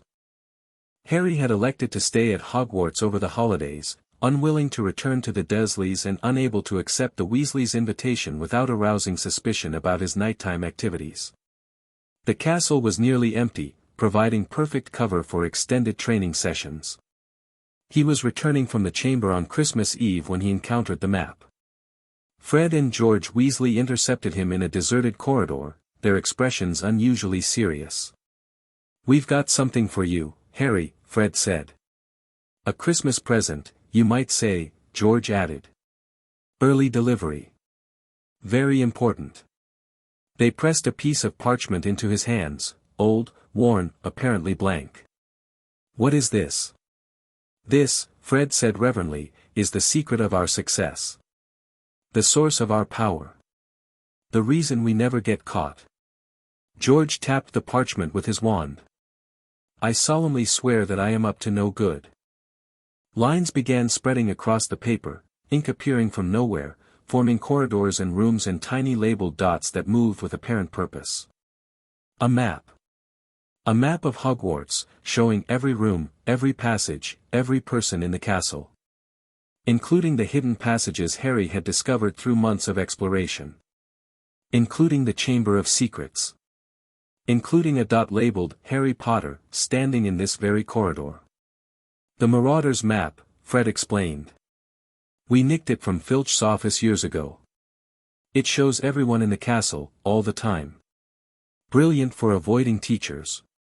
"We figured you could use it," George added. "What with Black on the loose and Dementors everywhere." Harry stared at the map, his mind churning with implications. This was an incredible resource, complete surveillance of the entire castle, including areas he hadn't yet discovered. But it was also a threat. If the map showed everyone, it showed him too. His nightly visits to the chamber. His training sessions with Salazar's portrait. Everything he'd worked so hard to keep secret. Who made this? Messrs. Mooney, Wormtail, Padfoot, and Prongs, Fred read from the map's header. Whoever they were. We never figured it out. Harry had a sudden, terrible suspicion about exactly who the Marauders were. Mooney. Wormtail. Padfoot. Prongs. For friends who had been inseparable at Hogwarts. Lupin. Pettigrew. Black. And his father, James Potter. "Thank you," Harry said, keeping his voice steady. "This is, incredibly useful. We know." Fred grinned. "Happy Christmas, Harry. Don't get caught." They disappeared into the castle's depths, leaving Harry alone with the map and its implications. He needed to study this carefully. Understand its limitations. Find ways to prevent it from betraying his secrets while using it to protect himself. But first, he needed to investigate something. Harry found a quiet corner and examined the map more closely, searching for specific names. There, Dumbledore in his office. McGonagall in her quarters. Snape prowling the dungeons. And in the Gryffindor common room, a name that shouldn't exist. Peter Pettigrew. Harry's blood went cold. Peter Pettigrew was supposed to be dead. Murdered by Sirius Black 12 years ago, his body reduced to a single finger. The official story was absolute on this point. But the map showed him alive. In Gryffindor Tower. Moving, breathing, existing. Either the map was wrong, which seemed unlikely, given its demonstrated accuracy, or the official story was a lie. Harry folded the map carefully and headed for Lupin's office. It was time for some answers. Lupin listened to Harry's account with an expression of growing horror. "That's impossible," he whispered when Harry showed him Pettigrew's name on the map. "Peter is dead. Sirius killed him, we all saw the evidence, the map doesn't lie. You told me yourself, you helped create it." Lupin went pale. "You know. Mooney. That's you, isn't it? And Padfoot was Black. Prongs was my father. Wormtail." Harry's voice hardened. "Wormtail was Pettigrew. How did you, I'm not stupid, Professor. And I pay attention. Harry held up the map. The question is, why is a dead man showing up in Gryffindor Tower? Lupin stared at the map, his hands trembling. I don't understand. If Peter's alive, if he's been alive all these years, then everything we believed was wrong. Black didn't kill him. Which means Black might not have betrayed my parents either.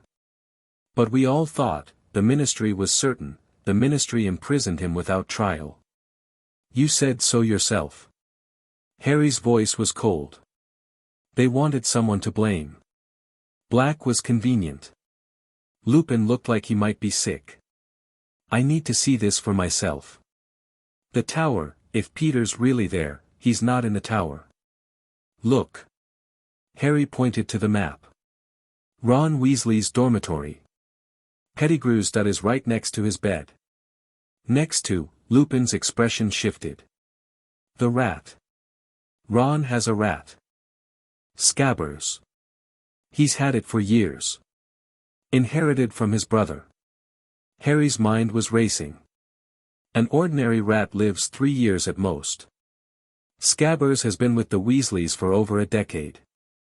Because he's not an ordinary rat. Lupin's voice was barely audible. He's an animagus.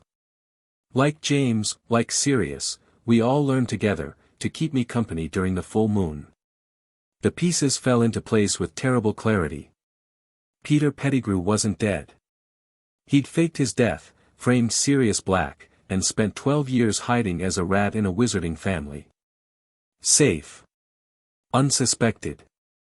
Waiting for something. For his master to return. Pettigrew was the real traitor, Harry said. He was my parents' secret keeper. He's the one who told Voldemort where they were hiding. We have to tell Dumbledore. We have to, wait. Harry grabbed Lupin's arm. If we tell Dumbledore, Pettigrew might escape again. He's been hiding for 12 years, he knows how to disappear. Then what do you suggest? Harry thought quickly. We capture him ourselves. Tonight. Before he realizes we know. That's dangerous. If Peter is working for Voldemort, then we need to know what he knows. And we need to do it quietly, without alerting anyone who might warn him.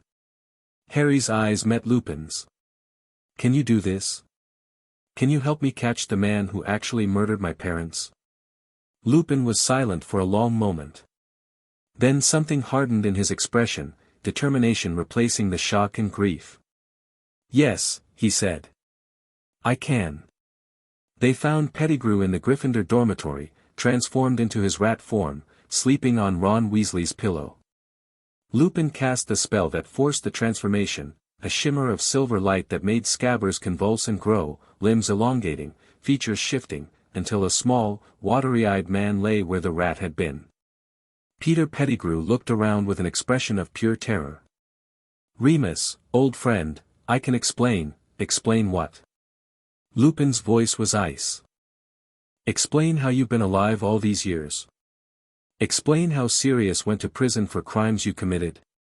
I had no choice. The Dark Lord would have killed me. He was too strong, so you sold James and Lily instead.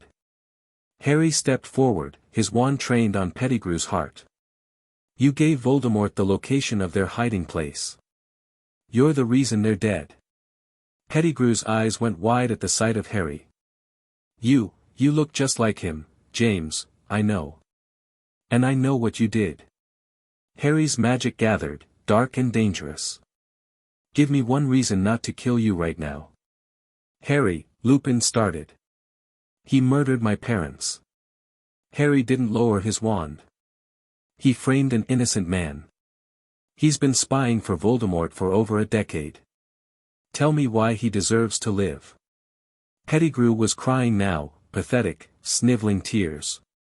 Please, I was scared, you don't understand what it was like, I understand perfectly. You were a coward. And your cowardice destroyed my family. Harry. Lupin's hand closed on his shoulder. Don't do this. Not like this. Why not? He deserves death. Maybe he does.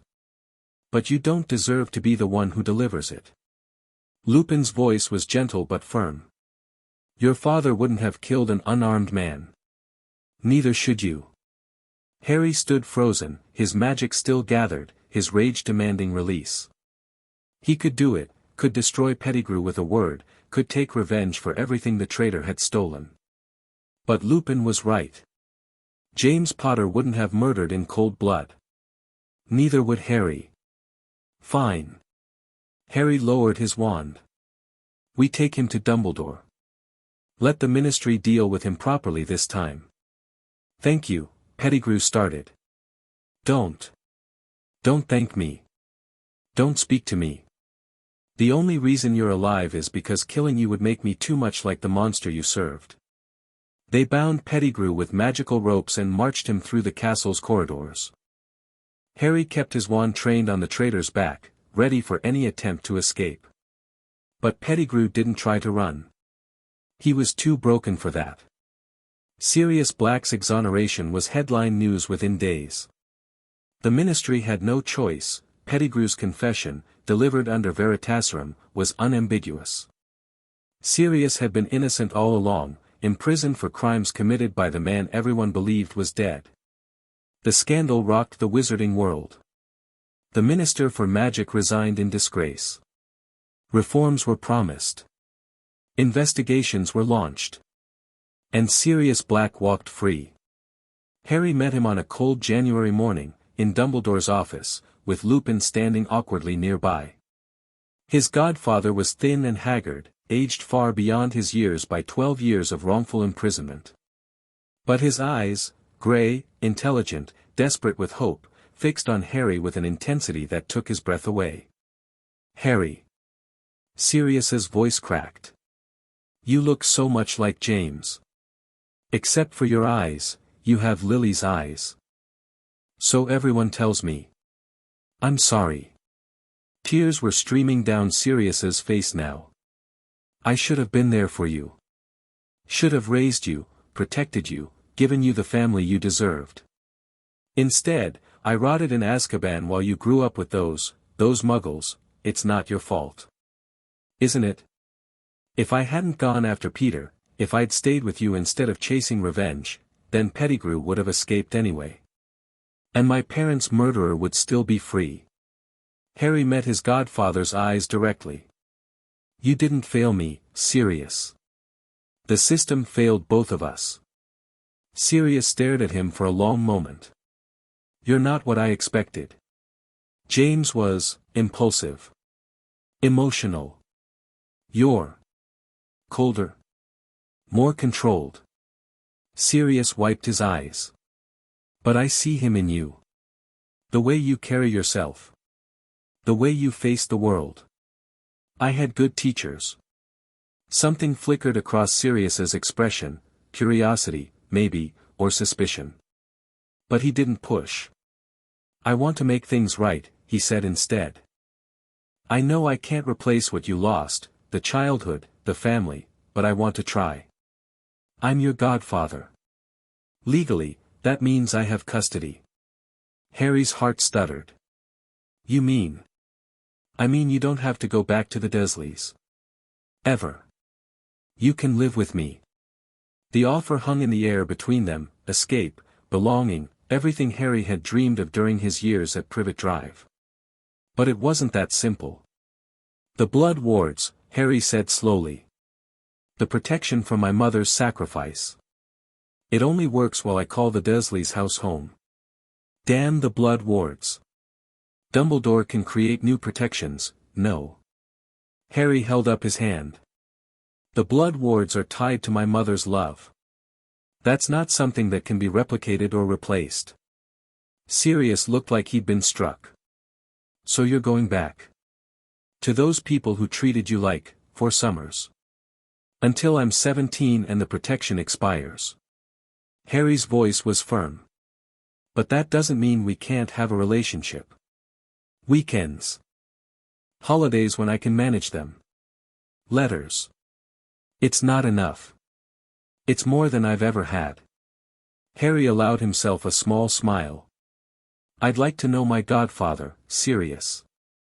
Even if I can't live with him. Sirius was quiet for a long moment. Then he nodded slowly. Okay.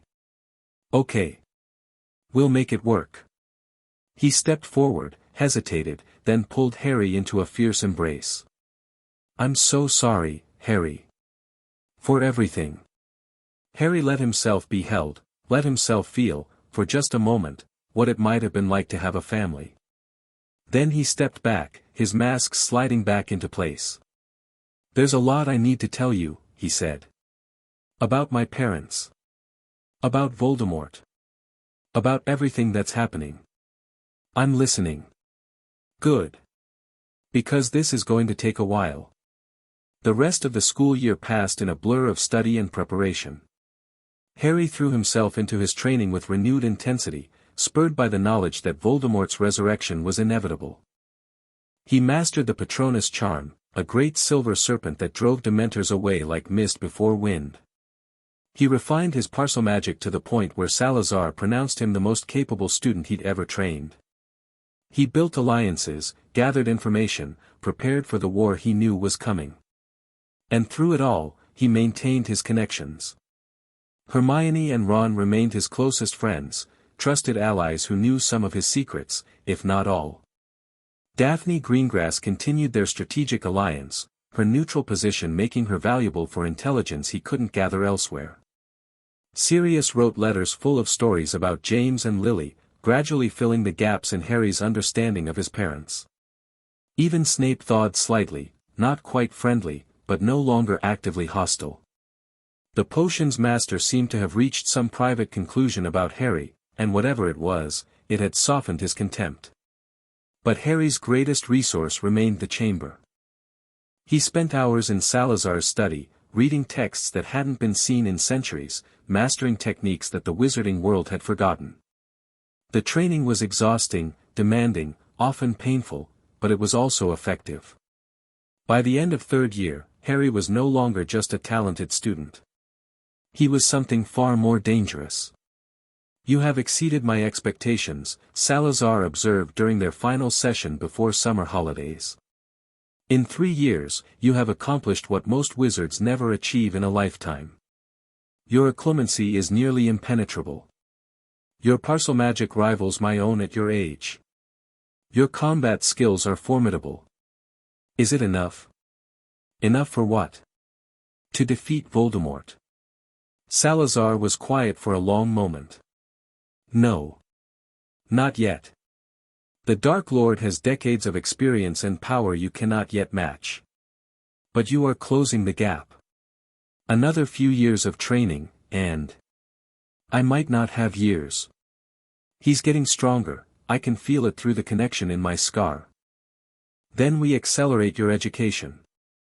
This summer, we begin advanced techniques, magic I have held in reserve until you were ready. What kind of magic? Salazar's smile was thin and dangerous. The kind that makes Dark Lords tremble. The kind that shaped the wizarding world 1,000 years ago. The kind that was suppressed because those in power feared what it might become.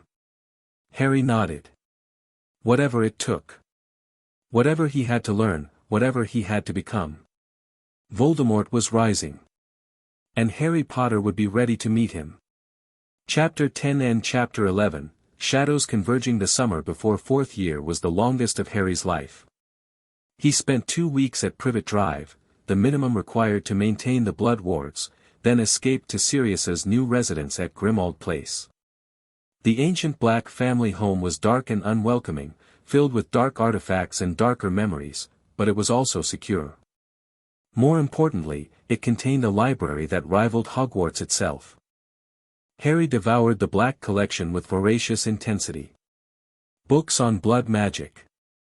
Treatises on soul bonds. Ancient texts describing rituals the Ministry had banned centuries ago. The knowledge was dark, genuinely dark, not just academically forbidden, but Harry approached it with the same analytical precision he applied to everything. You're playing with fire, Seol observed as Harry paged through a particularly disturbing volume. This magic has corrupted stronger minds than yours. I'm not using it. I'm understanding it. Harry set the book aside. Voldemort didn't become powerful by avoiding dangerous knowledge. He became powerful by mastering it. And look what that mastery cost him. His humanity. His sanity. His soul, literally. I'm not Voldemort. I'm not seeking immortality or domination. I'm seeking survival. The distinction may matter less than you think. Harry didn't have an answer to that. The familiar was right, the line between understanding dark magic and being corrupted by it was thinner than most people realized. But Harry couldn't afford ignorance. Not with war coming. Sirius noticed the change in Harry, though he misinterpreted its source. "You're different this summer," his godfather observed one evening as they shared dinner in the gloomy kitchen. "More focused. More intense. I'm preparing." "For what?" "For Voldemort." Harry met Sirius's eyes directly. "He's coming back, Sirius. Soon. And when he does, I need to be ready. You're 14. Let the adults handle, the adults failed. They let Pettigrew escape. They imprisoned you without trial. They left me with the Dursleys for 11 years. Harry's voice was flat. "I don't trust adults to protect me. I trust myself." Sirius looked like he'd been slapped. "Harry. I'm not angry at you. You did everything you could. But the system is broken, and I can't rely on it to save me when the time comes." "So what will you rely on?" "My training. My allies. My own power." Harry allowed a thin smile. "And my godfather, if he's willing to help." "I'm always willing to help. Sirius ran a hand through his hair. "I don't know how to help someone like you. You're not the child I expected. You're something else. I'm a survivor. That's all I've ever been." The Quidditch World Cup came in August. Harry attended with Sirius, the Weasleys, and Hermione, a rare moment of normalcy in a summer defined by preparation and paranoia. The match itself was spectacular, Ireland defeating Bulgaria despite Victor Crumb's impressive seeking. But the celebration afterward turned to nightmare. Harry felt them coming before anyone else, a disturbance in the magical atmosphere, a surge of malevolent intent that set his senses screaming. He was on his feet, wand drawn, before the first screams echoed through the campsite. Death Eaters. Masked figures in black robes, marching through the tents, levitating muggles for sport, setting fires that spread with unnatural speed. The chaos was absolute, families fleeing in all directions, ministry officials trying desperately to respond, the night torn by screams and curses. "Stay together!" Sirius shouted, grabbing Ginny before she could run. "We need to get to the Portkey site." But Harry wasn't listening. He was watching the Death Eaters, their formation, their movements, their apparent objectives. This wasn't random terror. This was a message. A demonstration of power. A warning. The dark mark, Seol hissed as a green skull erupted into the sky, serpent coiling from its mouth. Voldemort's symbol. This is his work. No. He's not strong enough for this yet. But someone is acting in his name. Harry moved through the chaos like a ghost, shadow-stepping between patches of darkness, observing without being observed. He saw Lucius Malfoy among the attackers, his mask did little to disguise his distinctive hair and bearing. He saw other familiar figures, adults he recognized from ministry functions and society events. The Death Eaters weren't gone. They'd just been hiding. And now they were emerging again. The attack ended as suddenly as it began. The masked figures disapparated in unison, leaving burning tents and traumatized families in their wake. Ministry officials swarmed the site, trying desperately to restore order. Harry found his group at the Portkey site, Sirius's face pale with fear. "Where were you?" "I thought, I was observing. Learning." Harry kept his voice low. The Death Eaters are reorganizing. This wasn't just terror, it was a recruitment demonstration. They're showing potential allies that the old power is returning. You could have been killed. I was never in danger. They weren't hunting children, they were making a statement. Sirius stared at him with an expression Harry couldn't quite read. Sometimes you frighten me, Harry. The way you think. The way you analyze. Good. Fear keeps people sharp. Harry glanced toward the fading dark mark. We need to get back. I have preparations to make. The Hogwarts Express carried Harry toward his 4th year with a weight of anticipation. Something was different this time. He could feel it in the magical currents, sense it in the way the ministry officials had acted at the World Cup. Events were accelerating toward a confrontation he'd been preparing for since he was 8 years old. The Triwizard Tournament announcement confirmed his suspicions. Dumbledore's start-of-term speech introduced delegations from Beauxbatons and Durmstrang, explained the competition structure, and revealed the age restriction that supposedly prevented anyone under 17 from entering. Harry watched the goblet of fire being unveiled with calculating eyes. A binding magical contract, Salazar observed during their first chamber session of the year. Whoever is selected cannot refuse to compete. The magic would extract a terrible price. Someone will enter my name. You seem certain. The Death Eaters are active. Voldemort is planning his return. What better opportunity than a tournament designed to produce danger? Harry's voice was cold. They'll find a way to enter me, force me to compete, and use the competition to kill me or deliver me to their master. And if they succeed? They won't. Because I'll be ready. Harry spent the weeks before the selection preparing for contingencies. He studied the Triwizard Tournament's history, learning about past challenges and the magical principles behind them. He refined his combat techniques, focusing on scenarios involving unknown opponents and unexpected environments. And he watched his fellow students, particularly those from visiting schools, with the careful attention of someone expecting betrayal. Victor Crumb was impressive but straightforward, a talented athlete with limited strategic thinking. The Beauxbatons champion, Fleur Delacour, was more complex, brilliant, proud, and surprisingly observant. Cedric Diggory represented the best of Hogwarts, noble, capable, genuinely decent. None of them concerned Harry particularly. It was the 4th name that changed everything. Harry Potter. The Great Hall went silent as the goblet spat his name into the air, a 4th champion for a 3-school tournament, an underage competitor in a restricted competition. Harry didn't react visibly. He'd expected this, had prepared for exactly this scenario. But the reactions around him told their own story. Dumbledore's face was grave. McGonagall looked horrified. The visiting headmasters were outraged. And from the Slytherin table, Draco Malfoy watched with an expression of barely concealed satisfaction. The trap had been sprung. Now Harry had to survive it. The investigation into how Harry's name entered the goblet produced no clear answers.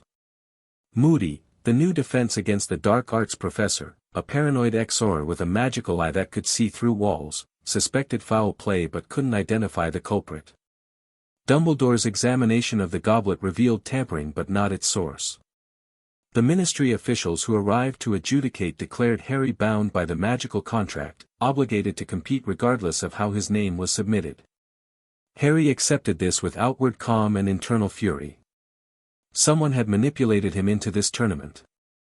Someone with access to powerful magic, knowledge of the goblet's weaknesses, and motivation to place Harry in danger. The list of suspects was shorter than it should have been. Karkaroff is a former Death Eater, Seol observed as they analyzed the situation. But he lacks the subtlety for this kind of operation. His reaction to your selection was genuine surprise. Agreed.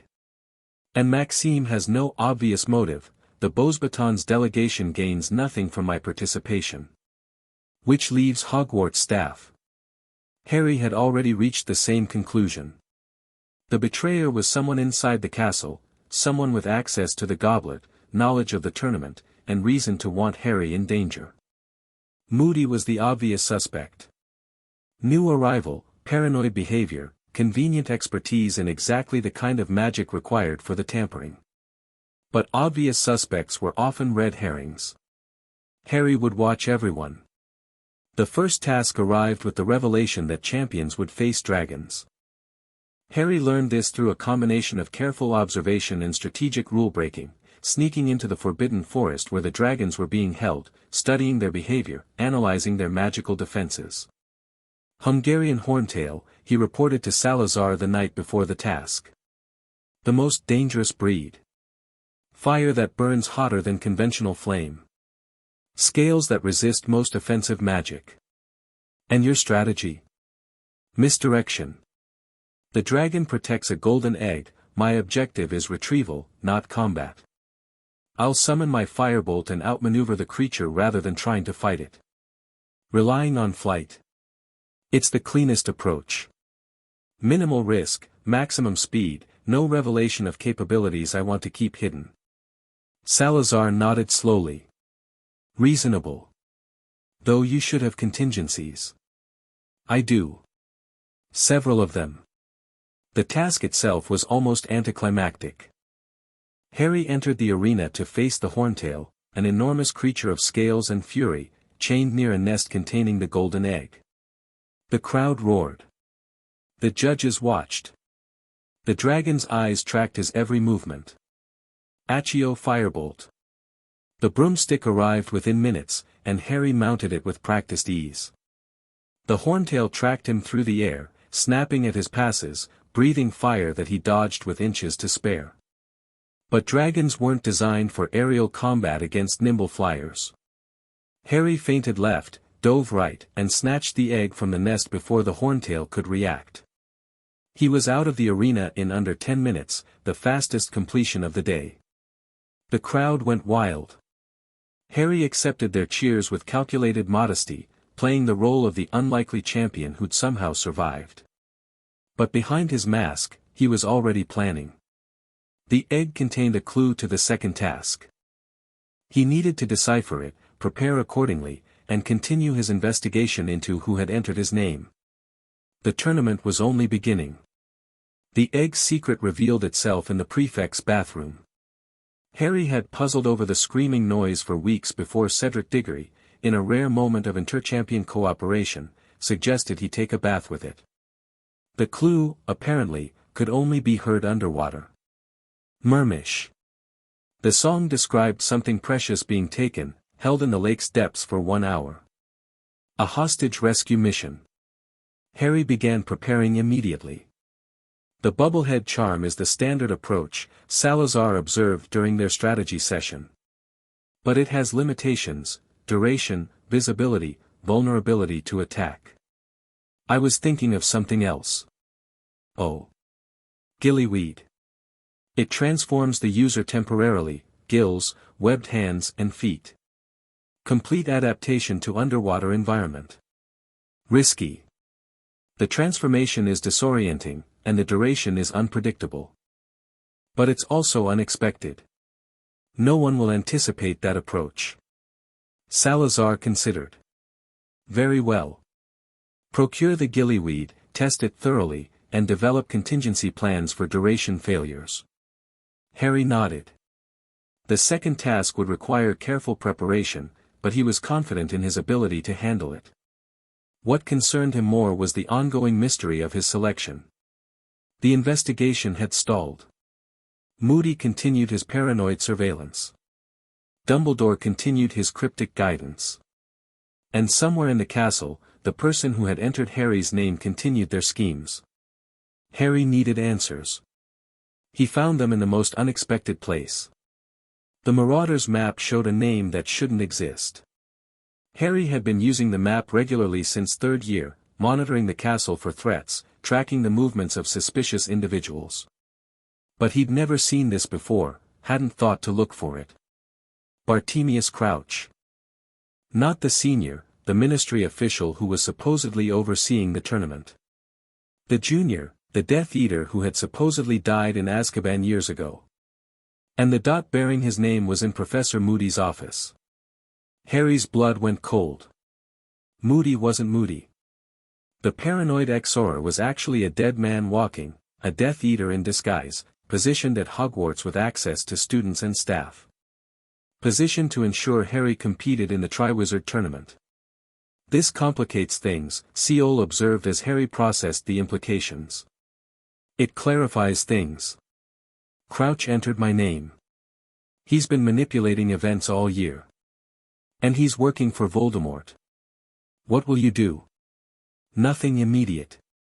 If I expose him now, without understanding his full plan, I lose the opportunity to discover what Voldemort is really after. You're going to let a Death Eater continue operating? I'm going to let him think he's operating undetected. There's a difference. Harry began his own surveillance of the false Moody, tracking his movements, analyzing his behavior, building a picture of his objectives. The impostor was drinking Polyjuice potion regularly, maintaining his disguise with paranoid precision. He was also showing unusual interest in Harry's preparation for the tournament, offering advice and assistance that seemed helpful on the surface. But Harry recognized the pattern now. Crouch was guiding him toward something. Preparing him for a specific outcome. The third task, whatever it was, would be the culmination of the plan. Harry intended to be ready. The second task came and went with minimal difficulty. Harry's gillyweed transformation worked perfectly, allowing him to navigate the lake's depths with ease. He rescued Ron, his designated hostage, and returned to the surface with time to spare. But his attention was already on the final challenge. The third task was announced as a maze, a magical labyrinth filled with obstacles and creatures, with the Triwizard Cup at its center. First champion to reach the cup would win. Harry studied the maze's construction with clinical precision. The cup is the key, he told Salazar.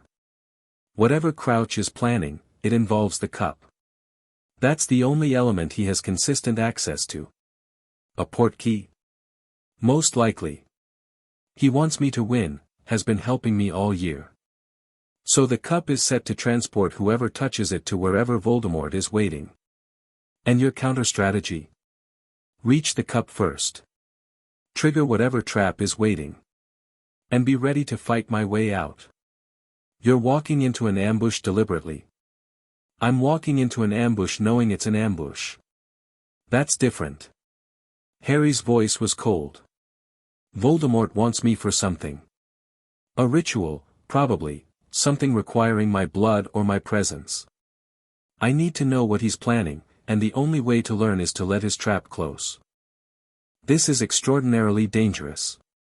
Everything about my life is dangerous. At least this time, I get to choose the terms. The night of the third task arrived with summer warmth and mounting tension. Harry stood at the maze's entrance, watching the hedges shift and grow, feeling the magic that permeated the structure. Crouch, still disguised as Moody, gave him a final encouraging nod. Little does he know, Harry thought. The cannon fired. Harry entered the maze. The obstacles were challenging but manageable, a boggart, a sphinx, a series of magical traps designed to test skill and nerve. Harry navigated them with efficient precision, his training carrying him through challenges that would have stopped lesser competitors. He found Cedric Diggory near the center, struggling against an enchanted mist. Harry helped him clear it, and they approached the cup together. Should we take it at the same time? Cedric asked. A Hogwarts victory either way? Harry hesitated. Taking Cedric meant exposing an innocent person to whatever trap waited. But leaving him behind would require explanation, might compromise Harry's ability to reach the cup at all. Together, Harry said finally. On 3. They grabbed the cup simultaneously. The world lurched sideways, colors blurring, reality twisting. And Harry found himself in a graveyard.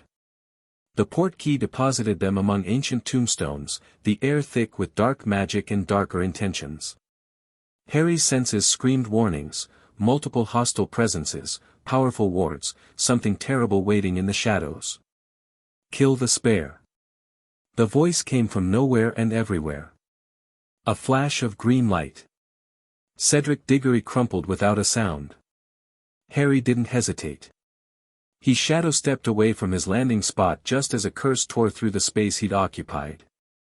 More spells followed, probing attacks, testing his defenses, driving him toward the center of the graveyard. Toward the ritual waiting there. A massive cauldron sat among the tombstones, filled with something that bubbled and glowed. Beside it stood Peter Pettigrew, escaped from Azkaban, apparently, his trial having gone wrong, and in his arms, a hideous creature that might once have been human. Voldemort. The Dark Lord in his diminished form, waiting for the ritual that would restore him. Harry Potter. The creature's voice was high and cold. You have come, as I knew you would. Let's skip the monologue. Harry's wand was already raised, his magic gathered. I know what you want. My blood for your resurrection. It's not going to happen. You misunderstand. You have no choice in the matter. Chains erupted from the ground, magical bindings that wrapped around Harry's limbs and dragged him toward the cauldron. He fought, shadow-stepped, cast counterspells, unleashed Parselmagic that should have shattered the restraints. Nothing worked. The chains were keyed to his blood. To the protection his mother's sacrifice had created. They couldn't be broken by anything Harry possessed. Your mother's love protects you, Voldemort hissed. But it also binds you. The same magic that shields you from my touch makes you vulnerable to my rituals. Pettigrew forced Harry's arm over the cauldron. A silver knife flashed. Blood dripped into the bubbling liquid. Blood of the enemy, forcibly taken. You will resurrect your foe. The ritual completed itself with terrible inevitability. The cauldron erupted. A figure rose from the flames, tall, pale, inhuman. Red eyes opened in a face that had abandoned any pretense of humanity. Lord Voldemort lived again. My wand, Wormtail. The Dark Lord took the wand from Pettigrew's trembling hands, caressing it like a lost lover. Then his attention turned to Harry, still bound by the magical chains. You have caused me considerable inconvenience, Harry Potter. Your survival that night in Godric's Hollow. Your destruction of my diary. Your continued defiance despite overwhelming evidence that resistance is futile. Get used to disappointment. Voldemort laughed, a cold, terrible sound. Defiant to the end. I wonder if you will maintain that attitude when I show you exactly how powerless you truly are. He raised his wand. Harry braced himself for pain. But before Voldemort could cast, something unexpected happened. The chains binding Harry shattered. Not through his own power, through something else. Something that pulsed through the blood connection Voldemort had just created, something that recognized Harry's determination to survive and responded accordingly. His mother's protection, adapted. Evolved. Transformed by the very ritual meant to overcome it. Harry was free. And he was angry. The duel that followed was brief but violent. Harry unleashed everything he had, Parselmagic that Voldemort hadn't anticipated, shadow-stepping that defied the Dark Lord's targeting, combat techniques refined through years of training with Salazar's guidance. Voldemort was stronger. More experienced. More powerful in raw magical terms. But Harry was prepared. Had been preparing for this moment since he was 8 years old. Their wands connected, brother cores recognizing each other, creating a phenomenon Harry had read about but never witnessed. Priori incantatem. The reverse spell effect. Ghostly figures emerged from Voldemort's wand, echoes of his victims, given form by the connection between the twin cores. Cedric. An old man. A woman. And finally, last of all, James and Lily Potter. Harry. His mother's voice was distant, ethereal. You have to break the connection. Get to the portkey. We're so proud of you, his father added. So proud of who you've become. We'll hold him. Just for a moment. Run. Harry didn't want to run. Wanted to stay in this moment, connected to parents he'd never known. But survival came first. It always came first. He broke the connection and sprinted for the Triwizard Cup, still lying where it had fallen. Curses flew past him, Voldemort's rage manifest in deadly light, but none connected. His hand closed around the cup. The world lurched again. And Harry found himself back at Hogwarts, clutching the portkey, Cedric's body appearing beside him. He'd survived. But the war had truly begun. Chapter 11 and Chapter 12, The Price of Power. The aftermath of the graveyard was chaos. Harry emerged from the portkey to screaming crowds and blinding lights, Cedric's body sprawled beside him like an accusation. Ministry officials swarmed. Dumbledore pushed through. The false Moody tried to drag Harry away before being stunned by a curse Harry didn't see coming. The next hours blurred together in fragments of interrogation and revelation. Bartemius Crouch Jr., exposed and captured. Veritaserum confessions that confirmed everything Harry had suspected. The Ministry's desperate attempts to control the narrative, to deny Voldemort's return, to maintain the illusion of safety. And through it all, Harry sat in the hospital wing, staring at nothing, processing the magnitude of what had happened. Cedric was dead. Murdered because he'd been in the wrong place at the wrong time, because Harry had chosen to share the victory instead of taking it alone. His choice. His consequence. You couldn't have known, Seol said quietly. The trap was set for you, not him. I should have gone alone. Should have what? Refused to help him in the maze. Let him die to the obstacles instead of Voldemort's curse. The familiar's voice was gentle but firm. Cedric died because Peter Pettigrew killed him. Not because of your choices. Harry wanted to believe that. The logical part of his mind understood it was true. But the guilt remained. Dumbledore came that night. The headmaster looked older than Harry had ever seen him, worn down by the evening's revelations, by the Ministry's denial, by the weight of a war he'd been fighting for decades. I owe you explanations, Dumbledore said, settling into the chair beside Harry's bed. Many explanations, which I have delayed far too long. The prophecy. Dumbledore nodded slowly. The prophecy.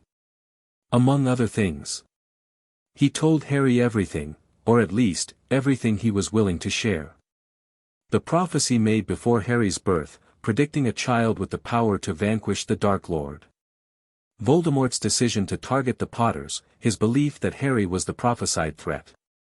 The protection created by Lily's sacrifice, the blood wards that had kept Harry safe for 14 years. And the Horcruxes.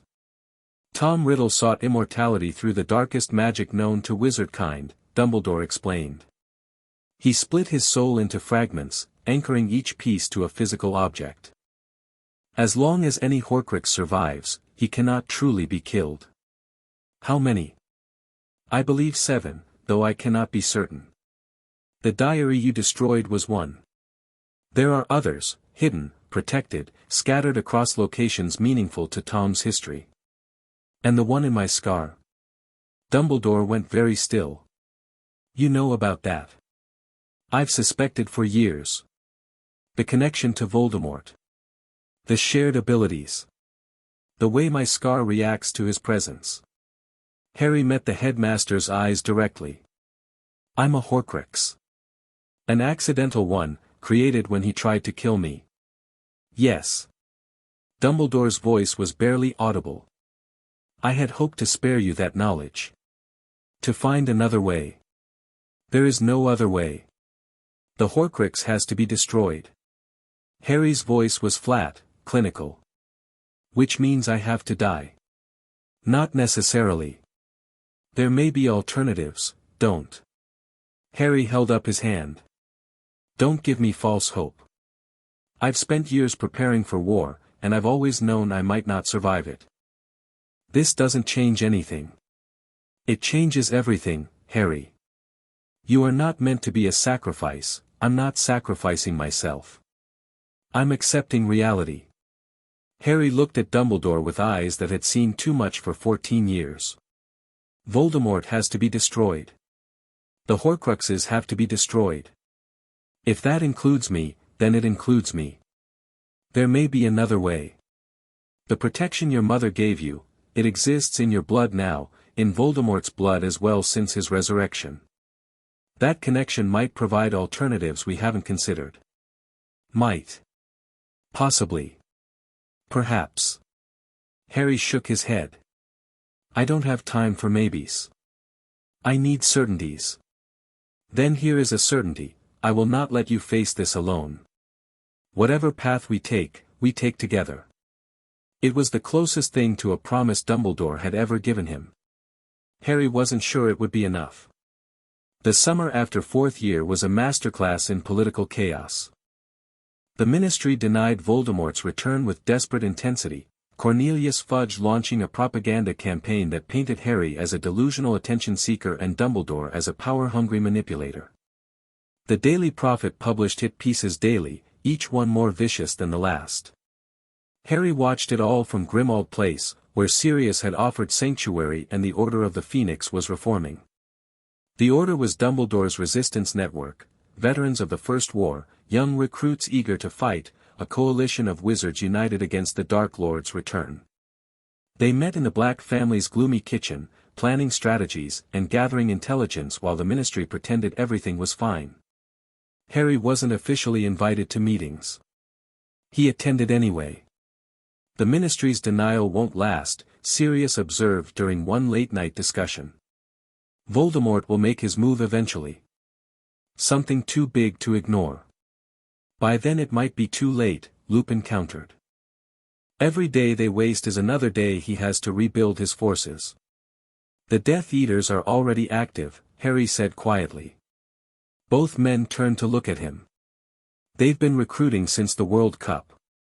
Reaching out to werewolf packs, giant tribes, anyone with grievances against the Ministry. How do you know that? I pay attention. Harry didn't elaborate. His intelligence network, built through Daphne's connections and his own careful cultivation, was not something he intended to share. Sirius studied him with an expression that mixed pride and concern. You've changed, Harry. Since the graveyard. I watched someone die because of me. That tends to change people. Cedric's death wasn't your fault, I know. That doesn't make it easier. Harry stood, moving toward the door. I'm going to train. He retreated to the room of requirement, a space he discovered during his third year and had been using ever since. The room responded to his needs, providing training dummies, obstacle courses, and environments for practicing increasingly dangerous magic. Tonight, he practiced killing curses. This is dark magic, Seol observed as Harry's fourth Avada Kedavra reduced a practice dummy to ash. The darkest there is. Voldemort won't hesitate to use it. Neither will his followers. That doesn't mean you should, it means I need to understand it. The theory. The feel. The countermeasures. Harry lowered his wand. I'm not planning to murder anyone. But I need to know what I'm facing. And if you're forced to kill? Harry was quiet for a long moment. Then I'll do what's necessary. And live with the consequences. The familiar didn't respond. There was nothing to say. Fifth year began under the shadow of Ministry interference. Dolores Umbridge arrived at Hogwarts as the new defense against the dark arts professor, a pink-clad bureaucrat with a simpering smile and a mandate to suppress any suggestion that Voldemort had returned. Her classes were useless, her detentions were torture, and her authority expanded week by week. Harry watched it all with cold calculation. Umbridge was an obstacle, but she was also an opportunity. Her presence galvanized students who might otherwise have remained passive, creating a resistance movement that Harry could shape and direct. The DA, Dumbledore's army, began as Hermione's idea but quickly became Harry's project. 20 students, then 30, then 50, meeting in the room of requirement to learn the combat magic that Umbridge refused to teach. Harry led the sessions, demonstrating techniques he'd spent years mastering, pushing his classmates toward competence they'd never achieved through the standard curriculum. "You're different when you teach," Hermione observed after one particularly intense session. "More confident. Like you know exactly what you're doing." "I do know what I'm doing. That's what I mean. Most people our age are still figuring things out. You act like you've already figured everything out." "Not everything. Just the things that matter." Hermione was quiet for a moment. "Harry, what happened to you?" "Not this year, not the graveyard. Before. You've always been, more than you should be. More capable. More controlled. More dangerous." Harry considered how much to reveal. Hermione had proven herself repeatedly, loyal, intelligent, trustworthy. But some secrets were too dangerous to share. "I had a teacher," he said finally. "Someone who found me when I was young and saw potential that no one else recognized. They trained me. Prepared me. Made me into what I needed to be." "Who?" "Someone who understood what I would face. Someone who knew that the war was coming long before anyone else admitted it." Harry met her eyes. "I can't tell you more than that. Not yet. But when this is over, when Voldemort is gone, I'll explain everything. Promise?" "Promise." The vision came in December. Harry was sleeping in Gryffindor Tower. He'd been sorted there, despite his Slytherin tendencies, a decision he'd made deliberately to avoid the complications of his first year, when pain exploded through his scar. He saw through Voldemort's eyes. A corridor in the Department of Mysteries. Arthur Weasley on guard duty. A massive snake, Nagini, coiling to strike. Harry screamed. The attack was real. Arthur was rushed to St. Mungo's, barely alive, saved only by the warning Harry's vision provided. But the incident raised questions that the Order couldn't ignore. "The connection is growing stronger," Dumbledore observed during an emergency meeting. "Voldemort can send Harry visions, false or true, at will. This makes you vulnerable, Harry. And potentially dangerous. I know. You must learn to close your mind." "A clemency, I already know a clemency." Harry cut him off. "I've known it for years. But this connection isn't mental, it's something else. Something in the blood. In the soul." Dumbledore's expression shifted. "You understand more than I realized.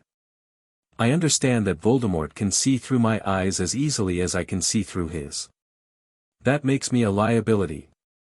Harry's voice was flat. "What, learn to control it? To use it rather than being used by it? And if I can't?" Dumbledore was silent for a long moment. "Then we will have to find another solution." Harry knew what that meant. Knew that the other solution involved his death, the destruction of the Horcrux in his scar, the end of the connection that made him both asset and liability. He wasn't ready to die yet. But he was preparing for the possibility. The Department of Mysteries trap sprung in June. Voldemort fed Harry a vision of Sirius being tortured, knowing that Harry would come to rescue him. It was obvious manipulation, a lure designed to draw Harry into enemy territory. Harry went anyway. Not because he believed the vision. Not because he thought Sirius was actually in danger. Because it was time. He'd spent the year preparing, training the DA, building alliances, gathering intelligence about Voldemort's operations. The Department of Mysteries held the prophecy sphere, yes, but it also held other things. Weapons. Knowledge. Resources that could tip the balance of the coming war. Harry wasn't walking into a trap. He was springing one of his own. "This is insane," Ron said as they flew toward the Ministry on stolen Thestrals. "Even for you, this is insane." "Probably. Then why are we doing it?"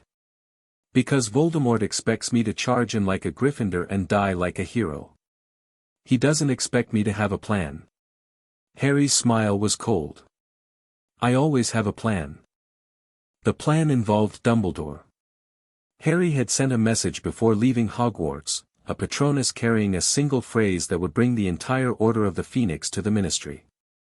By the time Harry and his friends reached the Department of Mysteries, reinforcements were already on the way. But plans rarely survived contact with the enemy. The Death Eaters were waiting, 12 of them, including Lucius Malfoy and Bellatrix Lestrange. They surrounded Harry's group in the Hall of Prophecies, wands raised, malevolent satisfaction evident in every masked face. "Give me the prophecy, Potter." Lucius's voice was silk over steel. "Give it to me, and your friends might survive." "I don't think so."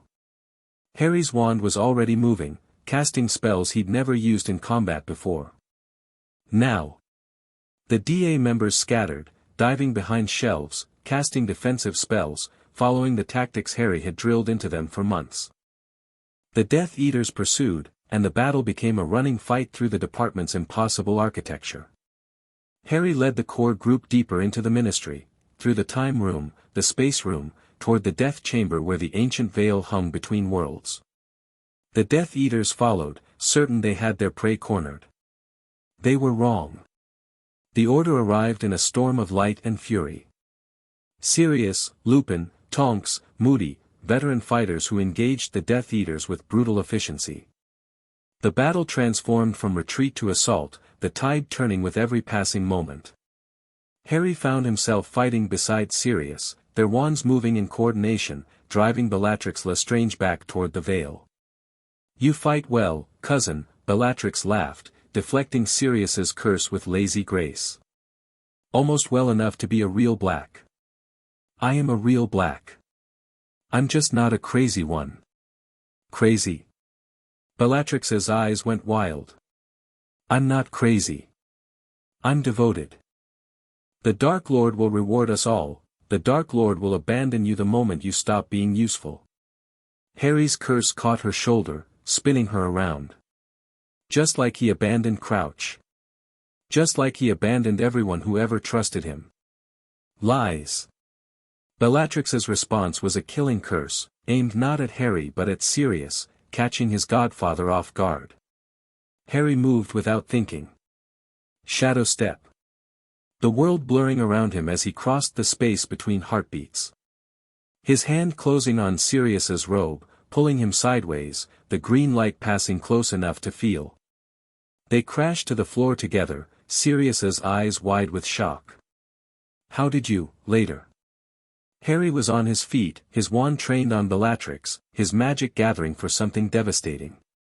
But before he could strike, the room went cold. Voldemort had arrived.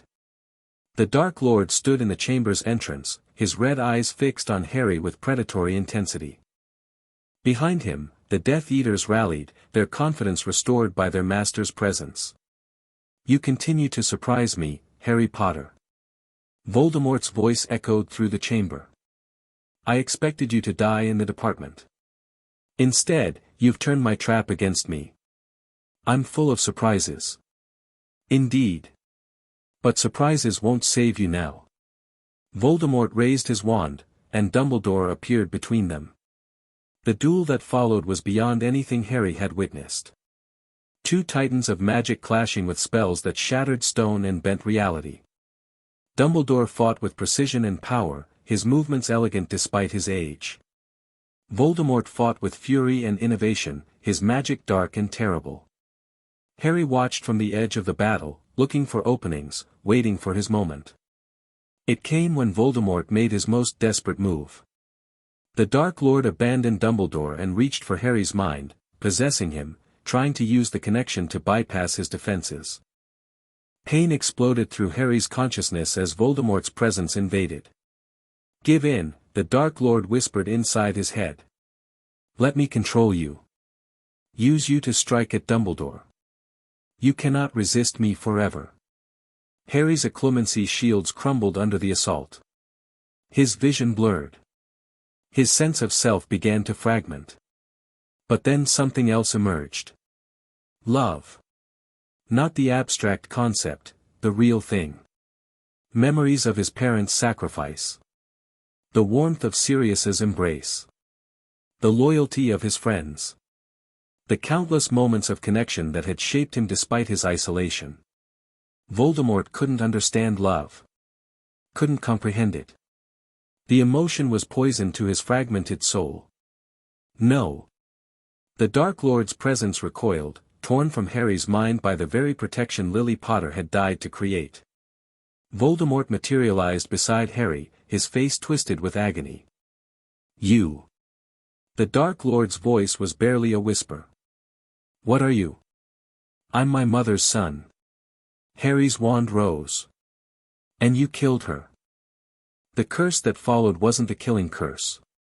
It was something older, Parselmagic that struck at Voldemort's borrowed body, that exploited the connection between them to cause pain beyond anything normal magic could achieve. Voldemort screamed and disapparated. The battle was over. The Ministry couldn't deny the truth any longer. Voldemort had been seen. By Aurors. By Ministry officials. By the Minister himself, cowering behind a statue while the Dark Lord dueled Dumbledore in the atrium. The war Harry had been preparing for was finally acknowledged. Fudge resigned in disgrace. Rufus Scrimgeour became the new minister. The Daily Prophet reversed its coverage overnight, suddenly treating Harry as a hero rather than a lunatic. Harry didn't care about any of it. He sat in Dumbledore's office after the battle, covered in dust and dried blood, processing everything that had happened. Voldemort's possession failed because of your mother's protection, Dumbledore observed. The love she gave you, it's more powerful than even I realized. It wasn't just her protection. It was everything. Harry looked at his hands. Everyone I've connected with. Everyone who's cared about me despite how hard I made it. That's what he couldn't understand. Love is always what he fails to understand. It is, perhaps, the only weapon we truly possess against him. It's not enough. Love won't destroy the Horcruxes. Love won't win the war. No. But it might keep you alive long enough to do what must be done. Dumbledore leaned forward. Harry, what you did tonight. The magic you used against Voldemort. It wasn't anything I've seen before. Parselmagic. I've been learning it for years. From whom? Harry was silent for a long moment. Then he made a decision. Salazar Slytherin. His portrait, hidden beneath my relative's garden shed. I found it when I was 8. Dumbledore's expression didn't change, but something shifted behind his eyes. Ah. That explains a great deal. You're not surprised. I suspected something of the sort. Your abilities, your control, your knowledge of magic that hasn't been practiced for centuries, it pointed toward a source I couldn't identify. Dumbledore's smile was tired. Salazar Slytherin. The original serpent, still teaching after 1,000 years. He's not what the stories say. Not exactly. Few historical figures are. Dumbledore rose, moving to the window. This changes things, Harry. If you have access to Slytherin's knowledge, his research, his techniques, there may be weapons against Voldemort that I hadn't considered. There are. But they require preparation. Time. Then we will find you time. Dumbledore turned back. The war has begun in earnest now. Voldemort will not wait, will not hesitate, will not show mercy. We must be equally ruthless. I'm prepared for that. I know you are. Dumbledore's eyes were ancient, sad. That's what worries me most. The summer after 5th year was preparation for the end. Harry returned to Grimmauld Place, to the chamber, to every resource he could access. The Horcrux hunt had to begin in earnest. Dumbledore believed he'd located another one, a ring that had belonged to Voldemort's family. But Harry had his own concerns. The prophecy says one of us must kill the other, he told Salazar during one of their final consultations. But I don't think it's that simple. Voldemort is anchored by Horcruxes, killing him means nothing if his soul survives. The Horcruxes must be destroyed first. All of them. Including the one in my scar. Salazar was quiet for a long moment. You've known about that for some time. Since third year, when I figured out the connection. Dumbledore confirmed it this year. And you've continued training anyway? Continued preparing for a war you might not survive? I've been preparing to win. Survival is secondary. That is. Salazar's painted expression was complicated. That is both foolish and admirable. You are more like me than I realized. Is that a compliment? It is an observation. Whether it's a compliment depends on what you do with the comparison. Harry smiled despite himself. The ancient wizard had become something like family over the years, more than a teacher, less than a father, but important nonetheless. Whatever happens, Harry said, I want you to know that I'm grateful. For everything you taught me. For believing in me when no one else did. Do not speak as if this is farewell. You are not dead yet, young serpent. No. But I might be soon. And I wanted to say it while I had the chance. Salazar was silent for a long moment. Then, slowly, he inclined his painted head. You have exceeded every expectation I ever had. Whatever happens in the battles to come, know that I am proud of you, Harry Potter. Proud of who you have become. Thank you. Now go. Prepare. The Dark Lord waits for no one, and neither should you. Harry left the chamber for the last time, carrying Salazar's words like a talisman against the darkness ahead. The war was coming. And Harry Potter was as ready as he would ever be. Chapter 12 and Chapter 13, The Betrayer's Face. Sixth year began with death. Amelia Bones, head of the Department of Magical Law Enforcement, one of the few ministry officials Harry genuinely respected, was found murdered in her home. The dark mark hung over her house like a promise of things to come. It was only the beginning. Throughout the summer, Voldemort's forces struck with increasing boldness.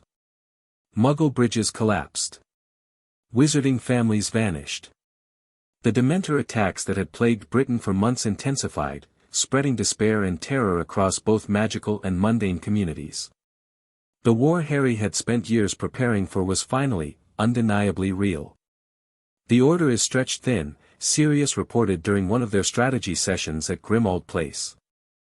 We're responding to attacks faster than we can investigate them. Voldemort's keeping us reactive instead of proactive. That's the point, Harry replied. He's testing our response times, identifying our weaknesses, preparing for something bigger. What kind of bigger? I don't know yet. But whatever it is, it'll be soon. Harry's intelligence network, built over years through Daphne's connections and his own careful cultivation, painted a grim picture. Death Eater recruitment was accelerating. The Giants had officially allied with Voldemort. Werewolf packs across Europe were being approached with promises of equality under the Dark Lord's rule. And something was happening at Hogwarts. Harry felt at the moment he stepped off the train, the wrongness in the castle's magical signature, a strain in the ancient wards that had protected the school for centuries. The damage Voldemort's Horcruxes had been causing was accelerating, and Harry suspected he knew why. Draco Malfoy was planning something. The Slytherin had been acting strangely since the summer, pale, nervous, avoiding his usual circle of sycophants. Harry watched him with clinical attention, noting the late-night absences, the visits to the room of requirement, the increasingly desperate demeanor. He's been marked, Seol confirmed after observing Draco during a particularly revealing moment in the common room. The dark mark. His left forearm, he keeps touching it, protecting it. Voldemort recruited a 16-year-old. Or conscripted one. Lucius is in Azkaban after the Department of Mysteries. The Malfoy family needs to prove their loyalty. Harry understood immediately. Draco wasn't a willing recruit, he was a hostage to his family's failures.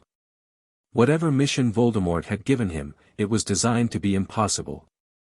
A punishment disguised as an opportunity. The question was what to do about it. You could expose him, Seol suggested. Alert Dumbledore, have him removed from the school. And then Voldemort kills his family. Or gives the mission to someone more competent. Harry shook his head. Draco's incompetence might be the only thing keeping the plan from succeeding. Better to watch him, learn what he's doing, and intervene only when necessary. You're gambling with lives. I'm always gambling with lives. That's what war is. The Horcrux hunt continued in parallel with Harry's surveillance. Dumbledore had retrieved Slytherin's ring over the summer, destroying it, but sustaining a terrible injury in the process. His hand was blackened and dead, the curse contained but not eliminated. The headmaster was dying, and they both knew it. How long? Harry asked during one of their private sessions. A year. Perhaps less. Dumbledore's voice was matter-of-fact. The curse is progressing slowly, but it cannot be stopped. And the other Horcruxes? I believe I've identified them all. The diary, destroyed. The ring, destroyed. Slytherin's locket, Hufflepuff's cup, Ravenclaw's diadem, the snake Nagini, and... He paused. And you. 7 pieces, including the original. Just as you predicted. Yes. The locket is hidden in a cave I visited with Tom as a child. The cup is likely in Bellatrix Lestrange's vault at Gringotts. The diadem may be here at Hogwarts, hidden somewhere Tom considered significant. And Nagini never leaves his side. Leaving me for last. Leaving the most difficult for last, yes. Dumbledore's eyes were heavy with grief. Harry, I have spent this year searching for alternatives. Ways to destroy the Horcrux without destroying you. But I have found nothing definitive. I know. You've known for some time, I suspect. And yet you continue to fight. Continue to prepare. What else would I do? Give up? Surrender? Harry's voice was flat. Voldemort has to be stopped. If that requires my death, then it requires my death. I've made my peace with it. Have you? The question hung in the air between them. No, Harry admitted finally. But I've accepted it. That's close enough. Draco's plan revealed itself in pieces. The cursed necklace that nearly killed Katie Bell. The poisoned mead that almost murdered Ron. Failed assassination attempts, each one more desperate than the last. Draco was trying to kill Dumbledore. Harry confirmed this through a combination of the Marauder's map, strategic eavesdropping, and a carefully placed tracking charm on Draco's robes. The vanishing cabinet in the Room of Requirement was the key. Draco was repairing it, creating a passage that would allow Death Eaters to bypass Hogwarts wards. You have to tell someone, Seol urged as Harry observed Draco's latest repair attempt through the map. Dumbledore, McGonagall, anyone. And ruin Dumbledore's plan? What plan? He knows. He's known for months, he has to have known. Dumbledore sees everything that happens in this castle. Harry's voice was cold. He's letting it happen for a reason. What possible reason could justify, I don't know yet. But I intend to find out. The confrontation came sooner than Harry expected. He found Draco in the bathroom on the 6th floor, sobbing over a sink, his reflection a mask of terror and despair. For a moment, Harry just watched, this boy who had tormented him for years, reduced to a trembling wreck by forces beyond his control. Malfoy. Draco spun, wand already raised. Potter. What do you want? To understand. Harry kept his hands visible, non-threatening. You've been trying to kill Dumbledore all year. Why? I don't know what you're talking about, don't lie. I've been watching you for months. The necklace. The mead. The vanishing cabinet. Harry stepped closer. Voldemort gave you an impossible mission as punishment for your father's failure. You've been trying to complete it because you think it's the only way to save your family. Draco's face went white. How do you? I know a lot of things, Draco. More than you can imagine. Harry met his eyes directly. What I don't know is whether you actually want to be a murderer, or whether you're just too scared to see any other option. You don't understand. Draco's voice cracked. He'll kill them. My mother, my father, if I don't do this, he'll kill everyone I love. And if you do this? What then? You become a murderer. You spend the rest of your life serving a monster who will discard you the moment you stop being useful. At least my family survives. For how long?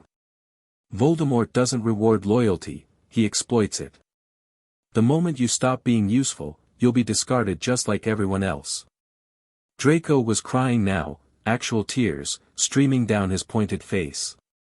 What choice do I have? Tell me, Potter. What would you do? Harry was quiet for a long moment. I would find a third option, he said finally. I would refuse to play the game on their terms. Easy for you to say. You're the bloody chosen one. You have Dumbledore protecting you, the Order backing you up. What do I have? You have me. Draco stared at him. What? I'm offering you protection. A way out. Dumbledore has resources, safe houses, ways to hide your family where Voldemort can't reach them. Harry extended his hand. All you have to do is trust me. Trust you. We've hated each other for years, we've been enemies because circumstances made us enemies. That doesn't have to be permanent. Harry kept his hand extended. I'm not asking you to be my friend, Draco. I'm asking you to survive. Draco looked at Harry's hand. At his face. At the future being offered. And he reached out. They shook. It wasn't friendship. It wasn't even trust, not really. But it was a beginning. Tell me everything, Harry said. The vanishing cabinet. The plan. Every detail Voldemort shared with you. Draco talked. The intelligence Draco provided changed everything. The Death Eater's attack was scheduled for the end of term, a full assault on Hogwarts, using the vanishing cabinet to bypass the wards. The target was Dumbledore, yes, but the goal was larger: break the symbol of resistance, prove that nowhere was safe, shatter the wizarding world's remaining hope. Harry brought the information directly to Dumbledore. You knew, Harry said flatly. You've known all along. I suspected. Dumbledore's voice was tired. I allowed it to continue because I needed to understand the full scope of Tom's plans. And now? Now we prepare.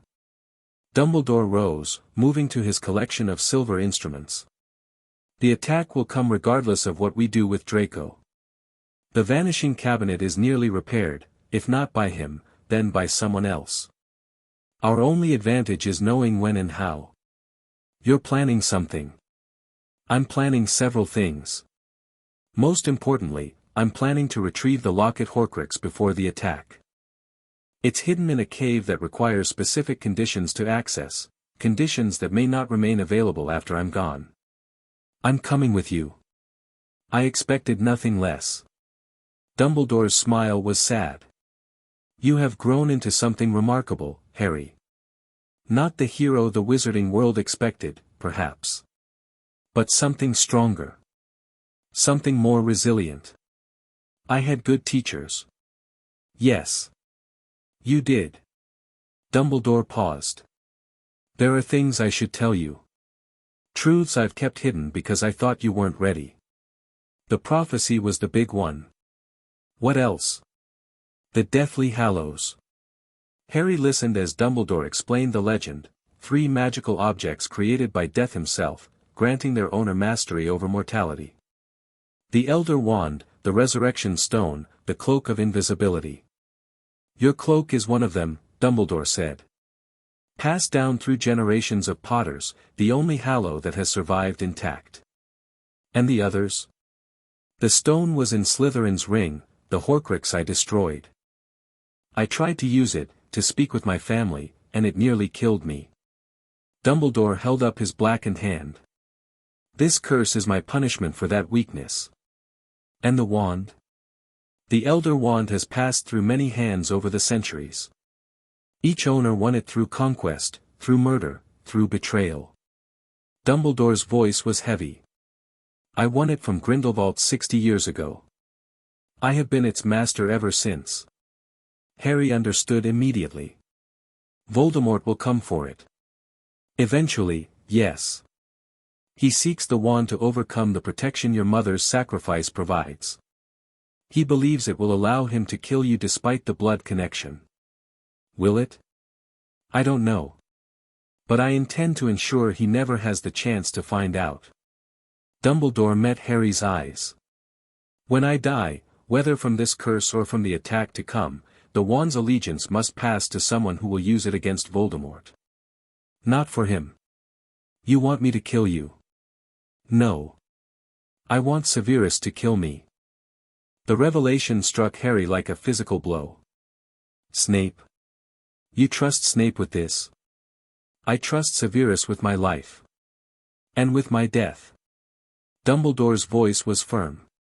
He has been working against Voldemort since before you were born, Harry. Everything you think you know about him is incomplete. Then tell me the complete version. Dumbledore told him. Snape's love for Lily Potter, a love that had driven him to defect from the Death Eaters, to spend 15 years as Dumbledore's spy, to protect Harry despite hating everything about James Potter's legacy. He came to me the night your parents died, Dumbledore explained. Begged me to protect you. Swore to serve me, to work against Voldemort, to do whatever was necessary to keep Lily's son alive. And you believe him? I know him. Better than anyone except perhaps Lily herself. Dumbledore leaned forward. Severus will kill me because it's the only way to maintain his cover. The only way to ensure he's positioned to help you when the final battle comes. And the wand? Its allegiance will pass to Severus, yes. But the wand's allegiance is not based on death alone, it's based on conquest. If you disarm Severus before my death, the allegiance will pass to you instead. Harry processed this. The plan was elegant in its complexity, Snape killing Dumbledore to cement his position with Voldemort, while the wand's true allegiance remained with Harry. When? Tonight. Severus will accompany the Death Eaters when they attack. He will find me on the Astronomy Tower and do what must be done. Dumbledore's voice broke slightly. I have asked a terrible thing of him. A thing that will destroy his reputation, that will make him hated by everyone who once trusted him.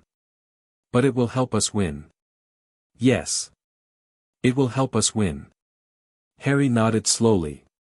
The plan was horrible, cold, calculated, requiring the murder of the most beloved wizard in Britain. But it was also necessary. War required sacrifices. This was simply one more. I'll disarm Snape before the attack, Harry said. Make sure the wand's allegiance passes to me. Thank you. Don't thank me. Thank me when it's over. The cave was a nightmare. Harry accompanied Dumbledore across the dark water, through protections designed to kill anyone who touched the Horcrux. The headmaster drank the poison potion that surrounded the locket, screaming in agony as memories of his greatest failures consumed him. Please. I'm sorry, please. Harry forced him to drink every drop, ignoring the old man's pleas, focusing only on the mission. The locket came free. The inferi rose from the lake.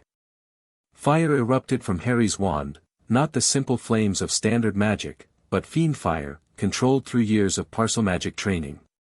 The cursed fire consumed the animated corpses, drove back the army of the dead, cleared a path to the exit. They escaped. Barely. The locket, Dumbledore gasped as they emerged onto the cliffs outside. Is it? Harry examined the artifact. His stomach dropped. It's fake. Someone was here before us. A note inside confirmed his fears. To the Dark Lord, I know I will be dead long before you read this, but I want you to know that it was I who discovered your secret. I have stolen the real Horcrux and intend to destroy it as soon as I can. I face death in the hope that when you meet your match, you will be mortal once more. RAB. Harry's mind raced through possibilities. Regulus Arcturus Black. Sirius's brother. You know him. He was a Death Eater who disappeared years ago. Everyone assumed Voldemort killed him. Harry pocketed the fake locket. The real one might be at Grimmauld Place. I'll search when we return. If they returned. Hogwarts was under attack when they arrived. The dark mark hung over the astronomy tower. Spells flashed across the grounds. The sounds of battle echoed through the ancient corridors. The tower, Dumbledore said weakly. Take me to the tower. Harry helped the weakened headmaster up the stairs, knowing what waited at the top. Knowing what had to happen. He found Snape before they reached the summit. Potter. The potions master's face was carved from stone. You know what must be done. I know. Harry raised his wand. Expelliarmus. Snape's wand flew from his hand. The Elder Wand's allegiance shifted. Harry felt it, a subtle change in the magical current connecting them. The wand is yours now, Snape said quietly. Use it well. I intend to. They continued up the stairs together. Dumbledore slumped against the battlements, barely conscious. Draco appeared with a group of Death Eaters, Fenrir Greyback, the Carrows, others Harry recognized from Daphne's intelligence reports. Do it, Draco, one of them snarled. Kill him. But Draco's wand was lowered. His eyes met Harry's across the tower. He stepped aside. Coward. Bellatrix's voice cut through the chaos. Useless, I'll do it. Snape pushed forward, his wand raised toward Dumbledore. Avada Kedavra. The green light struck Dumbledore in the chest. The greatest wizard of the age fell from the astronomy tower, his body tumbling through darkness toward the grounds below. And Harry, who had known this was coming, who had helped plan it, who had agreed to the necessity, felt something inside him break anyway. The Death Eaters fled. Snape among them, playing his role to the end, leaving devastation in his wake. Harry chased them to the edge of the grounds, his rage demanding release despite everything he knew about the plan. Coward, he screamed, the word torn from somewhere deep inside him. You coward. Snape turned. His face was a mask of pain Harry hadn't expected. Don't call me a coward, Potter. His voice was barely a whisper. You know nothing of what I've sacrificed. Then he was gone, disapparating beyond the wards, leaving Harry alone with the consequences of their victory. The funeral drew thousands. Wizards from across Europe came to pay respects to Albus Dumbledore, the man who had defeated Grindelwald, who had resisted Voldemort, who had shaped magical Britain for half a century. His white tomb rose on the Hogwarts grounds, a monument to everything he had represented. Harry stood among the mourners, his face blank, his heart heavy. You're not grieving, Seol observed. I am grieving. Just not the way they expect. Because you knew. Because I helped plan it. Because his death was necessary. Because sometimes victory requires sacrifice. Harry watched the tomb being sealed. I'm grieving what we lost. But I'm also preparing for what comes next. The Horcrux hunt would continue. The war would escalate. And eventually, Harry would have to face his own death, the sacrifice required to destroy the last piece of Voldemort's soul. But not today. Today, he mourned Albus Dumbledore. Tomorrow, he would begin ending this war. Chapter 13 and Chapter 14, Descent. The summer after Dumbledore's death was a war of shadows. Harry didn't return to Privet Drive. The Blood Wards had served their purpose, but with Voldemort's resurrection and Dumbledore's fall, their protection was no longer worth the cost of maintaining them. Instead, he vanished into the network of safe houses the Order had established, moving every few days, staying one step ahead of the Death Eaters hunting him. Hermione and Ron came with him. You're not doing this alone, Hermione had said flatly when Harry tried to leave without them. We've been with you since the beginning. We're not stopping now. This isn't going to be like before. No teachers. No backup. Just hunting Horcruxes while the entire wizarding world falls apart around us. We know. Ron's jaw was set. We're still coming. Harry had accepted their presence with something approaching gratitude. He'd spent years cultivating independence, convincing himself he didn't need anyone. But Hermione and Ron had proven themselves repeatedly, and their skills would be valuable in the hunt ahead. The locket was their first target. Harry had confirmed its location at Grimmauld Place, hidden by Regulus Black before his death, stolen by Mundungus Fletcher months ago, now in the possession of Dolores Umbridge at the Ministry of Magic. We break into the Ministry, Harry said during their planning session. Find Umbridge. Take the locket. Break into the Ministry. Ron's voice cracked. The Ministry that's now controlled by Voldemort. That Ministry. Do you have a better suggestion? Ron didn't. The infiltration was complex, dangerous, and ultimately successful. Polyjuice Potion allowed them to assume the identities of Ministry workers. Harry's knowledge of the building, gathered through years of intelligence work, let them navigate the corrupted bureaucracy. And when they finally cornered Umbridge in the courtroom where she was sentencing Muggleborns to Azkaban, Harry felt something cold and satisfying settle in his chest. The locket, he said, his wand pressed against her throat. Give it to me. Umbridge handed it over with trembling hands.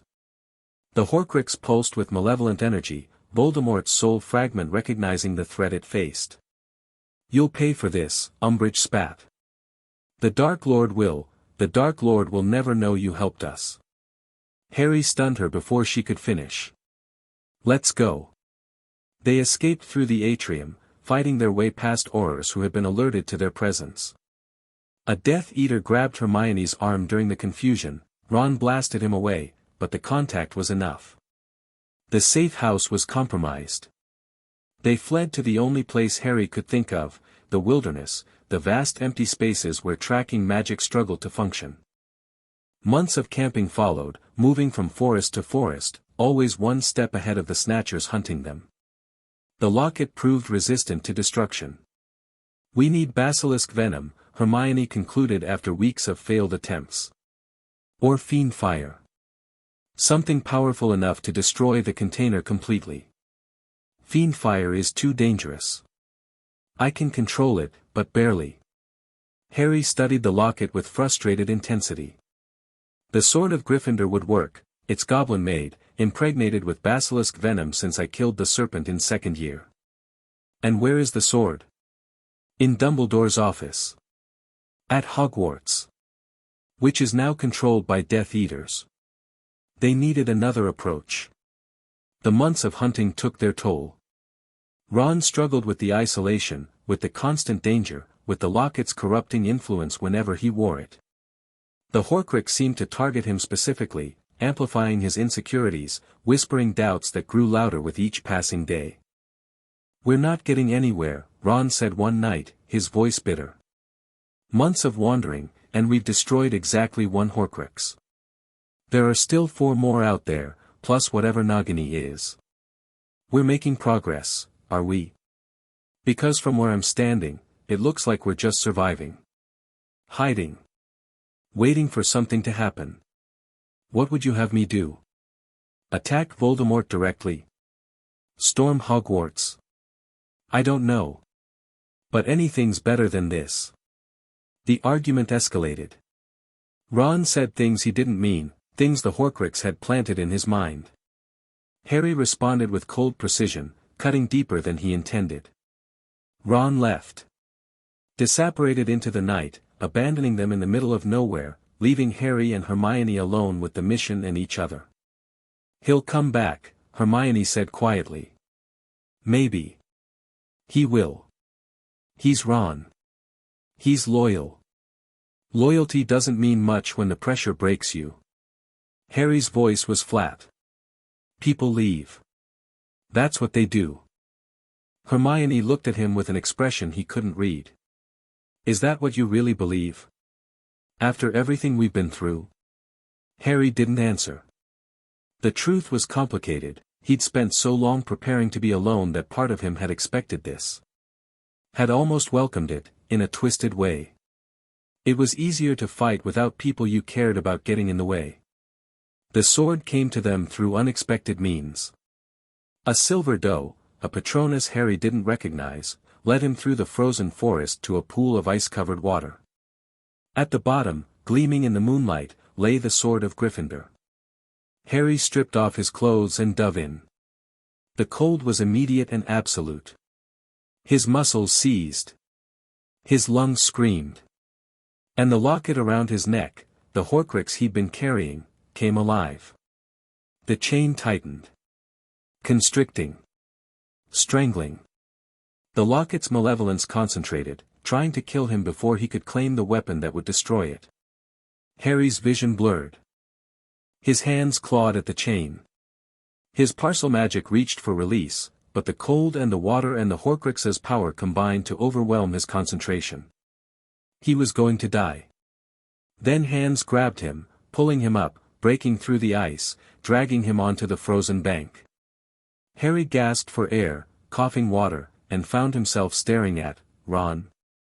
Yeah. Ron was soaking wet, shivering violently, but grinning.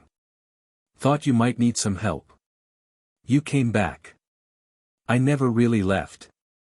I mean, I did, but, Ron shook his head. It doesn't matter. I found you.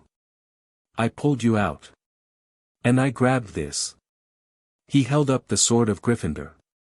The Patronus, Harry said. Did you see who cast it? No. Just followed it. Thought it might be important. Ron looked at the locket, still gleaming malevolently around Harry's neck. We should destroy that thing. Before it tries to kill you again. Harry nodded. He pulled the locket over his head, set it on a flat stone, and stepped back. You do it, he said.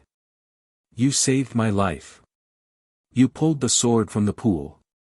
This should be yours. Harry, do it, Ron. Ron raised the sword. Harry hissed the command that opened the locket. What emerged was nightmarish. Shadows coalescing into images, Harry and Hermione, twisted and cruel, mocking Ron's insecurities, confirming every doubt the Horcrux had whispered for months. You're nothing, the Shadow Harry sneered. We don't need you. We never needed you. Least loved by a mother who wanted a daughter, Shadow Hermione added. Overshadowed by your brothers. Forgotten by your friends. Ron's face contorted. The sword trembled in his grip. Don't listen to it. Harry shouted. It's lying. It wants you to fail. For a long moment, Harry thought Ron would break. Would drop the sword, would flee again, would let the Horcrux's poison consume him. Then Ron screamed, a sound of pure rage and determination, and brought the sword down. The locket shattered. Voldemort's soul fragment shrieked as it was destroyed, the shadows dissolving into nothing, the malevolent presence that had plagued them for months finally eliminated. Ron collapsed to his knees, gasping. I'm sorry, he said. For leaving. For everything. It's done. Harry pulled him to his feet. We have 3 more Horcruxes to destroy. Are you with us? Always. They embraced, awkwardly, briefly, but genuinely. Then they returned to camp to tell Hermione the news. The hunt continued with renewed purpose. Hermione had identified a possible lead. Xenophilius Lovegood knew something about a symbol that had been appearing throughout their investigation. The same symbol Dumbledore had left in his will, etched into a copy of ancient wizarding tales. The Deathly Hallows. Lovegood explained the legend while his daughter Luna, captured by Death Eaters, held as leverage for his cooperation, remained imprisoned somewhere beyond their reach. The Elder Wand. The Resurrection Stone. The Cloak of Invisibility. Lovegood's eyes were wild with desperate hope. Together, they make the Master of Death. Invincible. Immortal. We already know about the Hallows, Harry said quietly. What we need is, you know. Lovegood's expression shifted. Then you understand. The wand is what he who must not be named seeks. The ultimate weapon. He thinks it will let him kill me despite the blood protection. Will it? Harry didn't answer. The truth was, he didn't know. The wand's allegiance was with him, had been since he disarmed Snape on the tower, but Voldemort didn't know that. The Dark Lord was searching for the wand's location, believing that possessing it would solve all his problems. Let him search.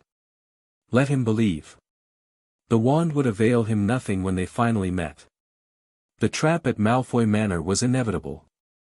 Harry had known they would be captured eventually. They'd been moving through hostile territory for months, and the odds always caught up. But he'd prepared for the possibility. When the Snatchers dragged them before Bellatrix Lestrange, Harry was ready. Is this him? Bellatrix demanded, studying Harry's face. Is this Potter? Hard to tell. His face is all swollen. Hermione's quick thinking had distorted Harry's features with a stinging hex, buying them precious time. But Bellatrix wasn't fooled for long. The sword, she hissed, spotting the Gryffindor blade among their possessions. Where did you get this? It's supposed to be in my vault.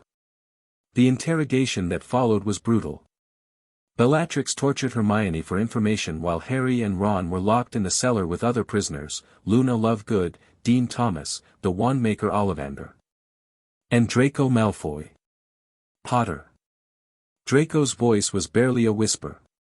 I didn't tell them. About our deal. About anything. I know. My mother, she helped hide you. When you arrived. She didn't want this. Harry processed this. Narcissa Malfoy, working against her own sister. Another fracture in Voldemort's coalition. Help us escape, Harry said. There's a house elf who might respond to my call. I need a distraction. Draco nodded slowly. What do you need me to do? Be ready. When the moment comes, run. The moment came when Dobby appeared. The house elf, freed years ago, still loyal to Harry despite everything, materialized in the cellar with a crack of displaced air. Harry had been calling him for hours, hoping the bond of gratitude would override whatever protections the manor possessed. Harry Potter calls Dobby, the elf said. Dobby comes. Can you disapparate from here? Take people with you. Dobby can. Where should Dobby go? Shell Cottage. Bill Weasley's house. Harry gripped Dobby's hand. Take the prisoners first. Then come back for us. Dobby vanished with Luna, Dean, and Ollivander. Harry turned to the cellar door. Time to go. The escape was chaos. Harry fought through the manor with magic he'd spent years perfecting, his Parselmagic tearing through defenses designed to stop conventional wizards. Ron retrieved their wands from Draco, who played his part perfectly, appearing to resist while actually facilitating their flight. But at the gates, Bellatrix caught them. No one leaves, she screamed, her knife pressed against Hermione's throat. Drop your wands or she dies. Harry froze. Calculated. Considered options. Then Dobby reappeared, directly above Bellatrix's head. The chandelier fell. Glass shattered. Bellatrix dove aside. Hermione broke free. They ran. But Bellatrix's knife flew true, a final desperate throw that caught Dobby in the chest just as he grabbed Harry's hand for disapparition. They emerged at Shell Cottage. And Dobby died in Harry's arms. Such a beautiful place, the elf whispered, looking at the sea. To be with friends. Dobby is happy. His eyes closed. Harry held the small body for a long moment, feeling something crack inside him that he hadn't known was whole. Dobby had saved him. Had died for him. Had shown loyalty and courage that put many wizards to shame. We're going to bury him, Harry said quietly. Properly. Without magic. He dug the grave himself. The marker was simple, "Here lies Dobby, a free elf." It was more than most warriors received. It was less than Dobby deserved. The interrogation of Ollivander and Griphook provided crucial intelligence. The Wand Maker confirmed what Harry had suspected: Voldemort was seeking the Elder Wand, had traced it to Dumbledore's tomb, was preparing to claim it. "He doesn't understand wand lore," Ollivander said weakly. "He thinks possession equals ownership. But the wand chooses the wizard, and its allegiance can only be won through conquest." "The wand's allegiance is already mine," Harry said. "I disarmed Snape before Dumbledore died." "Then the Dark Lord will find no power in Dumbledore's wand. He will be wielding an ordinary stick." Griphook provided information of a different sort: the location of Hufflepuff's cup, hidden in Bellatrix's vault at Gringotts. The same vault she had panicked about when she saw the sword. "There is a Horcrux in your vault," Harry said flatly. "A cup. Gold, with badger handles." Griphook's eyes narrowed. "You know much, wizard." "I know what I need to know. Can you get us inside?" "Gringotts is impregnable."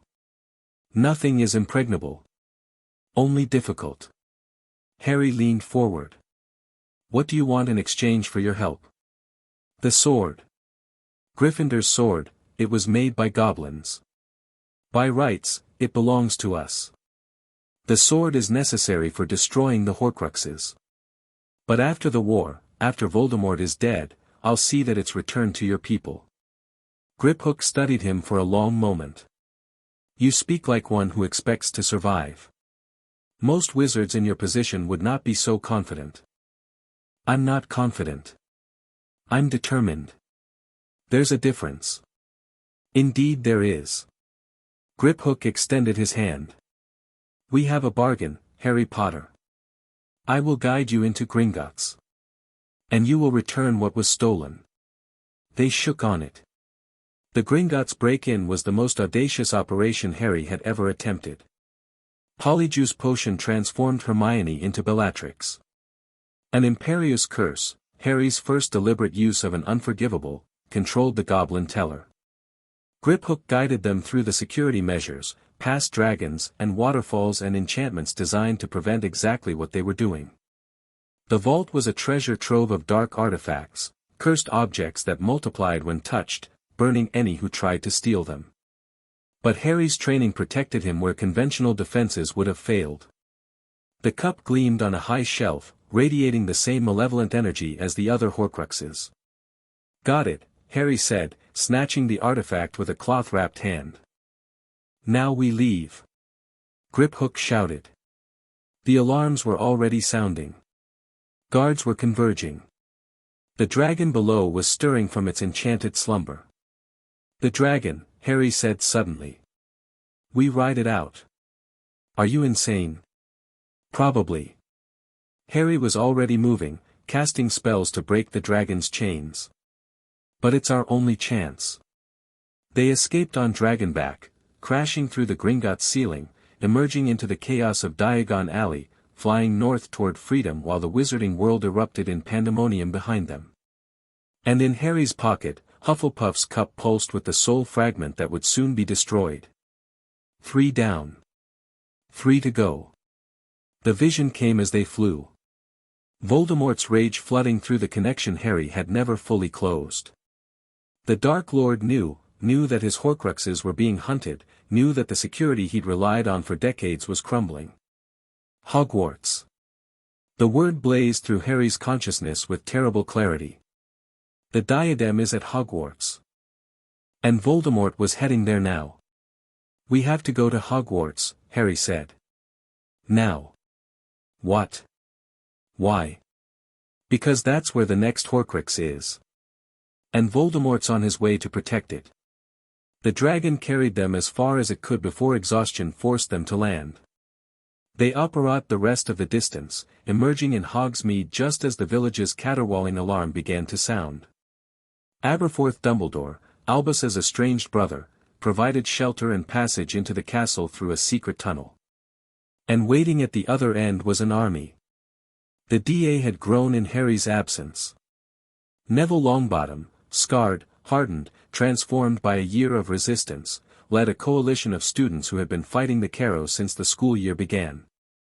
They had been waiting for Harry's return, preparing for this moment.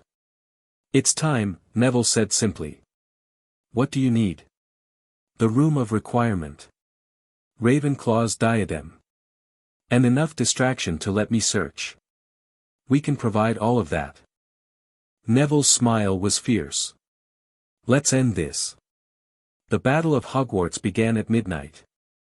Chapter 14 and Chapter 15, The Serpents Ere the Castle Burned. Harry moved through corridors that had been his home for 7 years, now transformed into a battlefield.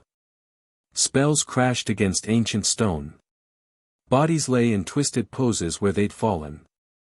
The screams of the wounded mixed with the roar of combat to create a symphony of destruction. This was war. Real war. The thing he'd spent half his life preparing for. And it was worse than he'd imagined. "The diadem," Hermione shouted over the chaos. "Where do we look?" "The Room of Requirement." Tom Riddle hid it there when he came to apply for the defense position, the room where things are hidden, the same place Draco used for the Vanishing Cabinet. They fought their way through the castle, past dueling wizards and crumbling masonry, past the bodies of students Harry had known and trained and considered friends. Each death was a weight on his shoulders, a reminder of what this war was costing. The Room of Requirement opened to his need, revealing the vast space filled with centuries of discarded objects.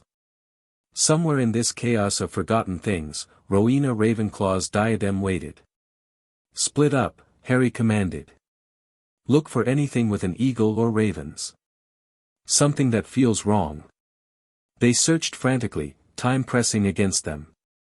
Outside, the battle raged. Voldemort's forces were pressing their advantage, and the castle's defenders were being pushed back step by step. "Harry!" Ron's voice came from deep in the room. Harry sprinted toward it, vaulting over piles of broken furniture, and found Draco Malfoy. Flanked by Crabbe and Goyle, wands raised, blocking their path. "Malfoy," Harry said flatly. "Now is not the time. The Dark Lord wants you alive." Draco's voice wavered, but his wand remained steady. "If I bring you to him, you'll be rewarded. Forgiven. Protected." Harry stepped closer. "We had a deal, Draco. I kept my part. Your mother is safe. My mother is at Shell Cottage with the Order. I moved her before the battle started." Harry met Draco's eyes. "I told you I'd protect your family. I did. Now step aside."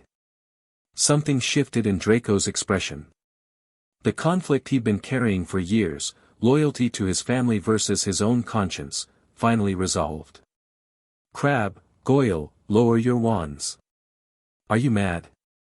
Crabbe snarled. "The Dark Lord will kill us. The Dark Lord will lose.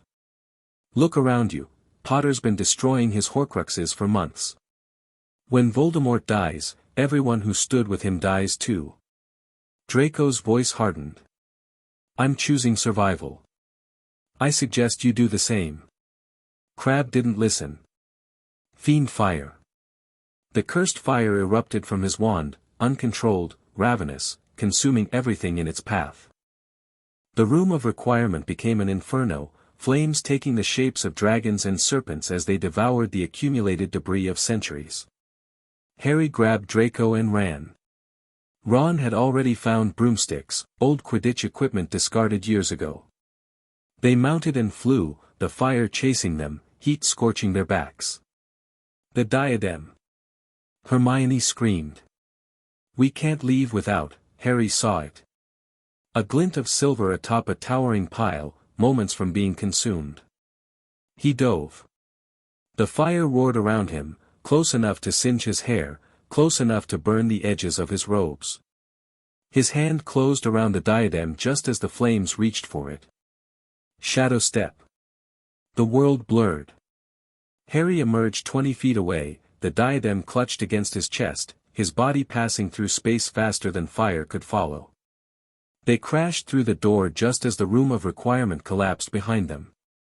Crabbe didn't make it out. Harry didn't have time to process the death.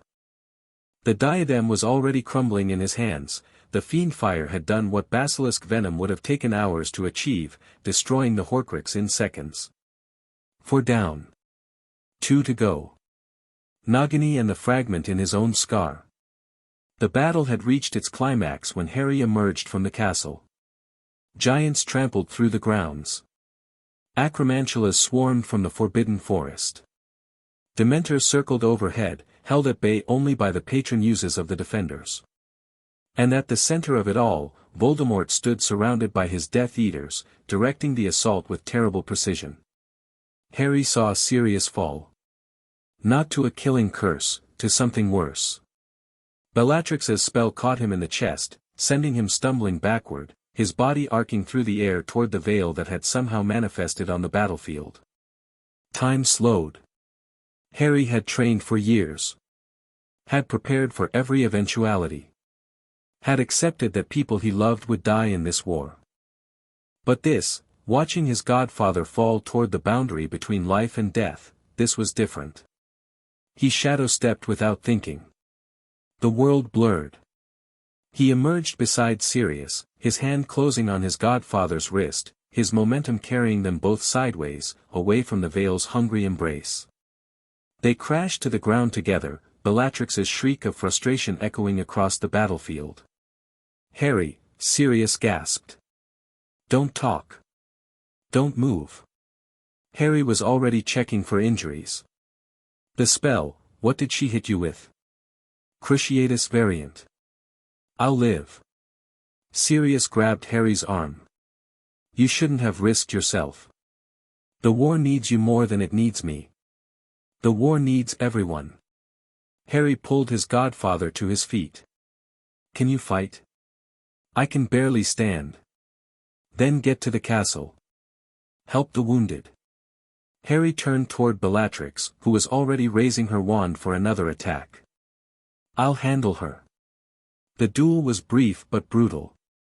Bellatrix was skilled, one of Voldemort's most dangerous servants, trained in dark magic that most wizards couldn't comprehend. But Harry had been training longer. Had been preparing for this specific moment, this specific enemy. His Parselmagic cut through her defenses like shadow through light. His shadow stepping made her targeting impossible. And when the opening came, when her guard dropped for just a fraction of a second, Harry's curse struck her full in the chest. Bellatrix Lestrange crumpled and didn't rise. Harry didn't check if she was breathing. There wasn't time. Voldemort had noticed. The Dark Lord turned from whatever destruction he'd been orchestrating, his red eyes fixing on Harry with terrible intensity. Potter. The word was a command and a curse combined. Death Eaters scattered, clearing a path. The battle around them seemed to pause, combatants on both sides recognizing that the final confrontation had begun. Tom. Harry's voice was calm despite the fear coursing through him. We need to talk. We have nothing to discuss. You will die tonight, Potter. You and everyone who stands with you. Will I? You've been trying to kill me for 17 years. How's that working out? Voldemort's face, if it could be called a face, twisted with rage. You are protected by accidents and luck. By the sacrifice of others. Without them, you are nothing. Maybe. But those accidents and luck have kept me alive long enough to destroy your Horcruxes. Harry watched the shock ripple across Voldemort's features. That's right, Tom. I know what they are. I know where they were. And I know that you only have one left. The snake is being handled. Harry hoped that was true. He'd sent Neville with the Sword of Gryffindor, with instructions to kill Nagini at any cost. Which leaves us with an interesting situation. You're mortal now, Tom. Mortal for the first time in decades. You lie. I don't. The diary, the ring, the locket, the cup, the diadem, all destroyed. Your immortality is gone. Harry raised his wand. The only question is whether you'll face your death with dignity, or whether you'll die screaming like the coward you've always been. Voldemort attacked. The curse was unlike anything Harry had faced, pure malevolence given form, dark magic distilled to its most lethal essence. Harry's shield shattered under the assault. His occlumency shields cracked. For a moment, he felt Voldemort's presence flooding through him, seeking to possess, to dominate, to destroy. But Harry had prepared for this too. The love his mother had given him, the protection that lived in his blood, that had been transferred to Voldemort through the resurrection ritual, activated with overwhelming force. The dark presence recoiled, burning in the light of sacrifice and connection. Harry struck back. Not with the Elder Wand, that was for later. With his original wand, the holly and phoenix feather that had been his companion since he was 11. The twin to Voldemort's U. Priori Incantatem erupted again. But this time, Harry was ready. He pushed through the connection, channeling everything he had, every lesson Salazar had taught him, every skill he developed, every drop of power his body could produce. The golden cage of their connected magic began to collapse inward, the spell echoes emerging not from Voldemort's wand but from Harry's. Images materialized. Cedric. His parents. Every person Harry had lost to this war, given form by the magic they'd died fighting against. Now, Harry. His mother's voice, distant but clear. It has to be now. Harry broke the connection and shadow-stepped. He emerged behind Voldemort, the Elder Wand, which he'd been carrying since Dumbledore's death, now in his hand. The true wand, which had recognized him as its master since the night on the tower. Avada Kedavra. The killing curse struck Voldemort in the back. But the Dark Lord didn't fall. He spun, his own wand rising, his mouth forming the words of the same curse. Two killing curses met in midair. And the Elder Wand, loyal to its true master, refused to kill him. Voldemort's curse rebounded. The U-wand shattered. The Dark Lord screamed, a sound of pure disbelief and terror, as his own magic consumed him. But it wasn't enough. The Horcrux in Harry's scar flared with desperate energy. Voldemort's soul fragment recognized that its vessel was in danger, that the connection to its master was being severed, that everything it represented was about to be destroyed. It tried to take control. Harry felt the possession attempt, different from the Department of Mysteries, more desperate, more total. The fragment wanted to survive at any cost, even if it meant consuming Harry's consciousness entirely. No. Harry's occlumency shields reformed. His sense of self, forged through years of abuse and training in survival, refused to surrender. But the fragment was strong. So strong. Fed by Voldemort's power, by decades of dark magic, by the desperate will to live that had driven Tom Riddle since childhood. Harry was losing. Harry. A new voice. Familiar. Ancient. Salazar Slytherin. The portrait's consciousness reached through the bond Harry had never fully understood, the connection formed years ago, when an 8-year-old boy had pressed his hand against a magical frame and accepted a teacher. You must let go, child. The fragment cannot be destroyed while you resist. If I stop resisting, it will consume me. No. If you stop resisting, you will pass through.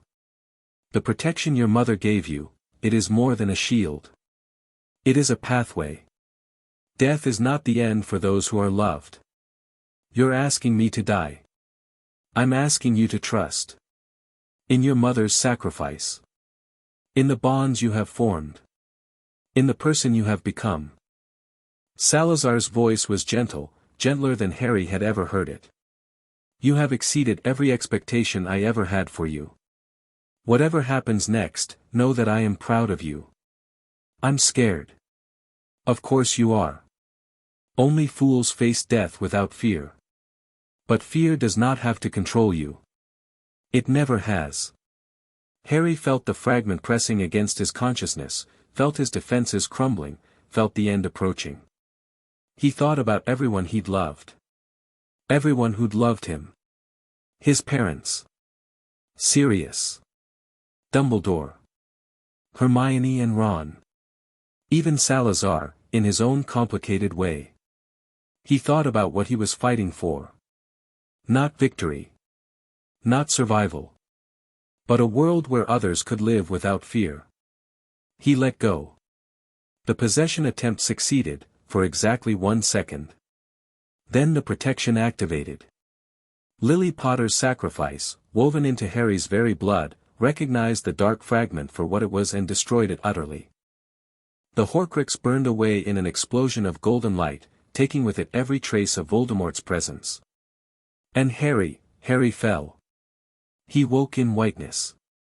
Not the whiteness of death, or the whiteness of heaven, but something else. A space between worlds, where boundaries meant nothing and time had no meaning. King's Cross Station. Or something like it. And sitting across from him, on a bench that might have been real, was Albus Dumbledore. Harry. The old wizard smiled. I have been hoping we might meet again. Am I dead? That is entirely up to you. Dumbledore explained. The Horcrux was destroyed. Harry's willingness to die had activated the protection his mother had created, burning away the fragment while leaving Harry's own soul intact. The connection to Voldemort was severed. You can go back, Dumbledore said. The choice is yours. You have done everything that was asked of you, and more. No one would blame you for resting. Voldemort? Still alive. Though barely. The destruction of his final Horcrux has left him vulnerable, mortal in a way he hasn't been for decades. Then I go back. Are you certain? There will be more fighting. More death. More pain. I'm certain. Harry stood, feeling strength returning to his incorporeal form. I didn't survive 17 years just to quit at the end. Dumbledore's smile widened. No. I don't suppose you did. Tell me something before I go. The prophecy, either must die at the hand of the other. Does that mean I have to kill him? That no one else can? Prophecies are guidance, not destiny. They describe possibilities, not certainties. Tom gave the prophecy power by believing in it, by acting as though it determined his fate. Dumbledore's eyes twinkled. You are free to choose your own path. You always have been. Then I choose to end this. Harry closed his eyes. And woke to the battlefield. Voldemort stood alone. His Death Eaters had fled or fallen. His snake was dead. Harry could see Nagini's headless corpse nearby, the sword of Gryffindor gleaming in Neville's hands. His Horcruxes were destroyed. And Harry Potter was walking toward him. Impossible. Voldemort's voice was ragged with disbelief. I killed you. You killed the piece of yourself that lived in me. The piece that made your soul fragment immortal. Now there's nothing protecting you, Tom. Nothing standing between you and death. I am Lord Voldemort. I cannot be killed. You're Tom Riddle. A half-blood orphan who was afraid of death, so afraid that you tore your soul apart trying to escape it. Harry stopped 10 feet from his enemy. But death comes for everyone eventually. Even you. The Elder Wand was never yours. You stole it from Dumbledore's tomb, but the wand's allegiance wasn't with him. It was with Snape, who I disarmed before Dumbledore died. Harry raised the Holly Wand, his true wand, the one that had chosen him. The Elder Wand won't save you, Tom. Nothing will. Voldemort attacked. A killing curse, cast with the Elder Wand, aimed directly at Harry's heart. Harry didn't dodge. Didn't shield. Didn't shadow step. He spoke a single word. Expelliarmus. The disarming spell met the killing curse. And the Elder Wand, recognizing its true master, refused to act against him. Voldemort's curse rebounded for the final time. The Dark Lord's eyes went wide with shock, with terror, with the realization that everything he had built was ending. Then the green light consumed him, his body crumpling like a puppet with cut strings, his soul departing for whatever judgment awaited. Tom Marvolo Riddle died as he had lived. Alone. The silence that followed was absolute. Then someone cheered. The sound broke the spell. Voices rose from every direction, shouts of triumph, of relief, of disbelief. People surged forward, surrounding Harry, lifting him onto their shoulders, chanting his name like a prayer. But Harry barely heard them. He was looking at the sky, where dawn was breaking over Hogwarts, painting the castle in shades of gold and rose. The battle was over. The war was won. And he was still alive. Hermione reached him first. "You did it." She was crying, laughing, hugging him so tightly he couldn't breathe. "You actually did it. We did it. All of us." Ron was there too, and Neville, and Luna, and Ginny, and dozens of others who had fought beside him. Sirius, limping but alive. The Weasleys, gathered around Fred's body, the only loss Harry couldn't bear to process yet. So many dead. So many wounded. The cost of victory written in blood across the castle grounds. But it was over. Finally, truly over. Harry found Salazar's portrait that evening. The ancient wizard's frame had survived the battle, protected by wards Harry had placed years ago, hidden in a section of the dungeons the fighting had never reached. "You survived," Salazar observed. "I confess, I was not certain you would." "Neither was I." "And yet you returned. You could have stayed in whatever realm awaited you, but you chose to continue fighting." "I had unfinished business."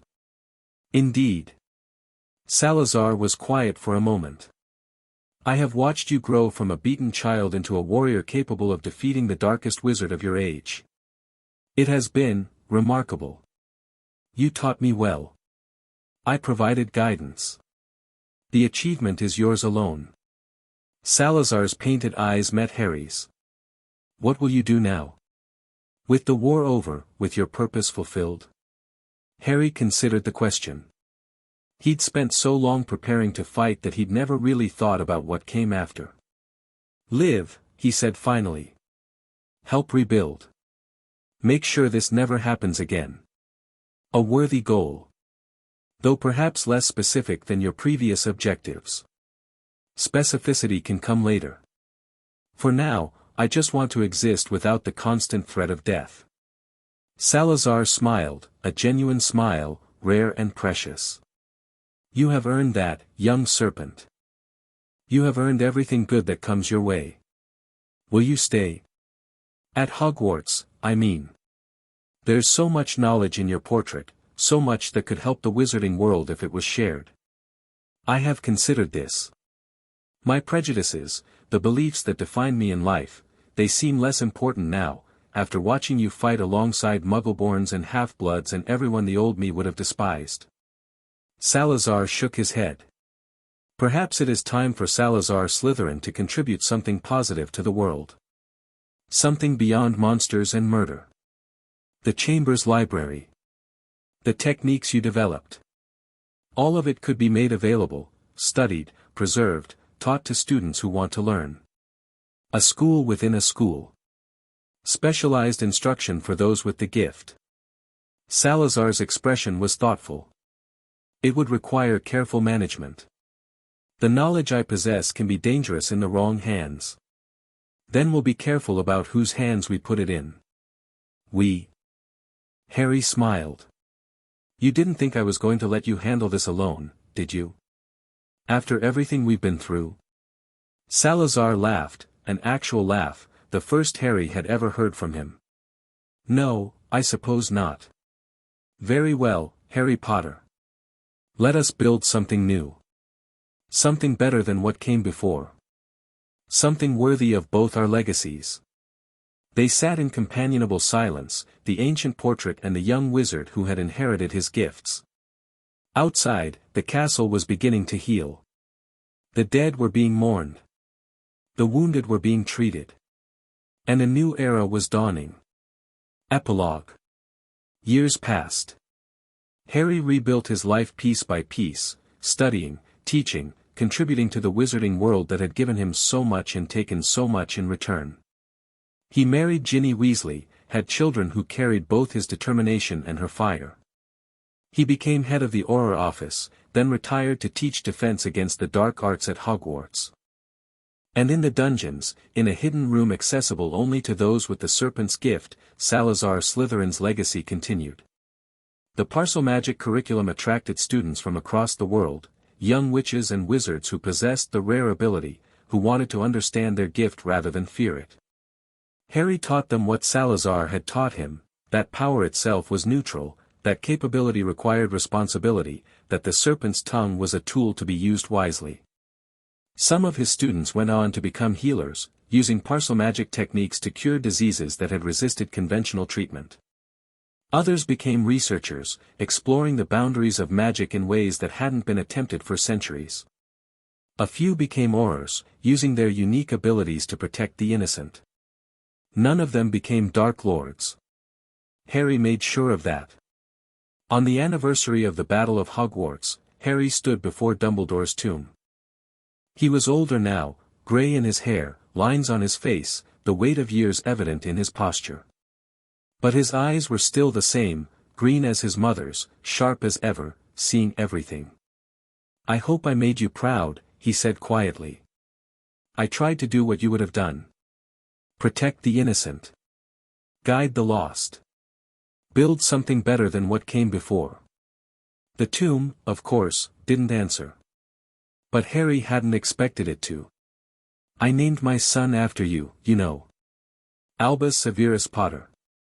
He's got your eyes, not the color, but the way they look at things. Like he's seeing pieces of a puzzle no one else can perceive." He paused, looking out over the lake where he'd first seen Hogwarts as an 11-year-old boy. "Thank you. For everything you did for me. For believing in me when I didn't believe in myself. For giving me the chance to become something more than what I started as." A breeze rustled through the trees. For a moment, Harry could almost hear Dumbledore's voice, gentle and knowing. "The choice has always been yours, Harry. And you have chosen well." Harry smiled, turned, and walked back toward the castle. His children were waiting. His students were waiting. His life, the life he'd fought so hard to earn, was waiting. And Harry Potter, the boy who had found a portrait in the dirt and become the Serpent's heir, was finally ready to live it.